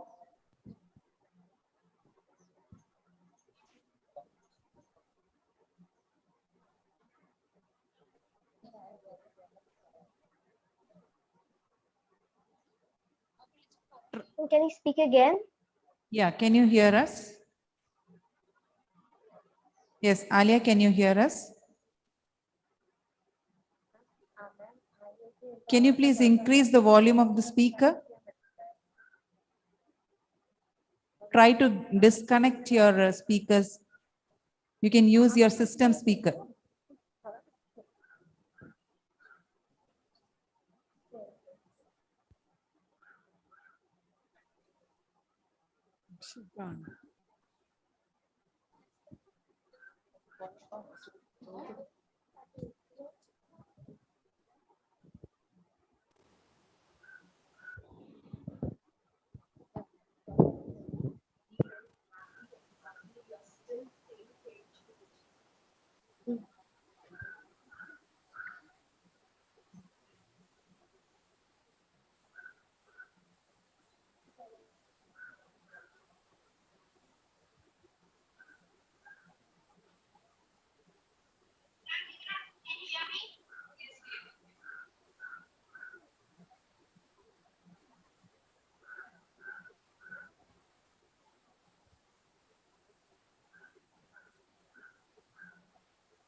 Due to some technical issues, test number MI108 is not able to hear us.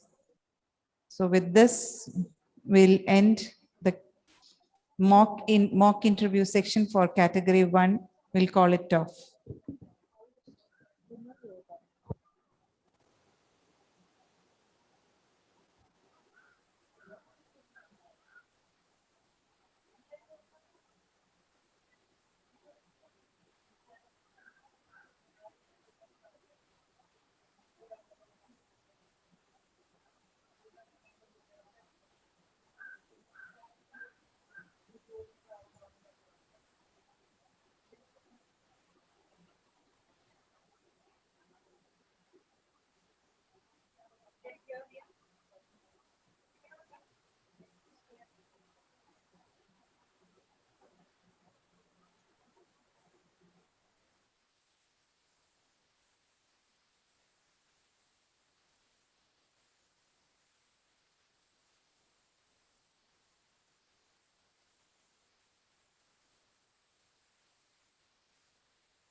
Let's begin the mock interview category 2.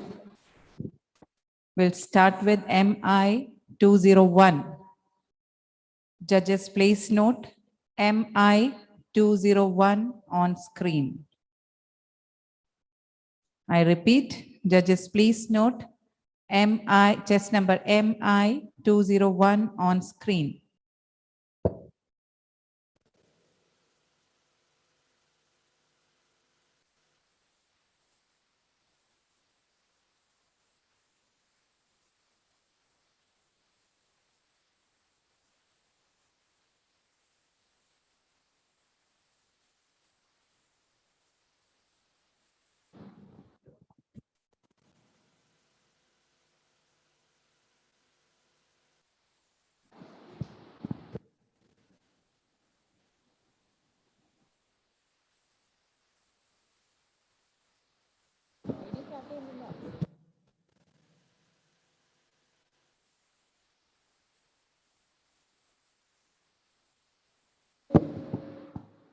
Chess number MI 201 on screen. I request chess number MI 201 to unmute and start.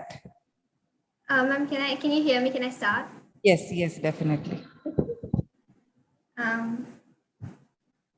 At Vogue, we try to bring out and work for global issues such as HIV and try to raise awareness as well as funds.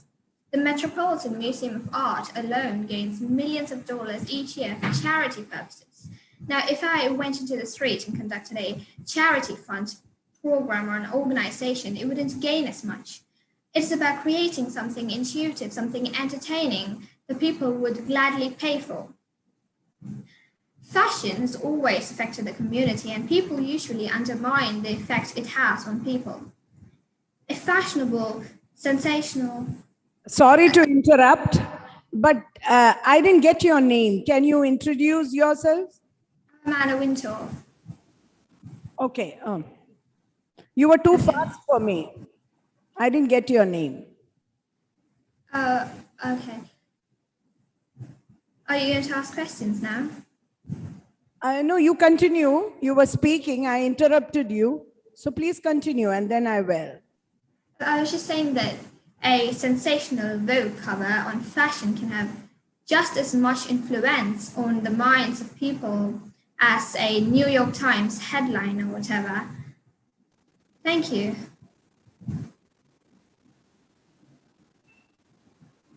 Oh, you've been the editor-in-chief of Vogue. Yes. Oh, wow. Okay, the #1 fashion magazine.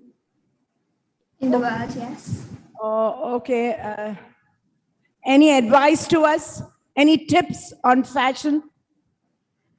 I don't know, just know how to pair colors together. I think that's what is the most recent trend going on. I think people generally have a misconception about that. Always monochrome outfits are great, but I think you should pair colors together more. So what do you say? Like you stick to one, something which suits you the way you dress, or should we try different styles? What do you recommend?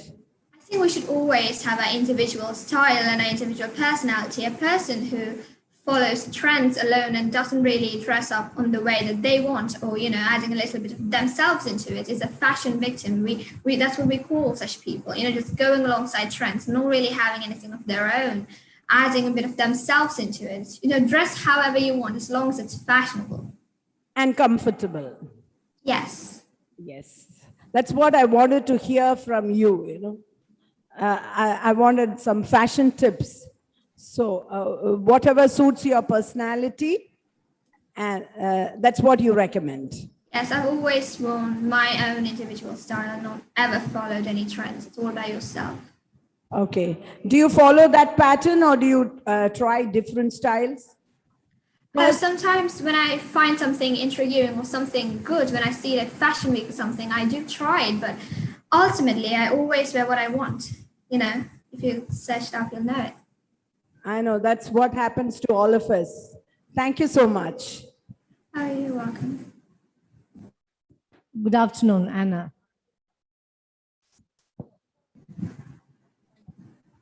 Can you hear me? Yes. So, tea or coffee? Excuse me, I didn't quite hear. Can you hear me now? Yes, I can. Yeah. So, tea or coffee? Coffee. Okay. So, never dress from head to toe in? Black. Okay. What did you inherit from your father and brother? I inherited that journalism flair. They've also been in the business and they also know about it. I think that's what created a certain interest in me. I worked as a journalist for a while before I went into Vogue. It's something great to be on your cover page. I say yes. Your favorite season? Of the month? Yes. Are you talking about the fashion week or are you talking about generally like summer, winter? I'm asking you, okay. You prefer winter? No, actually I prefer the summer fall edition. That's when, we have a fashion week in every. Okay. I have heard that your favorite season is spring. That's why I asked you. People change. I'm not the same person today that I was today that I am 10 minutes ago. In fashion, you always move forward and not backward. You never look backward. You always move forward. Okay, thank you so much. It was great talking to you. You're welcome. Thank you.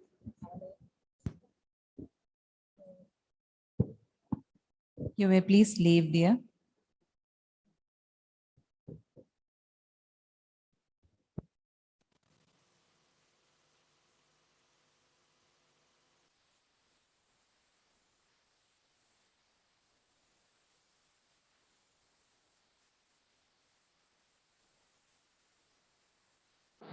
Judges, please note, next participant, MI202.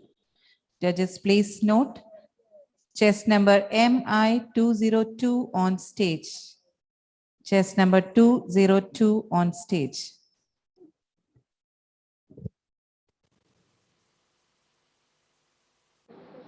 You may please begin, dear. Hello? You are audible. Yeah. I'm Babu.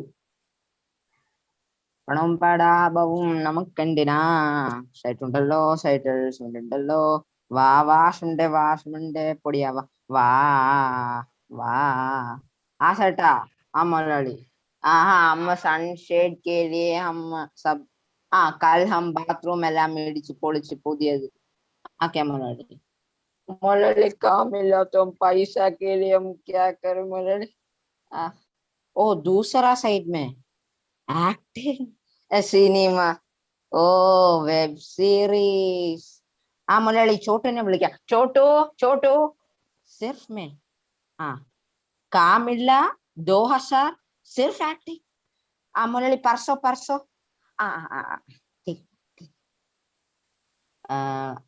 എന്തെങ്കിലും ചോദിക്കണോ നമസ്കാരം ബാബു നമ്പൂതിരി मेरा नाम बाबू Namboodiri acting character Malayalam അറിയാമോ എനിക്ക് ബംഗാളി അറിഞ്ഞൂടാ मैं बंगाली नहीं मैं बिहारी ബീഹാറി സോറി അപ്പൊ എനിക്ക് ഹിന്ദി പറയാനും അറിഞ്ഞൂടാ മലയാളത്തിലേ ചോദിക്കുള്ളൂ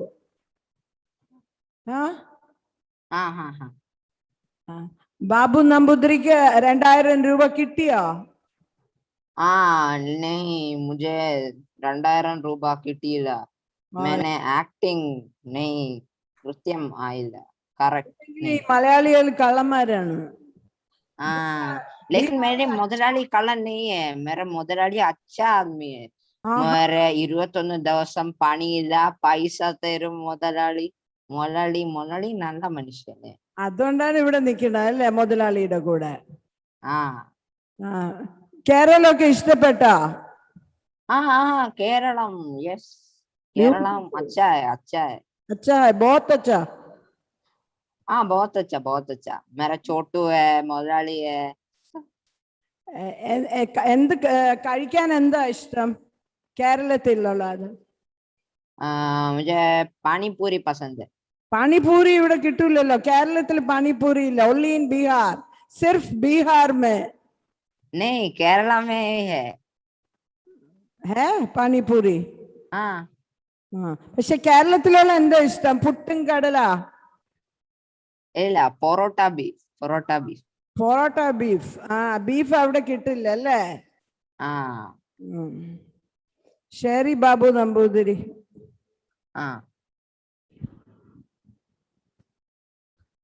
ബാബു നമ്പൂതിരി हाँ. ഏത് ഇല്ലത്തിലാ? ഇത് ഏതാ ഇല്ലം? ഈ ഇല്ലം തെക്കേടത്തില്ലമാണ്. ഞാൻ വടക്കേ ഇല്ലത്തെ. വടക്കേടത്തിൽ. വടക്കേ ഇല്ലത്തിൽ ആരെ മോനാണ്? വലിയ നമ്പൂതിരിയുടെ മോൻ. വലിയ നമ്പൂതിരിക്ക് പേരില്ലേ? പേര് ഞാൻ കുറെ നാളായിട്ട് മറന്നുപോയി. അമ്മയുടെ പേരോ? അമ്മ ഞാൻ കൊച്ചിയിലെ മരിച്ചുപോയി. അച്ഛൻ പേര് പറഞ്ഞു തന്നിട്ടില്ല. പേരില്ലേ? ഇല്ല, അമ്മ ഞാൻ ജനിച്ചപ്പോഴേ മരിച്ചുപോയി. അച്ഛന് പേര് പറഞ്ഞു തന്നിട്ടില്ല. അപ്പൊ അച്ഛന്റെ പേരെന്താണ്? സുരരാജശേഖര നമ്പൂതിരി. അച്ഛൻ ഏത് ഇല്ലത്തിലാണ്?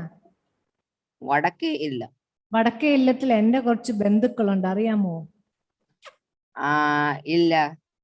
എനിക്ക് ബാബു നമ്പൂതിരിയെ പോലെ ചായയുള്ള ആരെയും ഞാൻ അവിടെ കണ്ടിട്ടില്ല.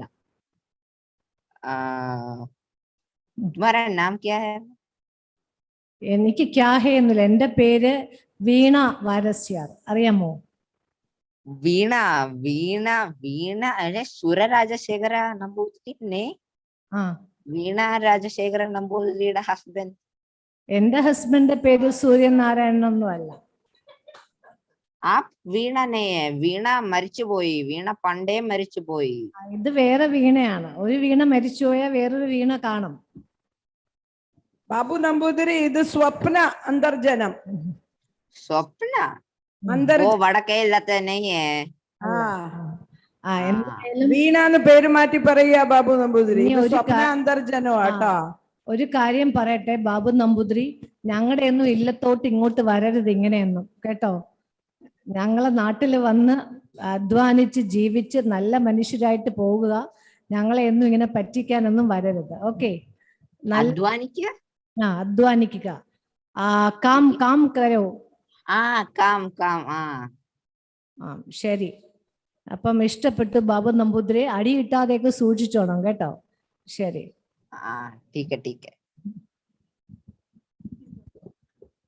Thank you, Babu. You may please leave.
Judges, please note, next we have chess number MI 203 on stage.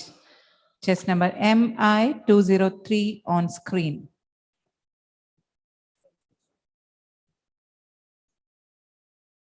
You're requested to unmute and speak. Yes, ma'am. Good evening, ma'am. Good evening. Good evening. I am chess number MI203.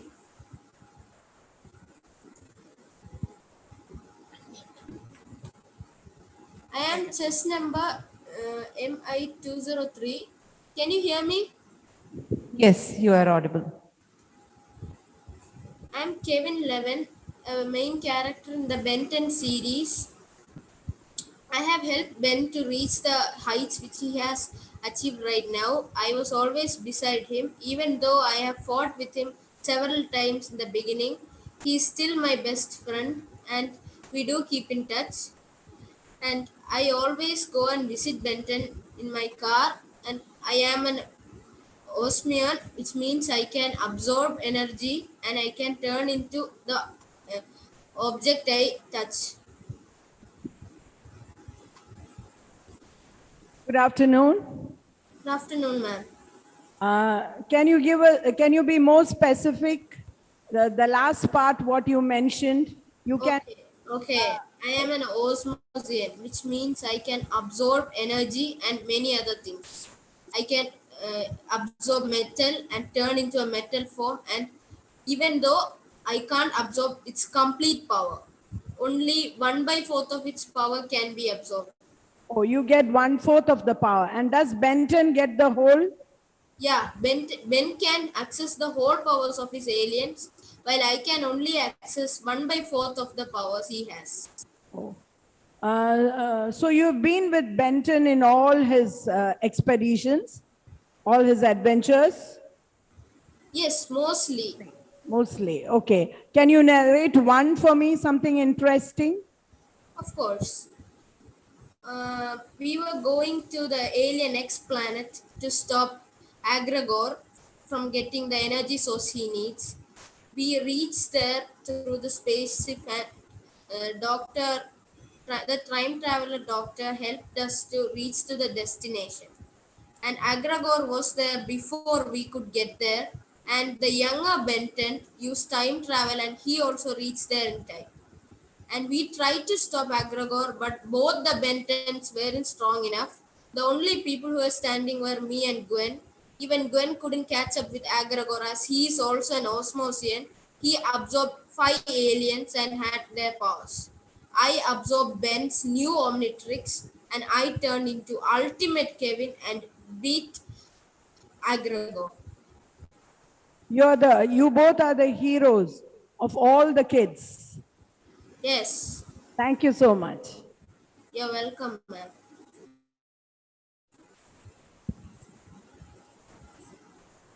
Hello, good afternoon, Kevin. Good afternoon, ma'am. You told me you have gotten some energy that you can absorb and you can turn into the metal you touch. Yes? Yeah, I can. Why don't you try going to a jewelry shop and touch it? Can I accompany you? Of course, I can absorb gold, but still, it would be a crime and I would get chased by the cops. Even though I can beat them, I would get into a lot more trouble. Oh, but then I didn't think about that part. I never meant to go and bribe somewhere or to, to rob something like that. But I just wanted, I was talking to in the sense that we both go to a jewelry shop and try out your, particular ability to do that. That's what I meant. Okay. So how about that? That's a pretty cool idea, but I think I can manage on my own. And if I need power, I just take the energy from the Omnitrix. It's a lot more powerful than gold. I get more than 10 aliens. Why do I need gold when I can access the power of 10 aliens? Oh, then if we hug you, will we get a part of it too? What? Ma'am, I didn't hear you. When I come with you to a jewelry shop, and after you possessing the quality of it, can I hug you so that I can also get a part of it, your power? No, that is not possible. My gold isn't pure gold because I can only absorb 1/4 of it. Okay, so rest is copper. No, this is my osmosian power. Okay. The power of the human. So, okay, so it's not 22 karat gold. Okay, Okay, it was nice talking to you and very happy to hear that this kind of energy still exists and we'll start persisting for it. Okay, thank you so much, Kevin. Thank you, ma'am. Thank you, dear. You may leave. Thank you.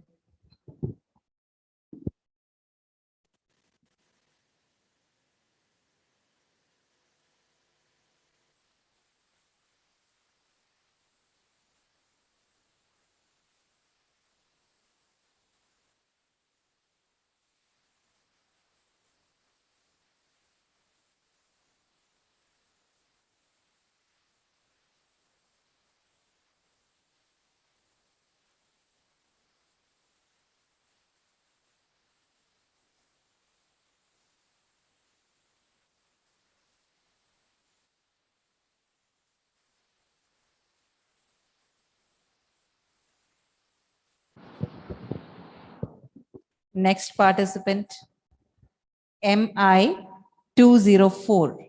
Judges, please note. Chest number MI 204 on screen.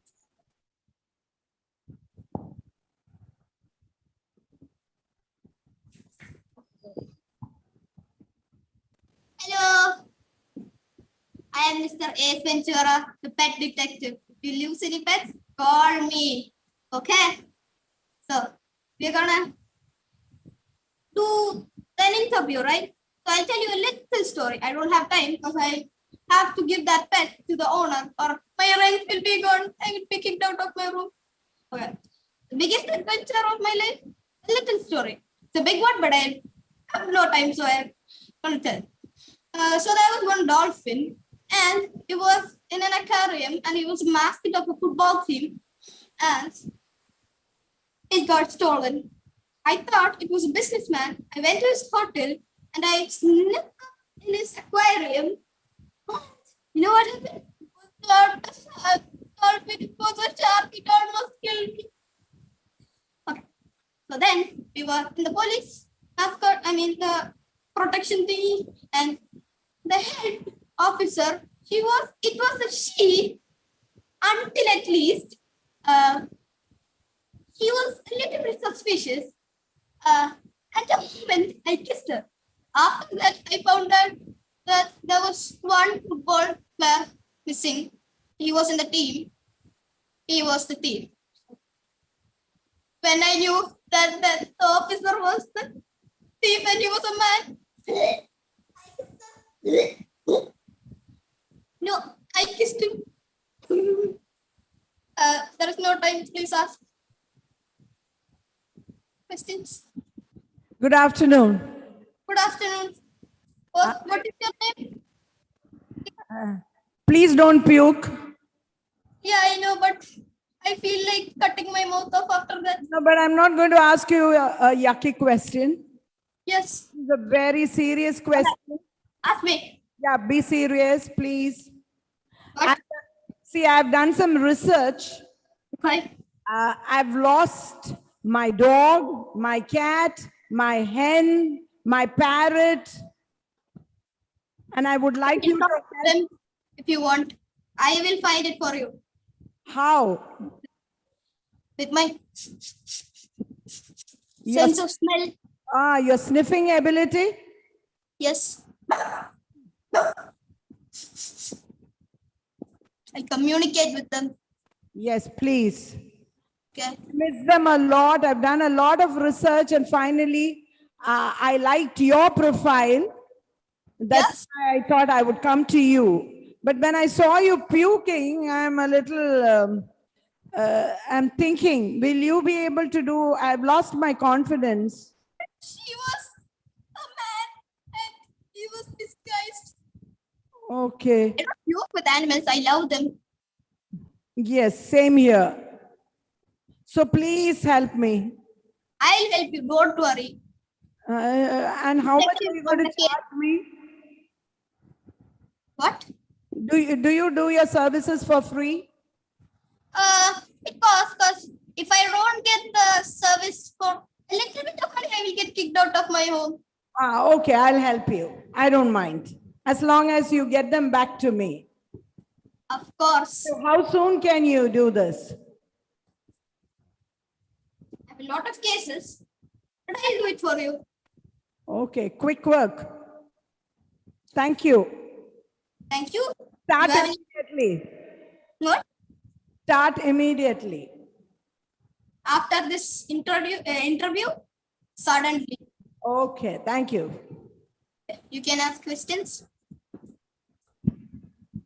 Hello, good afternoon.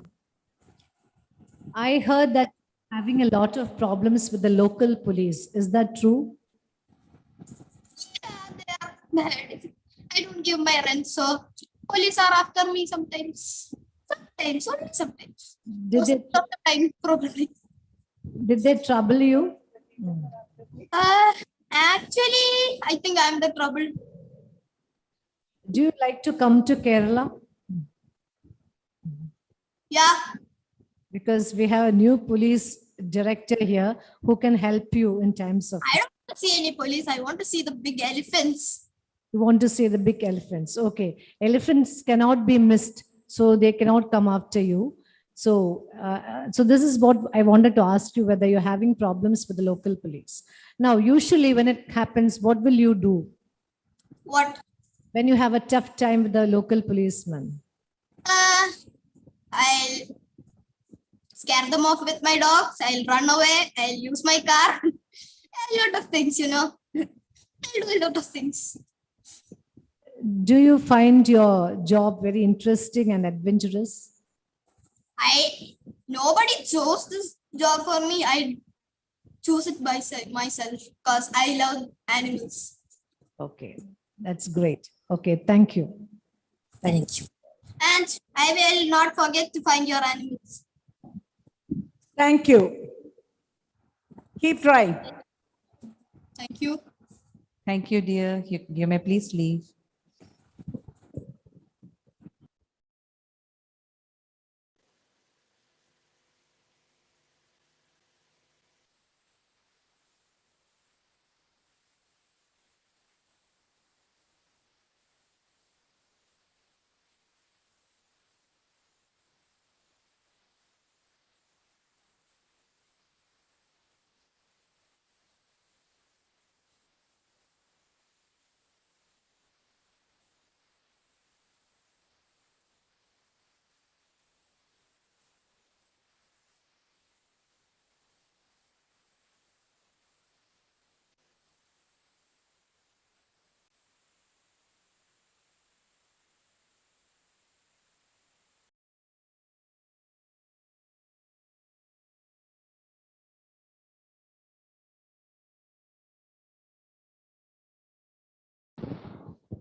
Next participant. Chess number MI205. MI205 on screen. Judges, please note. Chess number MI205 on screen. I request the participant to turn on the camera and unmute.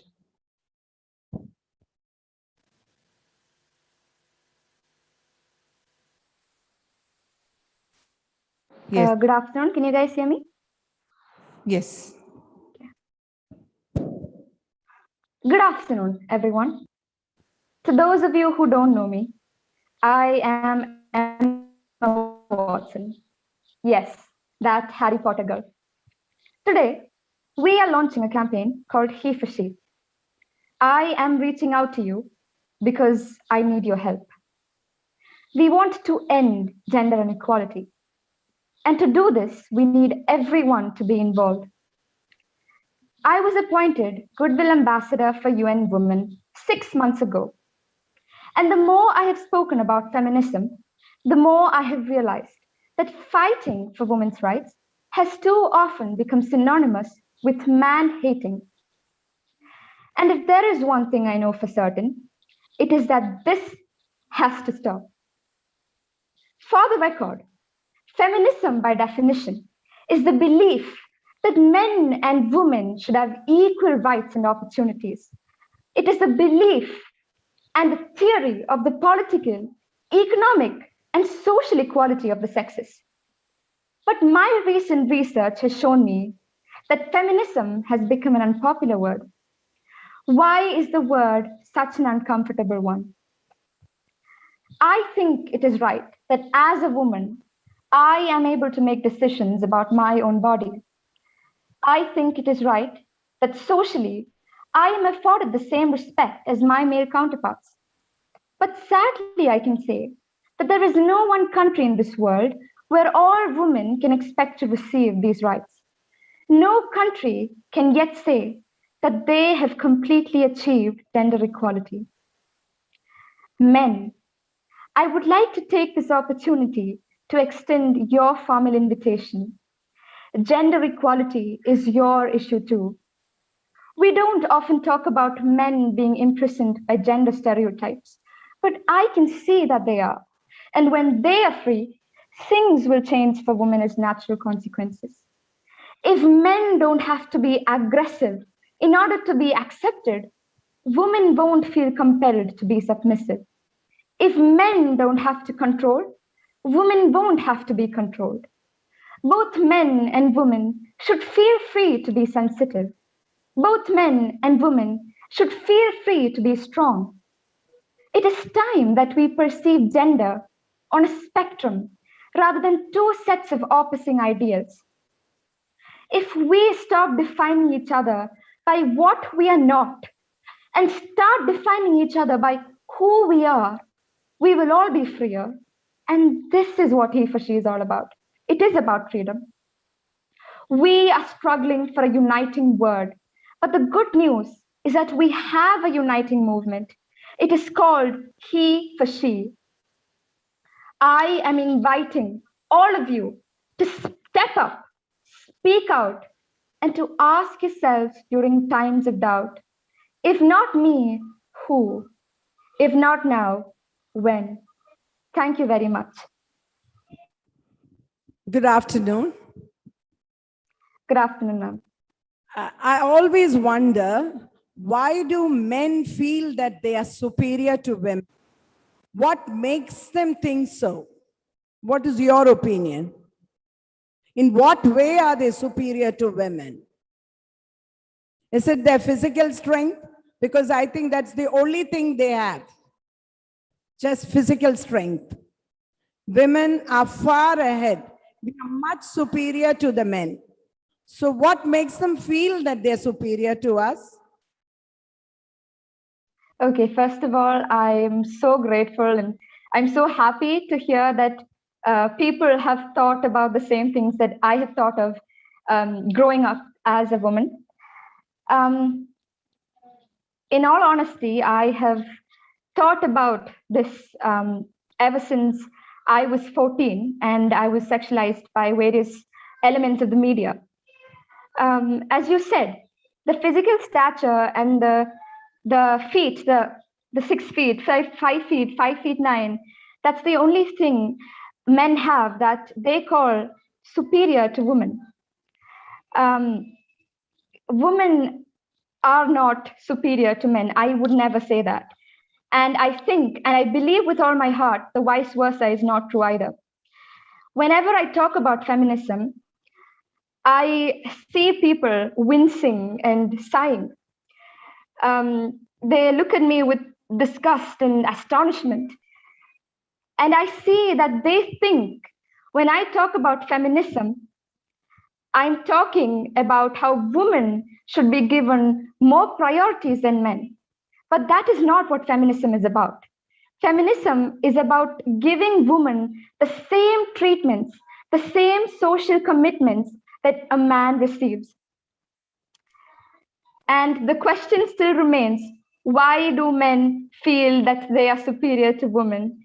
And I still think that the question will remain unsolved. But I am glad to inform that the He for She campaign has raised awareness in many men and boys across the nation. It was absolutely overwhelming to see that within the duration of just 3 days, we received billions and billions of responses from boys, young teenagers from across the nation who were very interested to stop and break the barriers of gender inequality. And that would be my answer. Thank you. I'm so happy to hear that times are changing. And please don't think I'm gender biased. I didn't mean when I said that women are superior. It's just that we've been hearing all this, so it makes me react like that. I think we are equal. Yes, ma'am, I've completely understood that. I never thought you were gender biased. I'm sorry if that came out wrong. No. Thank you. Emma, I just want to ask you one question. You feel great that your parents and teachers didn't think about you as something less because you were a girl. But then I just recollect an episode in your life where you were trying to direct a drama, and it was, taken up by the teachers in great surprise and in a question mark, while the boy was not received with such. How do you react to that temperament? Right. I'd like to correct you a little bit.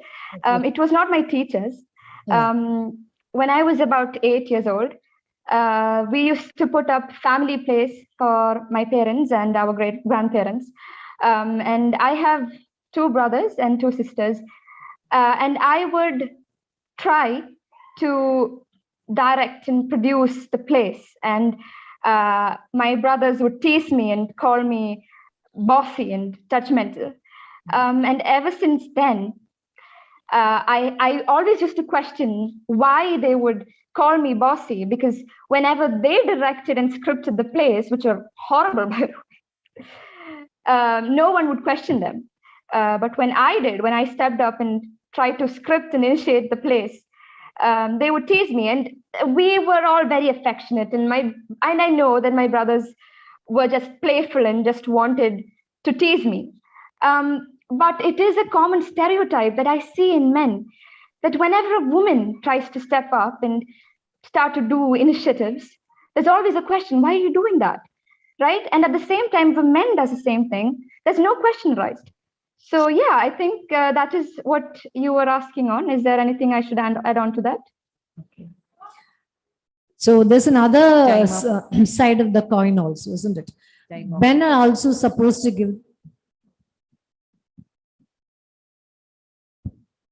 Okay, I think it's time off.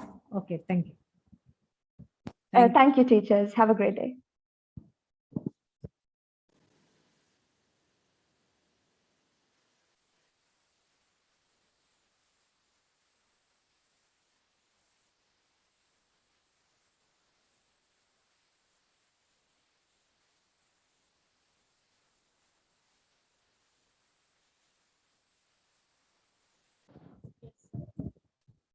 Next participant, chest number MI206.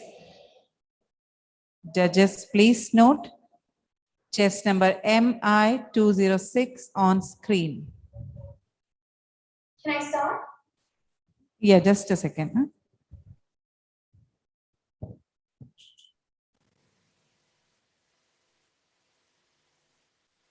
Yes, you may start now. Hey, Bonbon, I don't think let's reveal your color. You know what? I need the immortality spell you promised me, because Elena is having a better life than I am. My shadow self is having a better life than I am. Happy graduation, Cupcake. I never really had a prom or a graduation or, a life, but you did. It's not because you're a good little girl who deserves happiness. It's because you stole mine. Any questions?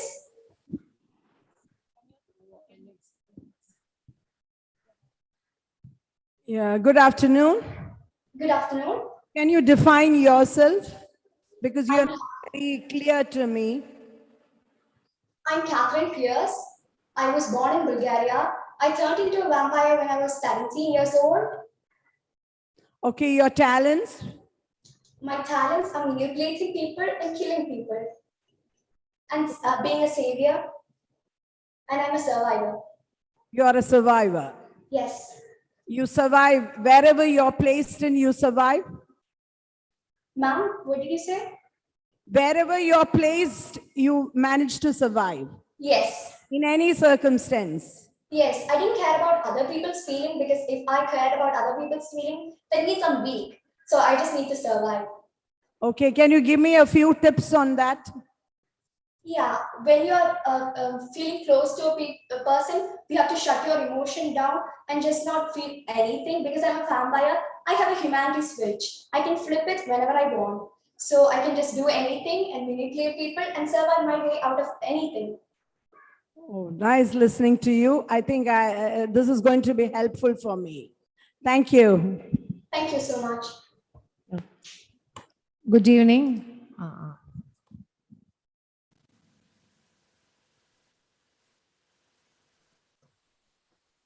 You're requested to be there. Yes, ma'am. Good evening. Good evening. I heard you are a survivor. Yes. How do you evaluate yourself?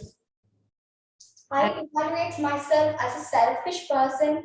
Until the moment I died, I didn't know that because I left my daughter, and that's my only regret. I had to fight for her a little more, but then I left her to die just because I was selfish. That's my only regret. Why did you do that? I did that because or else Klaus would have killed me, and I thought about myself more than her, and that was a hard time for me. Okay, so you were in a helpless condition? What? You were in a helpless state? I wasn't. I could have done something, but I didn't just fight enough for her. That's my only regret. Are you happy now? Yeah, now I'm actually not that happy now that I think about it. But then I wouldn't change anything about me. I burned in the hellfire. Okay, thank you. Thank you. Thank you, dear. You may leave. Thank you.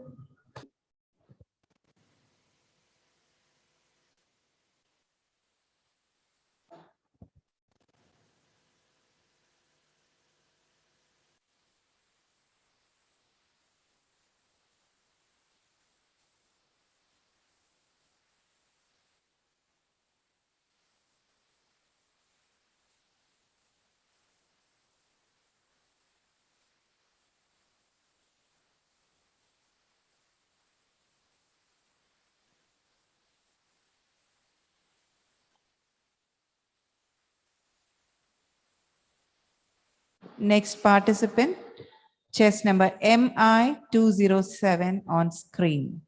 Judges, please note chess number MI207 on screen. You're requested to unmute yourself and start. Yes, ma'am. Ma'am, can I start?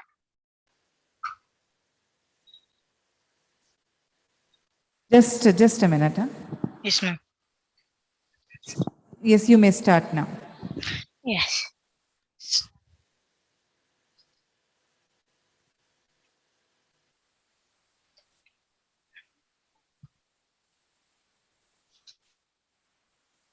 Yes. Ma'am, I'm unmuted. You are audible. You can start now. Ma'am, can you hear me? Yes, I can hear you.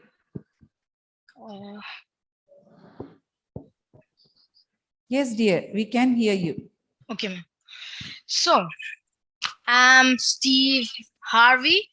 I'm a stand-up comedian, a motivational speaker, and actor and an author. So, today, let's talk about rich people. Some may think that rich people, they become rich overnight, or they may be hereditarily, they might be rich.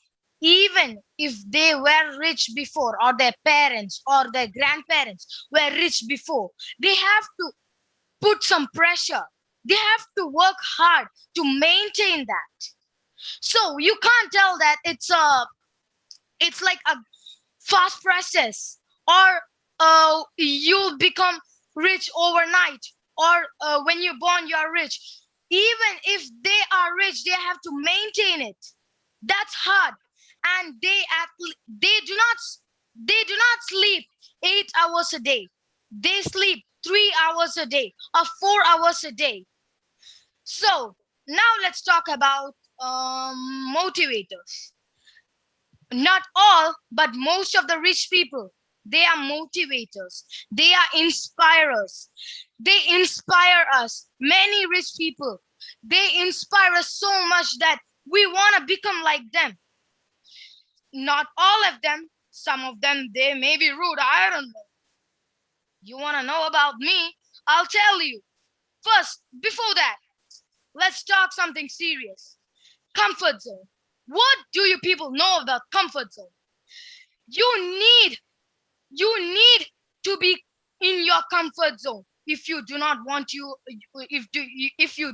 yourselves to be unsuccessful.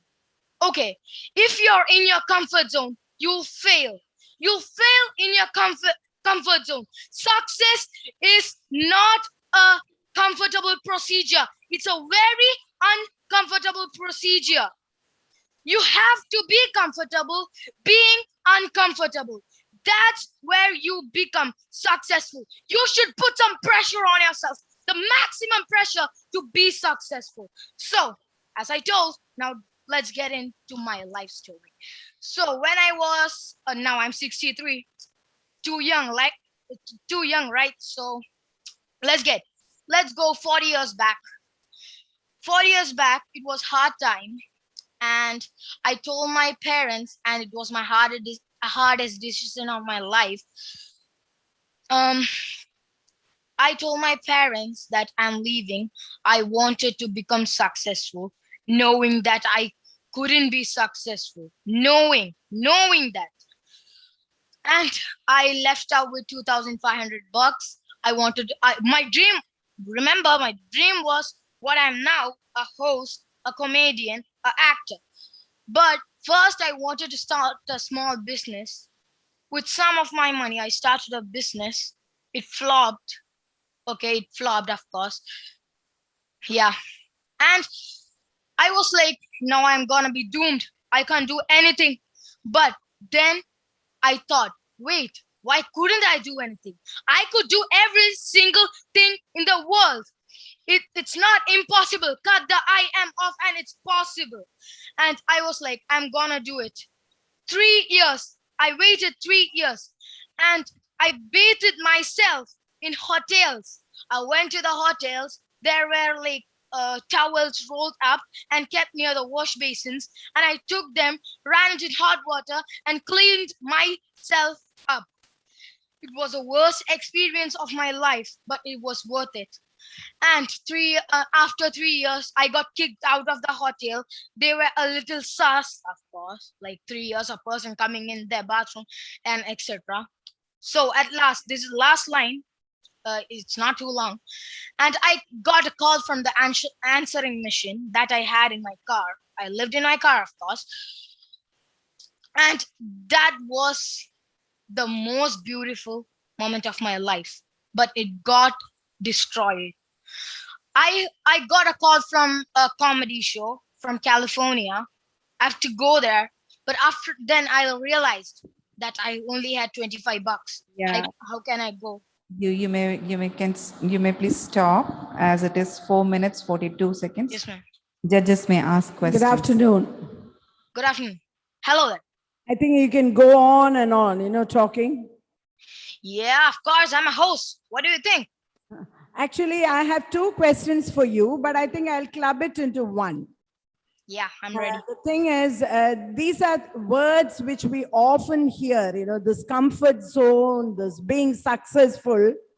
So what is wrong in remaining in your comfort zone as long as you're contented, as long as you're happy? Is there anything wrong in being, and can you, and even successful, for different people, success means something else. Being rich might be success for some people. Being popular might be success. But can you define success in general? Ma'am, success means people's opinion in what they want to become. Different people might have different things. Like if for some, like as you said, so for some it might be becoming popular, becoming rich. But to find that, you should not be in your comfort zone. If you're in your comfort zone, you can't achieve it. So Okay, you said you, okay, so you mean to say that you're successful, you're happy? Ma'am, I do not think that I'm successful. I know that I'm successful because I am what I am. Okay, I like your confidence. Thank you. Yes, ma'am. May I leave? No, you have There's to one wait. more question for you. Yes, ma'am. Hello, Mr. Motivator. Hello. Okay. What is the stepping stone to success? Excuse me, can you repeat? What is the stepping stone to success? The stepping stone to success. It means that you have to work hard. There are 4 steps. Work hard, be passionate, be inspired, be truthful. The main one, be truthful. Is it good about celebrating failures too? Failures, as we all know, it's a common one. Failure is a step to success. So, of course. So it's good to celebrate failures too, so that you will get prepared how to get away when you are failed, or when you lose something, you will, deck up yourself how to prepare, isn't it? Prepare for the worst, or can hope for the best. Okay. And I think you should be a host and motivator too. Okay, thank you. Nice Sir. points. So it's Okay, good. that's- Celebrate your failures, celebrate your success, celebrate everything. Okay. Celebrate each day as it comes. Okay. Thank good, you. good. It was a pleasure to see you today. Okay, good. Yeah. Thank you. Leave now. Thank you.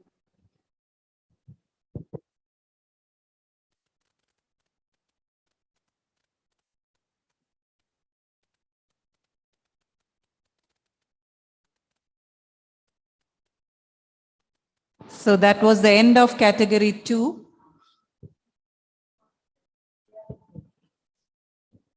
We'll move on to the category 3 of mock interview.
it's time to start with category 3 mock interview. We'll begin with chest number MI 302. Judges, please note chest number MI 302 on stage. I repeat, chest number MI 302 on stage.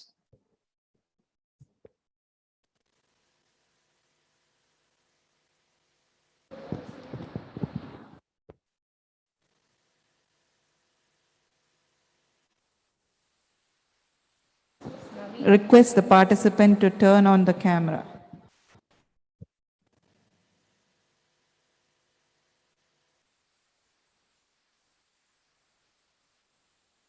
I request the participant to unmute and turn on the video.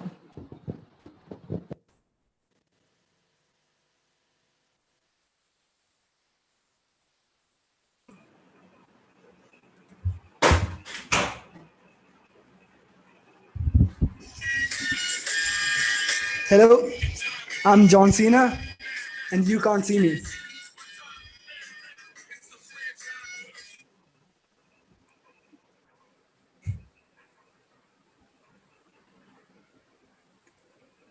I was called here for an interview.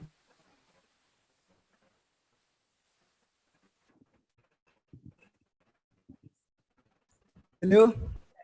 Good afternoon. How do I ask good you afternoon. questions if I can't see you? I would like to see you. Well, none of my fellow wrestlers could see me either, and I defeated all of them. So I think you can make do with the interview. Okay, your catchphrase is "you can't see me." I know one which says "catch me if you can." Well, I am a versatile man. Sorry? I am a versatile man. You are a versatile man. Okay. Okay, then define yourself since you said that. Well, explain what you mean by this. I am a person who believes in the ethos, loyalty, respect, hard work. I came from a kind of wrestling background. I had to make my way the hard way. I slept in the back of my Lincoln, and I had barely $500 in my pocket when I first stepped into the ring. And am I glad I did that? I know you have faced a lot of criticism. Yes, okay. Well, on camera, in case there are any Chinese people watching, I would just like to add, I'm very sorry, very, very, very sorry that I said Taiwan is a country. Yeah, I think you deserve criticism for that. Yes, I would just like to show my appreciation towards China. But it's okay. Since you said sorry and you apologized, it's okay. Thank you. Thank you. Hello. Hello. Now, when can we see you? Well, if you want, I can turn off the invisibility. Yes. Okay. Please make it visible, appear. I do not listen to commands. I mean, if you ask me politely, maybe. I said please. That's not a command, it's a request. The appear was kind of in a commanding way, but okay, for this time, I'll let you pass.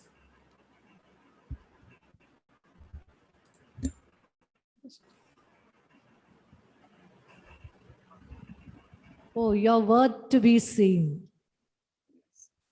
A pleasure seeing you. Yeah. You have got a good smile, and it's really something, a loss for some. If we would have not seen you today, it would have been a loss.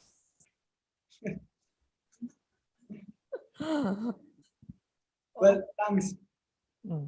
Okay, then I think you are a self-made man. I am a self-made man, and I'm proud of being myself in the ring. So the journey was full of thorns. Well, I think all journeys are full of thorns, and mine wasn't any different than one of all the other self-made people. So now are you on a bed of roses? I am right now taking a period of self-reflection to find out what I want, where I want to go, what my goal is. Okay. I've been trying to influence people's life. Okay, that was nice meeting you. Thank you. All the best. All the best for your future adventures as well. You may please leave now, Mane.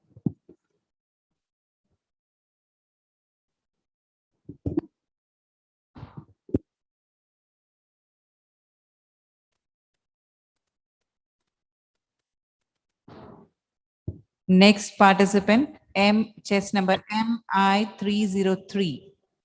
Judges, please note chess number MI303 on screen. I repeat, chess number MI303 on screen. Am I visible? Yes, dear, you are visible. Okay, so I'm going to imitate myself as Annie Selvin in the movie The Miracle Worker. And this Annie Selvin was acted by Annie Bancroft in the movie. So can I begin?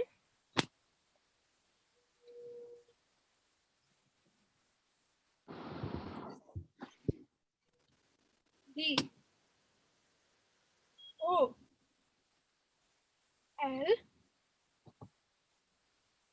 L door. Door.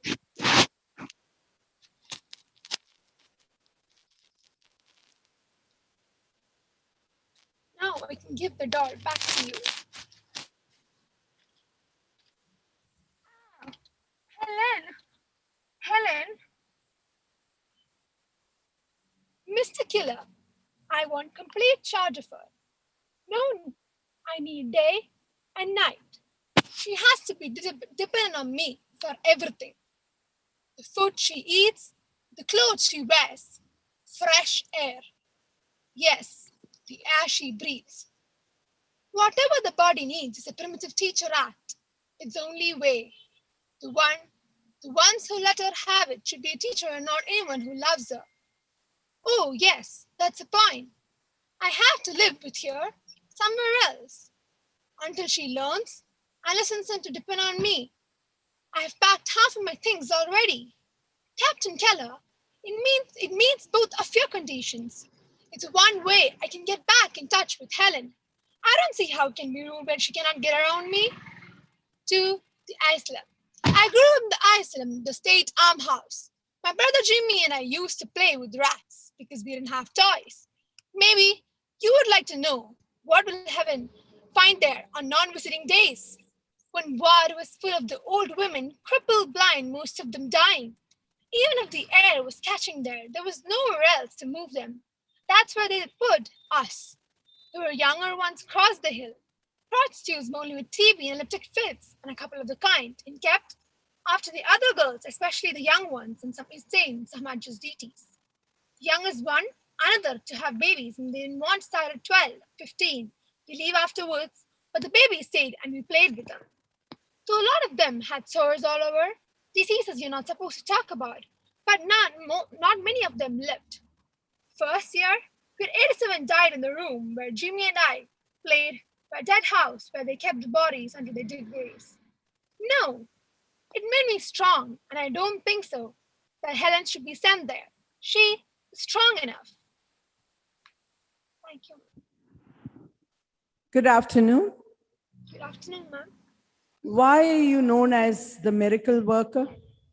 The miracle worker, the name was given by Helen Keller, and also I think I've done a miracle by helping Helen in my life. I've helped Helen overcome one of the biggest problems she faced. She was both blind, deaf, and dumb. She was not able to communicate. In the beginning, it was tough for me to help her reach the stage she was, but then after that, it became easier, and I helped her to face one of the most important challenges, and that's why I feel I've done a miracle in my life, and I guess that's why she gave me the name the miracle worker. Yes, it is a miracle. It surely is a miracle. You must be feeling proud to know that there was a movie made after you. Yes. And a little more of your experiences working with Keller. Helen? In the beginning, Keller was very, she used to throw tantrums. She never used to listen. And then it was very tough teaching her. And then I had to somehow convey their parents that I have to take her to a separate house with me and her alone so that I can train her, because the love of her parents had actually spoiled her into a spoiled brat. And then later we were separated from there for a bit of a small gap as I took from their parents. And then during that time, I started teaching, I started telling her that everything in this world has a name. And from the first word she told that she understood was water. And from there, many words. And we started communicating with small sentences. And then it was a very joyful and it was very enjoyable for me. It was also made me proud that I'm able to help her. And from being a teacher, I became a governor, her governess, and then I became her best friend and companion. I've learned about you in school, and now I feel so happy talking to you. Thank you so much for your time. Thank you. Good evening. Good evening, ma'am. How did you initialize the bond with Keller? In the beginning, the bond was actually not good because she was afraid of me whenever I talked to her. In the first, when I depicted itself, she threw stuff on me. When I tried to teach her, she never wanted to learn or she never wanted to understand me. But then when the first word water, when she started understanding that I'm trying to teach her and when I'm trying to make her understand that everything in this world has a word, she became more interested and peaceful and more calm. And when she knew that the first word was water, she felt very happy. And from that time onwards, she wanted to explore about more new words. And from that time, our bond became more precious. And she started not seeing me as a teacher, but she started seeing me as her best friend and started communicating with me more. What was the feel that you got when your superiors selected you as a teacher and sent along with the parents when they came to your institution? First, I was happy, but then I never thought this was such a great challenge when I first was given this task. But then later I understood the joyness in becoming a teacher, the proud moments we have. And when I see Helen Keller being happy, I also feel happy in my heart. And that makes me proud when I think that I helped Helen face a very big hurdle in her life. Okay, thank you. Thank you. Thank you, dear. You may leave. Thank you, ma'am. With this, we have the end of mock interview. All the three categories are over.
Good evening to one and all.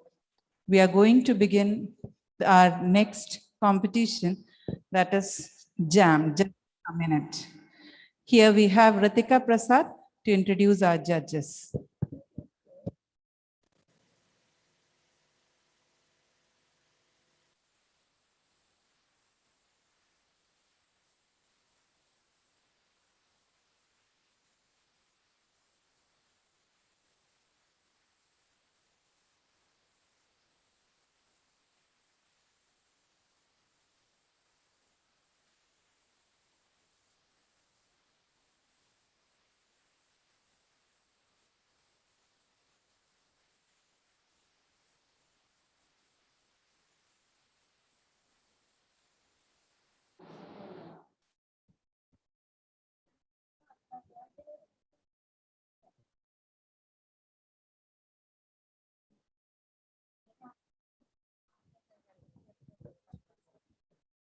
Good evening, Ritika. You may please unmute and start. Kindly turn on your video. Yeah. Yes, ma'am. Good evening, everybody. I'm Ritika from Grade 9 Azalea, and I'm here to introduce the judges assessing our JAM finalists of our annual competition, ECOLE Fest 2021. Our first judge for today is Mrs. Bindu Sharath, Headmistress of Chempaka Kindergarten, Annex 6. She has a degree in journalism and master's in English literature. Besides, her passion for music, reading, and theatre has encouraged her to write poems and stories in English as well as in Malayalam. Her articles have been published in various journals. We welcome you, ma'am. Now I would like to introduce our second judge for the day, Mrs. Shivakala Thambi, the head mistress of Chempaka Kindergarten, Annex 1. She has a master's degree in economics and has a deep passion for reading, music, and of course teaching. We welcome you, ma'am. We're most delighted to have both of you as our judges to assess our talented Chempakaites and also be a part of this wonderful occasion. Thank you. Thank you, Ritika.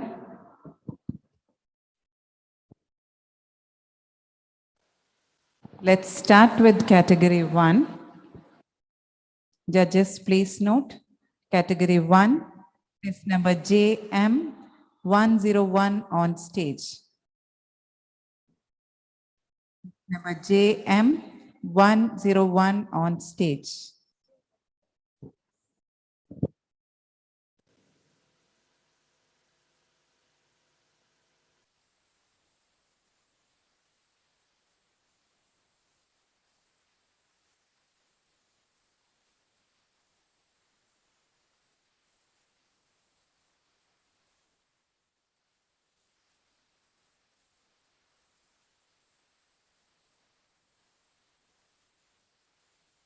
Yeah, the participant is requested to unmute and speak.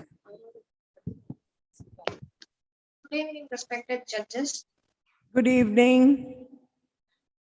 Are you aware of all the rules? Yes, ma'am. Okay, all the best. Your topic is, how has the year 2020 changed my life? Do you want me to repeat it? How has the year 2020 changed my life? Okay, ma'am. Ma'am, my chess number is JM101, and I will be talking about how has the year 2020 changed my life. Yes. Ma'am, the year 2020 started to change my life on the day March 17th. That was the day when I learned that my exams were cancelled due to the lockdown, and I went home from school with my parents, and I reached home and I pretty much just did nothing. I just lay around on the sofa and thought about when I would be seeing my friends again in this lockdown period. And then during the month of April, I came to know about the online classes. And in May, I came to know about Microsoft Teams that was going to be providing their services for me to take online class during the lockdown. I am very grateful to them for being able to meet my friends through Teams. And also I have been okay.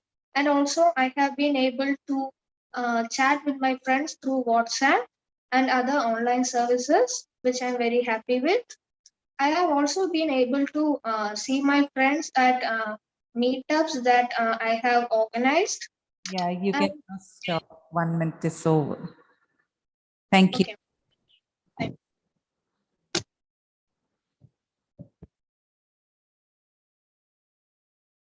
You may please leave. Thank you. Thank you, ma'am.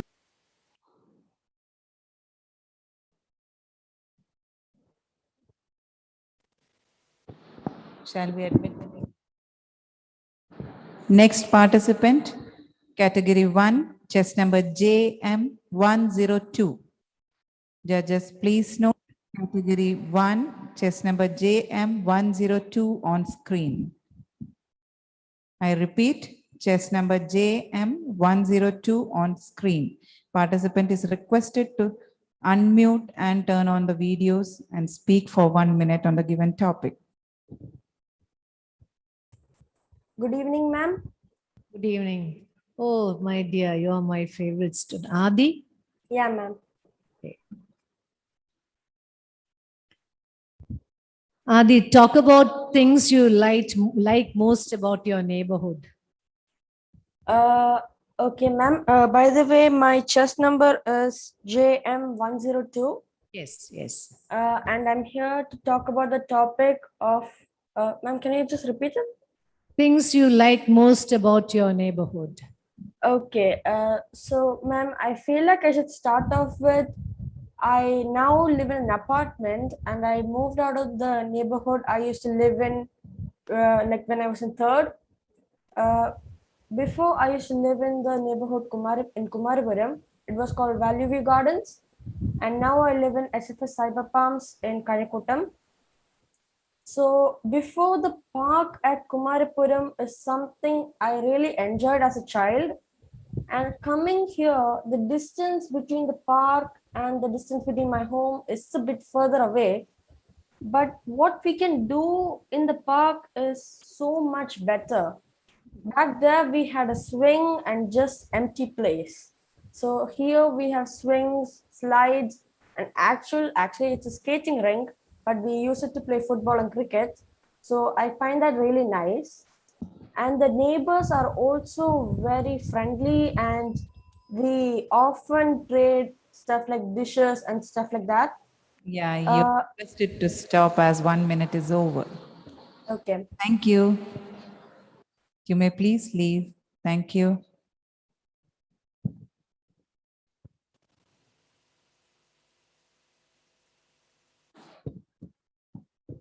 Okay, the next participant is JM103. Judges, please note chest number JM103 on screen.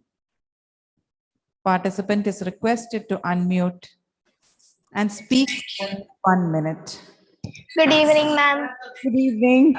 Topic is importance of learning to communicate. Importance of learning to communicate. Yes, ma'am. By the way, my chest number is JM103. The importance of learning how to communicate. Learning to communicate is very important in our lives. We should learn how to communicate. It helps us to become confident and strong, and also help us to talk to others frequently. Communication is something that is used worldwide. The importance of learning to communicate are such as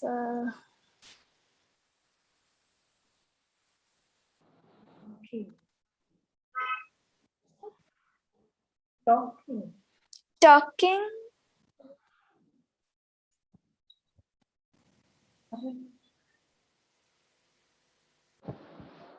Yeah, please speak. You have just 2 minutes. Thank you, dear. Your one time is up. Your 1 minute is over.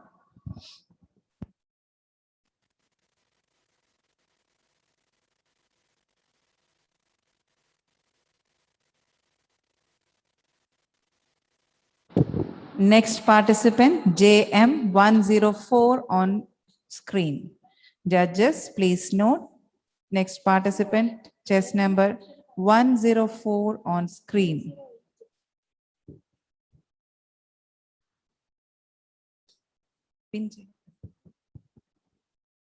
The participant is requested to turn on.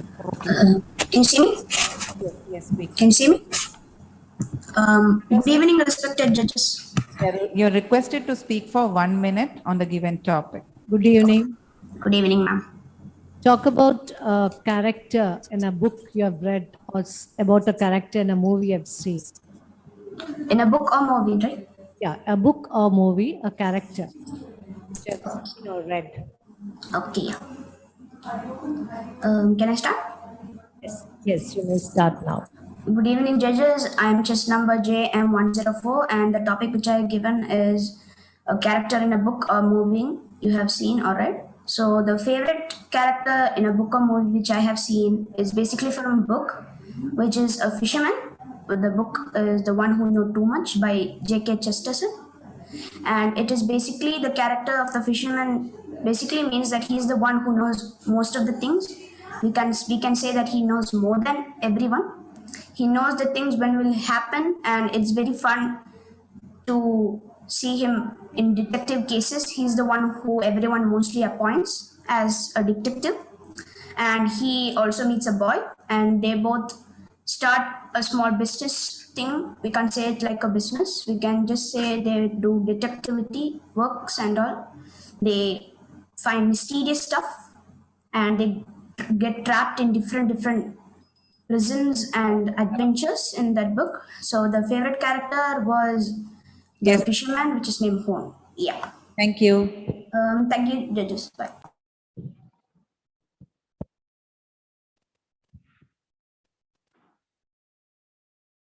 Next participant, in category 1, chess number JM105. Judges, please note. Chess number JM105 on screen. The participant is requested to unmute and speak for only 1 minute for the given topic. Good evening, judges. Good evening. Your topic is something I want to learn. Something I want to learn. Start. Good evening, judges. My chess number is JM105.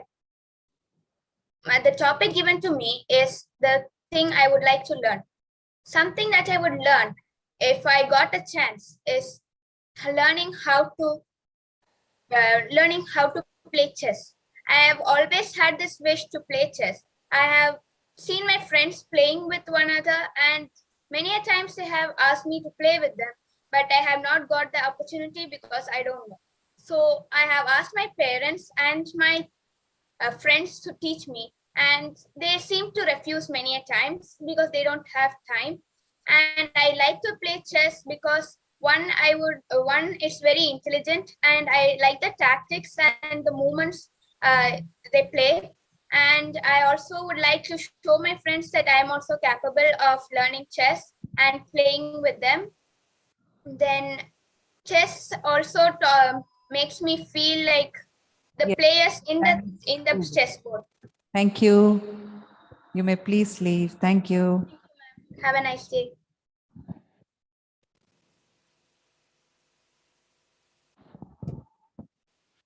Next participant, category 1, chess number JM106. Judges, please note, chess number JM106 on screen. I repeat, chess number JM106 on screen. Participant is requested to turn on the video and unmute the mic. You're requested to speak for 1 minute on the given topic. Ma'am, 1 second.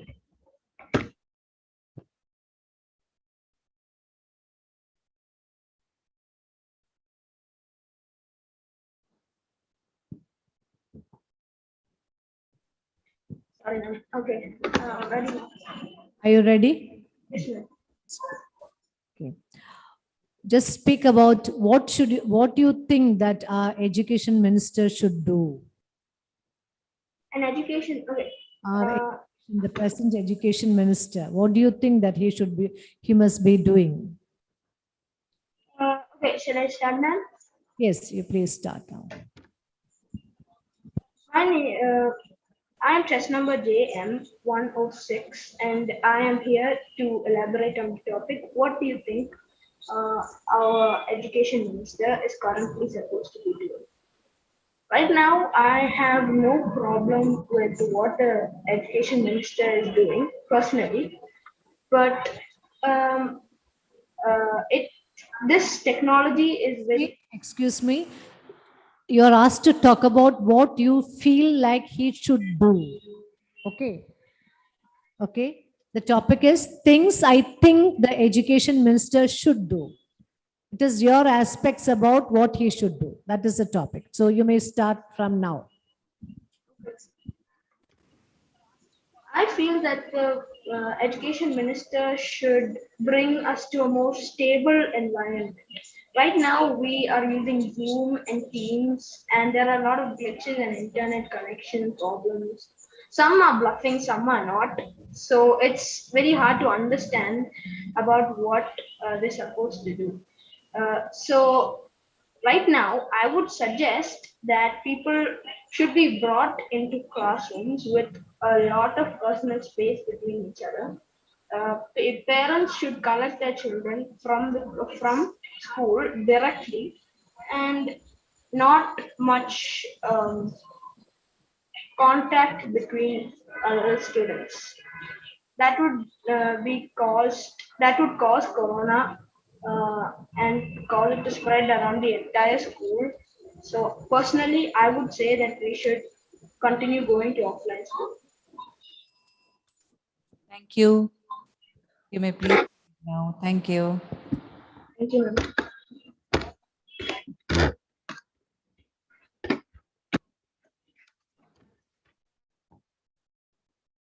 Next participant in this category, chess number JM107. Judges, please note chess number JM107 on screen.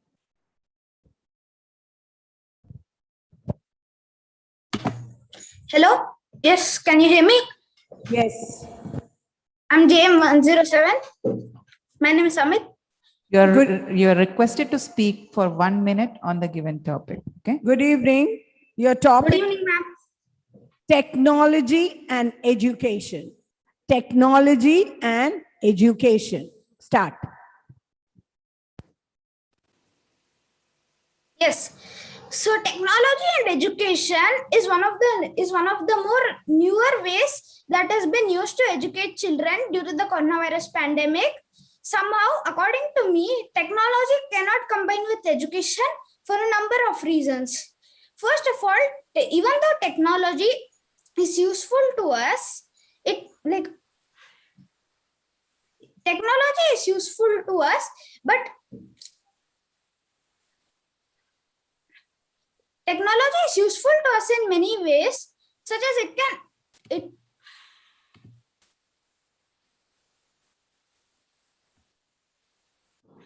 Continue, please.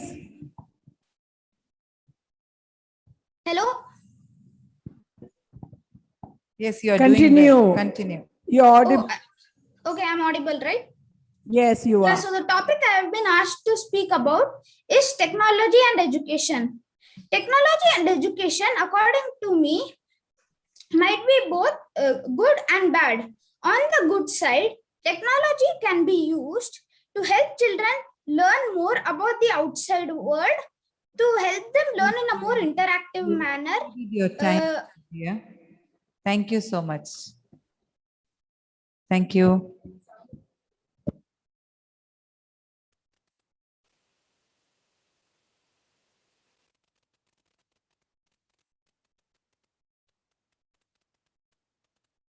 Something based on what he said. Yeah, and next participant is chest number JAM 108.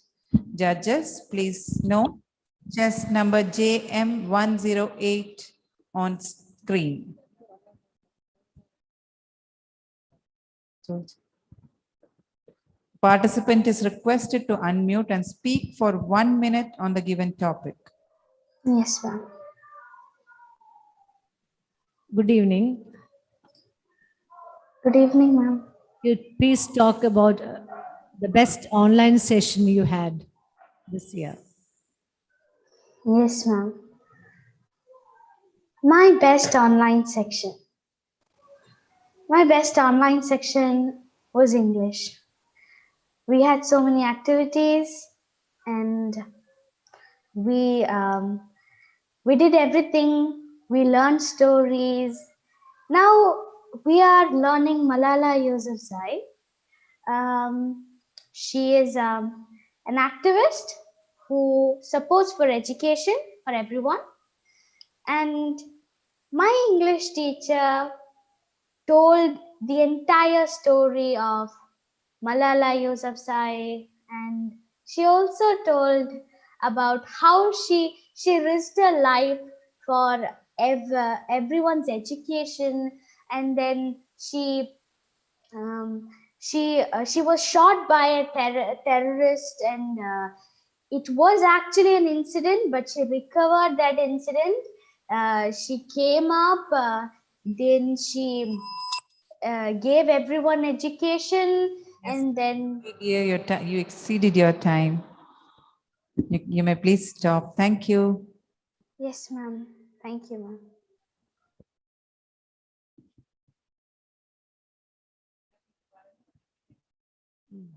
Can I leave, ma'am?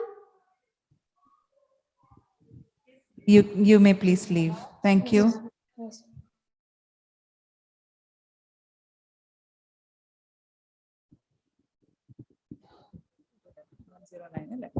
Judges, please note we have our next participant, chest number JM 109. Chest number JM 109 on stage. Chest number JAM 109 on stage.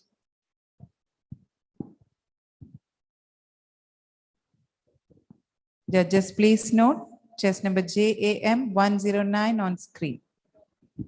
Participant is requested to unmute and speak for 1 minute on the given topic. Yes, ma'am. Good evening. Good evening, judges. Good evening. Your topic is something new that I've learned during the pandemic. Something new that I've learned during the pandemic. Start. Yes, ma'am. So during the pandemic, I have learned to cook a lot of new things. I learned to bake a cake. It was my first time baking, and I really enjoyed it. We tried baking the first time I baked. It actually became a fail. It was a chocolate cake that I made, but it became a watery cake. It became like a mousse. But the second time when I made it, it was a success, and it was really yummy. The next thing that I did was I baked with my friend. Actually, we both called each other and we made dishes together. She made cookies and I made pasta. It was really yummy and it was a very fun experience because nowadays we don't meet each other very often, and when we video call and do things together, it's really fun. And also we learned, I helped in cooking with my parents, and we all had a lot of fun because we made new things together, and we also I also learned to learn new dances in my dance class. You exceeded your time limit. Thank you so much. Thank you. May please leave. Nice Thank to you. hear that you have learned so much. Thank you, ma'am. With this, we have come to the end of category 1.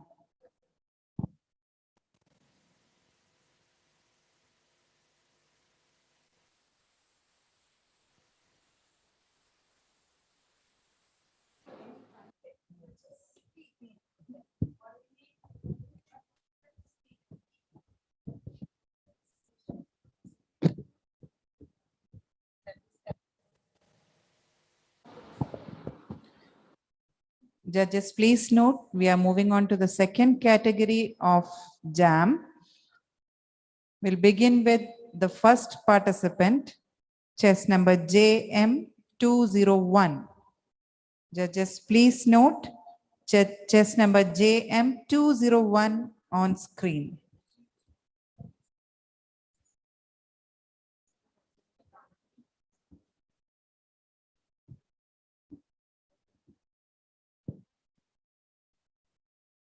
Chess number JM201 on stage. Category 2, chess number JM201 on screen. You're requested to speak for 1 minute on the given topic. Good evening. Good evening, ma'am. So just talk 1 minute about the door to success. The door to success. Can I start? Yes, you may start now. Good evening, judges. My chess number is JM201. The topic I'm going to talk about today is the door to success. The door to success actually depends on the person because success is different for each person. Some people find like when they say success, they mean to be popular or to be rich or to reach their goal, reach their ambition. For me, I would say success is to reach my ambition, to reach my goal. And my goal right now would be is to become a robotic engineer. And I'm really interested in robotics. So I would say road to success to become an engineer would be hard work. Whatever kind of success you want, usually the door would be hard work itself, because without hard work you can't achieve anything. Hard work, it's practice, it's patience. There's a lot of ways to success, so it really depends on what you think is success for you. And yeah, so that would be mainly the door to success will be hard work, because everybody needs hard work. It like doesn't depend on what it is, no matter what you do. Stop, you exceeded your time. Thank you. Yes, thank you. You may please leave, dear. Thank you. Next participant, category 2, chess number JM202 on screen. Judges, please, chess number JM202 on stage. I repeat, chess number JM202 on screen.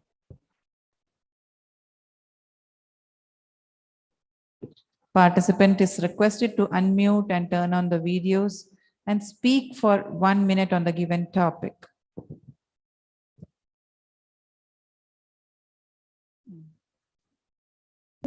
Can you hear me? Yes, we can. Good evening. Your topic is necessity of being tech savvy. Necessity of being tech savvy. Start. Tech savvy? Yes. No, I don't quite understand that. You're supposed to speak on that, whatever you know. Tech savvy? Yes.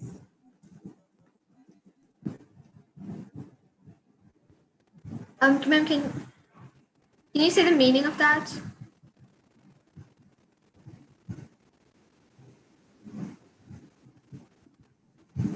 To have technical knowledge. Okay, ma'am. Can you just repeat the topic again? Necessity of being tech savvy.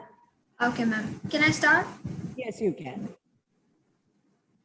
Okay, so the topic was the necessity of being a tech savvy, and I would say it is actually very necessary right now, especially now that the technology is expanding every day and more things are being digital, including learning. And even now, even we are even attending school, and even now we are talking through a digital interface. So I would say that definitely everyone should know how to use even a basic technology, but knowledge in computers is not even a luxury, or not just something that you have to gain, not like something you have to learn. It's just a basic necessity of surviving in the world. You know, if you want to go to school, or if you want to attend an event like this, you have to know stuff like this, or to enter a meeting, or basically just technical knowledge. Everyone, I feel like a lot of people have it right now, especially children, and that is actually very essential, and we need to educate other people and young people also about the importance of being technically and the knowledge about computers and how to do that. Yes. Thank you, ma'am. You may please stop. Thank you.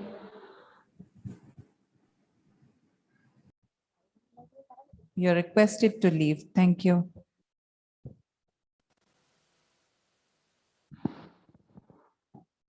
Our next participant in this category is chest number JM203. Chest number JM2303 on screen. Judges, please note chest number 203 on screen. The participant is requested to unmute and speak for 1 minute on the given topic. Thank you. Good evening. Good evening, ma'am. Just talk about the secret of happiness. Okay. The secret of happiness. The secret of happiness can be in different ways. One is by working hard. One is by learning new things. And one is by seeing the happiness of others. So by seeing the happiness of others is that when we see others succeed, we feel happy in ourselves. And when we feel and we know that success is also happiness, is that when we succeed in something and we put a lot of hard work into it, that means that we succeeded, and then that gives us happiness in one way. Then in the other way is when we learn something new and achieve on learning it thoroughly. Is that so? If you, for example, you're playing the piano and you fulfill that dream and you play the piano, that gives you happiness. Fulfilling your dream is also a good thing, and you feel successful and you feel also happy for it. Thank you, dear. Thank you, You ma'am. exceeded. Thank you. You're requested to leave. Thank you.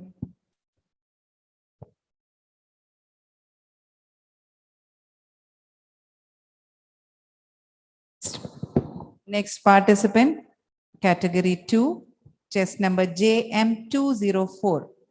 Judges, please note. Next participant from category 2, chest number JM204. I repeat, chest number JM204 on screen. Good afternoon, teachers. Good evening.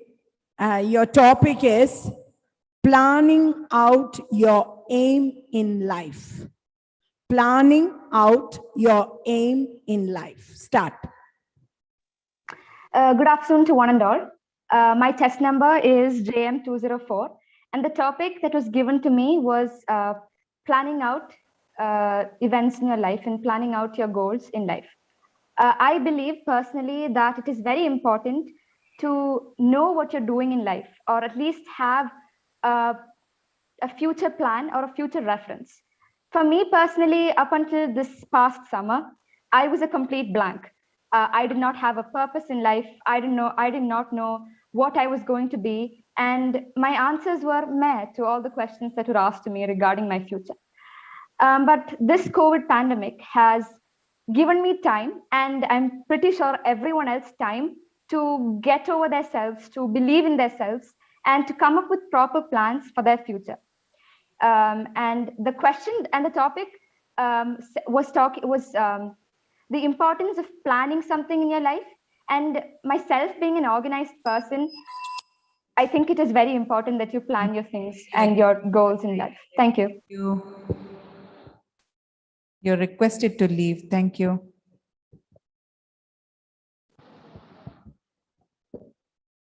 Next participant in this category is chest number JM205. Please note chest number JM205 on screen. I repeat, chest number JM205 on screen. Participant is requested to unmute and turn on the video and speak for 1 minute on the given topic. Good evening.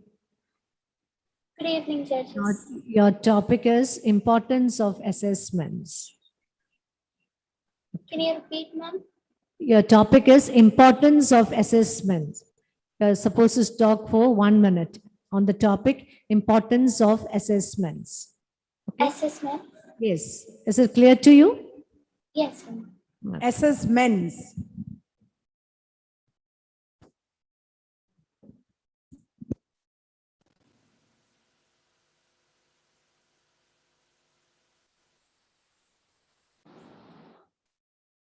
You are requested to unmute and speak, please. Yes, ma'am. Am I audible, ma'am? Yes, yes, please start. Good afternoon, respected judges. So I'm being given the topic, the importance of assessments. So in this COVID-19 situation, assessments are quite important because that's how our marks are being determined. And assessments are what determines our future right now, because our classworks, homeworks, and the exams, all those are our class assessments, and that's what's being taken for our evaluation. So our written marks or our school marks are very important in our life. So assessments does play a very important role right now than it has ever done in our lives, and we have to be very careful. Like, we have to study on a regular basis, and even at home we have to work really hard so that we can achieve a greater height in our life. And assessments are what matters the most right now. You exceeded your time limit. Thank you so much. Thank you, ma'am. You're requested to leave, dear. Thank you.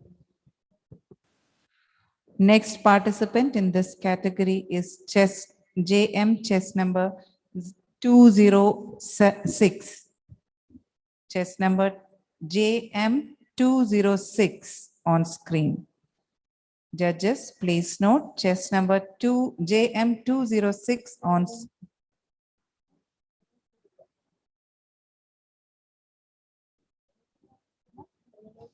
I repeat, chess number JM206 on screen. The participant is requested to unmute and turn on the video and speak on the given topic for 1 minute.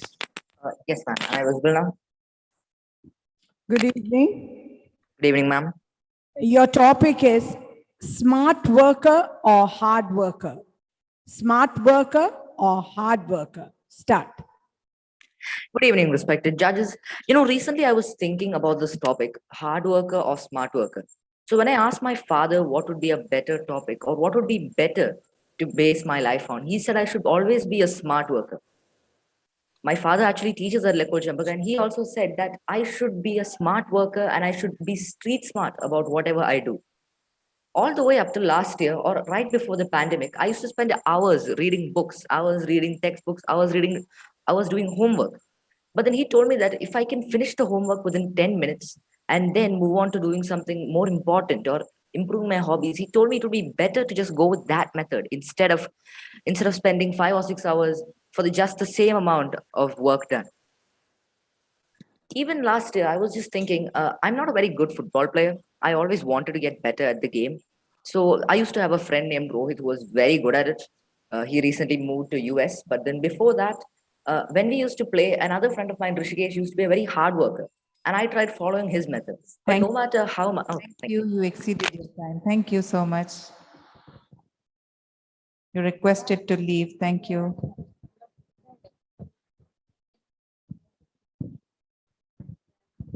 You're requested to leave.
Judges, please note category 2 JM207 on screen. You're requested to speak for 1 minute on the given topic. Good evening. Good evening, ma'am. Is it a necessity or a choice to cook? Ma'am, can I start? Okay. I think it's a choice to cook. It's not a necessity to cook because like it's in India, most of the women cook in the kitchen, and I don't think that's actually fair because when men like to cook in the kitchen and they cook, they are being criticized a lot, and I hate it. I mean, women can cook if they want to, and women are being criticized when they can't cook or they don't want to cook. It's their choice. I just think that it's their choice whether they have to cook or not. If the husband likes to cook, he can cook. If the wife likes to cook, he can cook. It's their choice, and I think we should respect their choice. And some people, sometimes society just doesn't keep their boundaries and come out of their boundaries and just talk about the stuff like this, like she can't cook, she is being criticized if she can't cook. It's their choice. It's ultimately their choice whether they have to cook or not. And if some people like cooking as passion, and I love cooking as passion, and I do it because I want to. It's not because if other people say Your time is exceeded. Thank you. thank you so much. You Ma'am, may can I leave? Yes, yes, dear. Thank you, ma'am.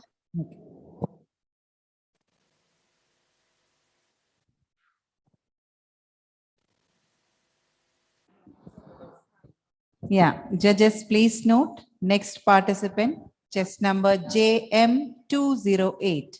The last participant of this category is chest number JM208. Judges, please note chest number JM208 on stage.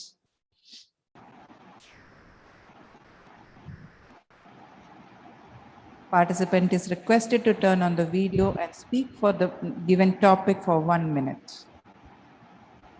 Good evening. Good evening, judges.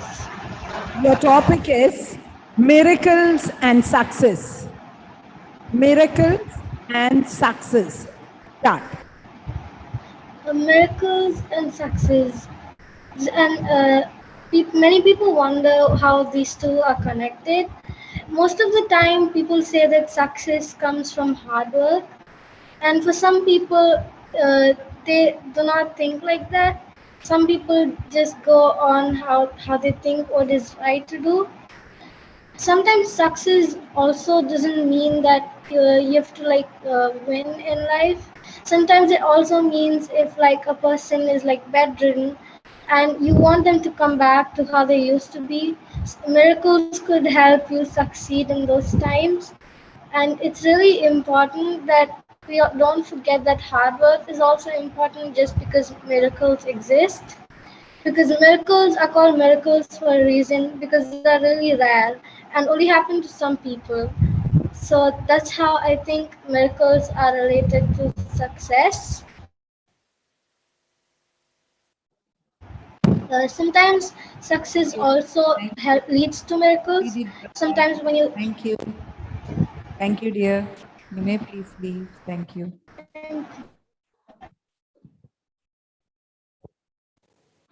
With we have come to the end of category 2, JAM.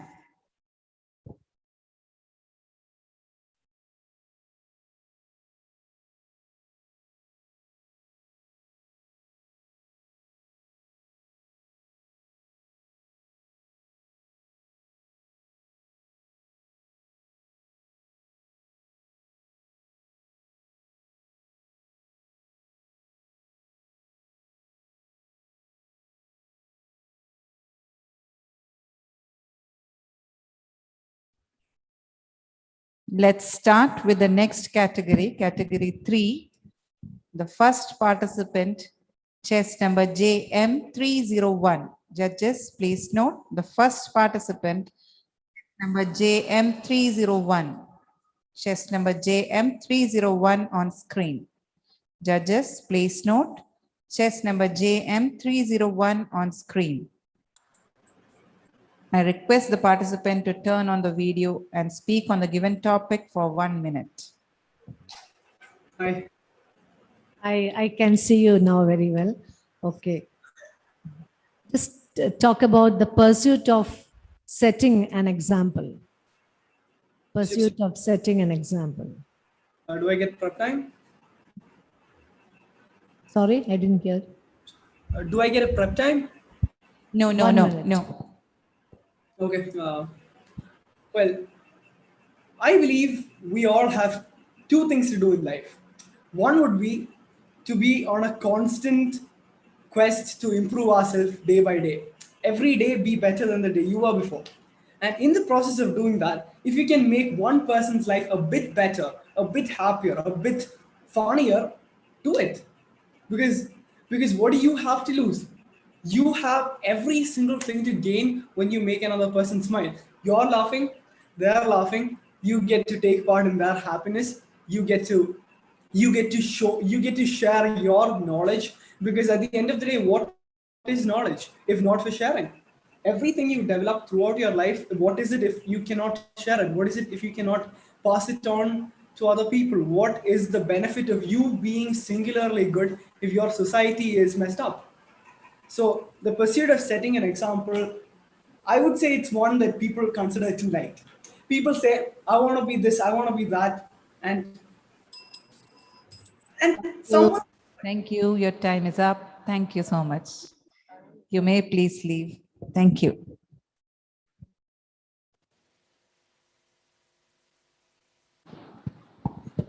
Next participant, chess number JM302. Judges, please note. The next participant, category 3, chess number JM302 on stage. I repeat, chess number JM302 on screen. The participant is requested to unmute and speak on the given topic for 1 minute. Good evening. Good evening, ma'am. Your topic is an admirable personality. An admirable personality. Start. And there are many admirable personalities that I can think of. One of my favorite people ever was APJ Abdul Kalam. I think I admired him very much for his for what he did for our Indian society, for everything that he did for us. Other people I admire is Albert Einstein. He was a physicist. He found the theory of relativity. He did some extremely remarkable work in physics. He even helped creating the first atomic bomb. Another person I admire is Isaac Newton. He found out the laws of gravity, and with his laws, we were able to find out how the different planets, where they were, how we could find them, calculate everything about them, such as motion and speed. So these are a few people I admire, and I look up to them because I also want to become a scientist in the future. Thank you. Your time is exceeded. Thank you so much. You may please leave. Thank you.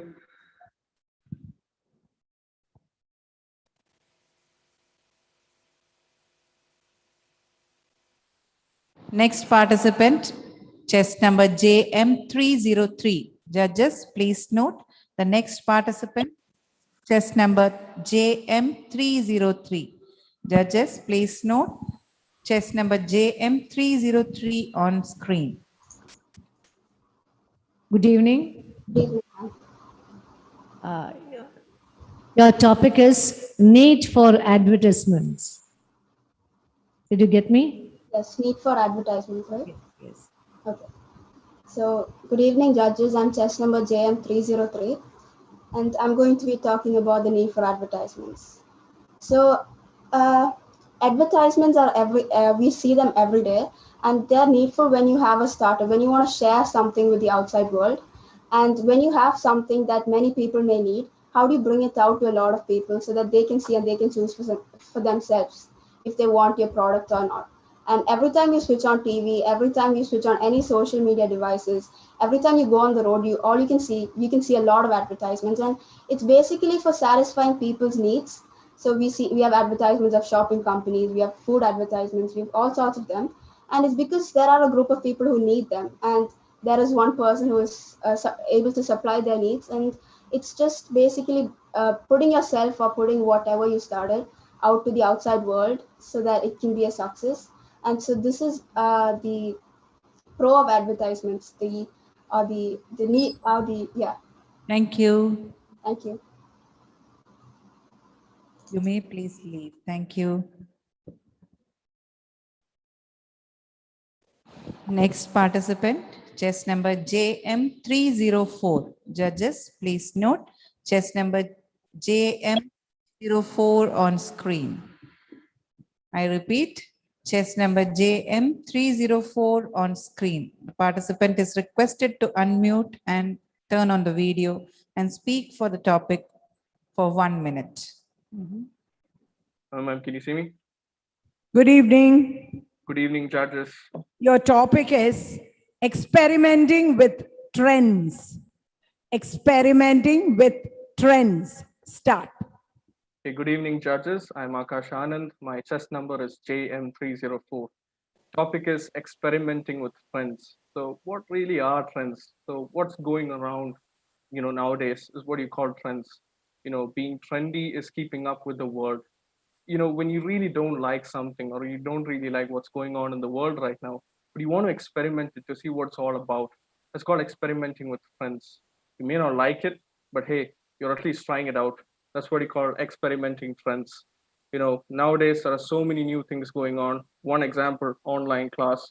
How much ever you dislike it, you have to go through it and you have to experiment what it's all about. And end of the day, you learn so many new things after experimenting these new trends around. So online classes are just another example that I'd like to use, what I've used already. So yeah, like I said before, it's a way of exposing yourself to new things meaning whatever is going on around the world right now, and really helps you to keep up with what's going around the world. Thank you, dear. Thank you. Time is up. Thank you, ma'am. Have a great day. Okay. You may please leave. Thank you. Judges, the next and the last participant of this category is chess number JM305. Judges, please note chess number J305, the last contestant of this category, is on stage. I repeat, chess number JM305 on screen. The participant is requested to turn on the video and unmute and speak on the topic for 1 minute.